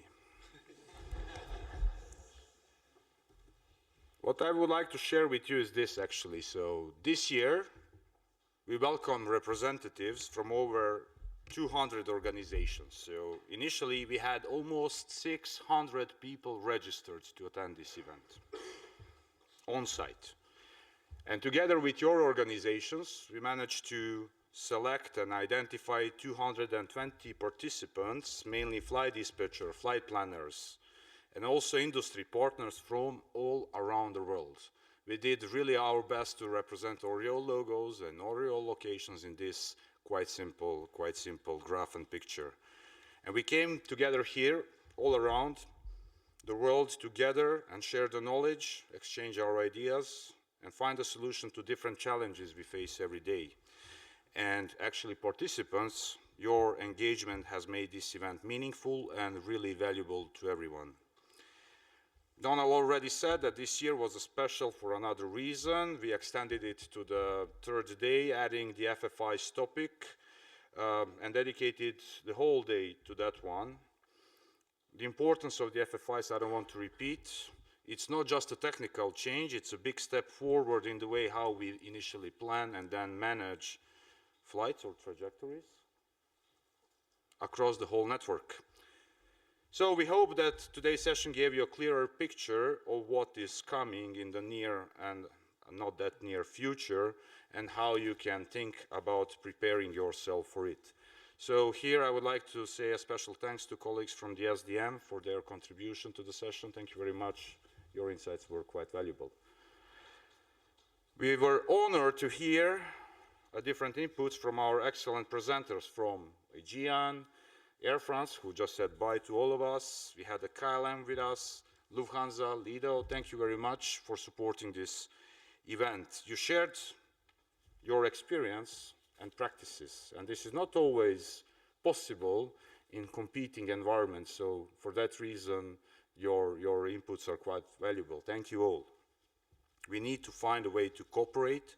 Sharing the knowledge and experience is a way to do that. So particular thanks to our colleagues from DFS, appreciating your presentation very much, and for sharing your perspective within the session with ANSP. We had the first time ANSP involved in the flight dispatcher days, and we hope we will continue with similar approach in the future. You highlighted the importance of the good flight planning and its impact on the overall performance of the network, predictability, and the relevance of the flight plan adherence to achieve good results. The main and the big thanks goes to different colleagues, my colleagues from EUROCONTROL, from NM mainly, NMOC, but also other technical operational staff who worked hard behind the scenes to ensure that the whole event runs quite smoothly. So honestly, your hard work, quite much appreciated. And finally, a gratitude to colleagues from IATA and Airlines from Europe. Airlines for Europe, mainly members of our Aircraft Operators Liaison Cell in EUROCONTROL, then European Regional Airlines Association, EFALDA. Thank you very much for supporting this event. My special thanks are for my colleagues Andy, Maurice, Vera, Dora, Dina, Anouk, Marie, Catherine, Mariam, Pascal with the team. Thank you very much. You helped this event from many, many, many different sides. So, over the last 3 days, we have seen how flight dispatchers and planners can make the most of EUROCONTROL Network Manager tools and support that Network Manager is offering to use it to handle everyday challenges. So wherever is it linked with the flight plan preparation, finding, identifying the best route in the network, avoiding delays, dealing with the disruptions, in overall achieving operational efficiency and actually chasing their individual business objectives. Dispatchers, your role is obvious and quite clear. It's not only, it's essential actually to ensure the flights are executed and prepared in a safe manner, they are efficient, and that on-time performance is achieved all across the network. Flight planning, flight dispatching, flight management, these are not only about following defined procedures, using different tools, performing complex calculation, mitigating disruptions. Your key role is really to make flights safer and more efficient for everyone. So like that, this event is not about the presentation and demonstration, it's about building connections, learning from each other, helping each other to improve. And on behalf of EUROCONTROL, I want to reaffirm our commitment to support flight dispatchers and flight planners, not as we did only during this event, but really to do it every day. Our final goal is to give you better tools, more clear and more meaningful data, and better support than we are giving all the time so you can plan and manage your flights even more efficiently, according to your business model, individual targets, and different needs. So what we ask you is just a simple thing, is when you go back home, not to return the badges, we will come back to that later, is really to go back to your organization and share ideas, information, and the knowledge you took today from all our presenters. This is the essential. The more we share, it's better for all, it's better for the network. And now the badges. Don't forget, please, when you are leaving, to put them in the box. And really, we kindly ask you to share your feedback. As I said, feedback is valuable to define what would be the scope of the future events dedicated to the flight dispatchers organized by EUROCONTROL. And really, on the personal note, just to highlight, it was a great opportunity to see many good, familiar faces, to meet new people, new colleagues. Building the community is something that we all need. It brings us closer to each other, makes an opportunities for cooperation, and actually solve the problem. So, for that reason, networking event, I believe, was the most important part of this particular event. So, as always, it's quite good to see that many of you attended it. So, personally, I look forward to seeing you, many of you again soon with the next occasion. Thank you very much. Have a safe travel home. Best wishes from EUROCONTROL. Just before you applaud, Don't interrupt me. I just have one final demonstration to get. No, I think it cannot be underestimated the amount of hard work that Boris puts in to organizing this event, and I seriously appreciate that hard work. And I would like you all to give a specific round of applause to Boris, please. Thank you.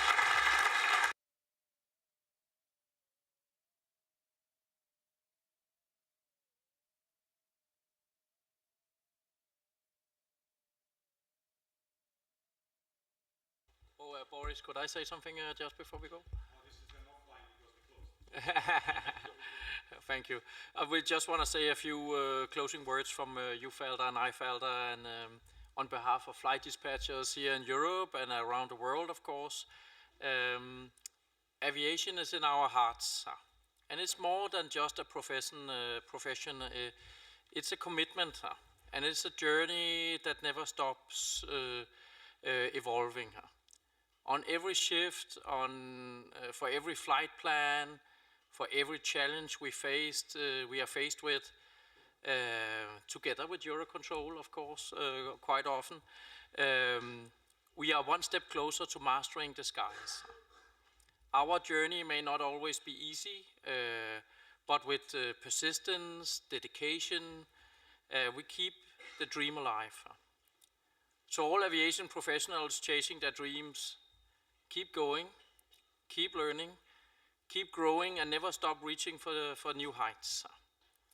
The flight dispatch position is a perfect position to interact on the FFIs and TBO, and you, Felder, I, Felder, we are fully available for any wish on involvement for further development of FFIs and TBO. It is the wish from my Felder and you, Felder, that EUROCONTROL continues with this great event every year. So here's part of your feedback. And so thank you for having us and for a very, very well managed event. So thank you for this. That was all. Thank you. Then we have recorded. I appreciate it. All the best. Bye.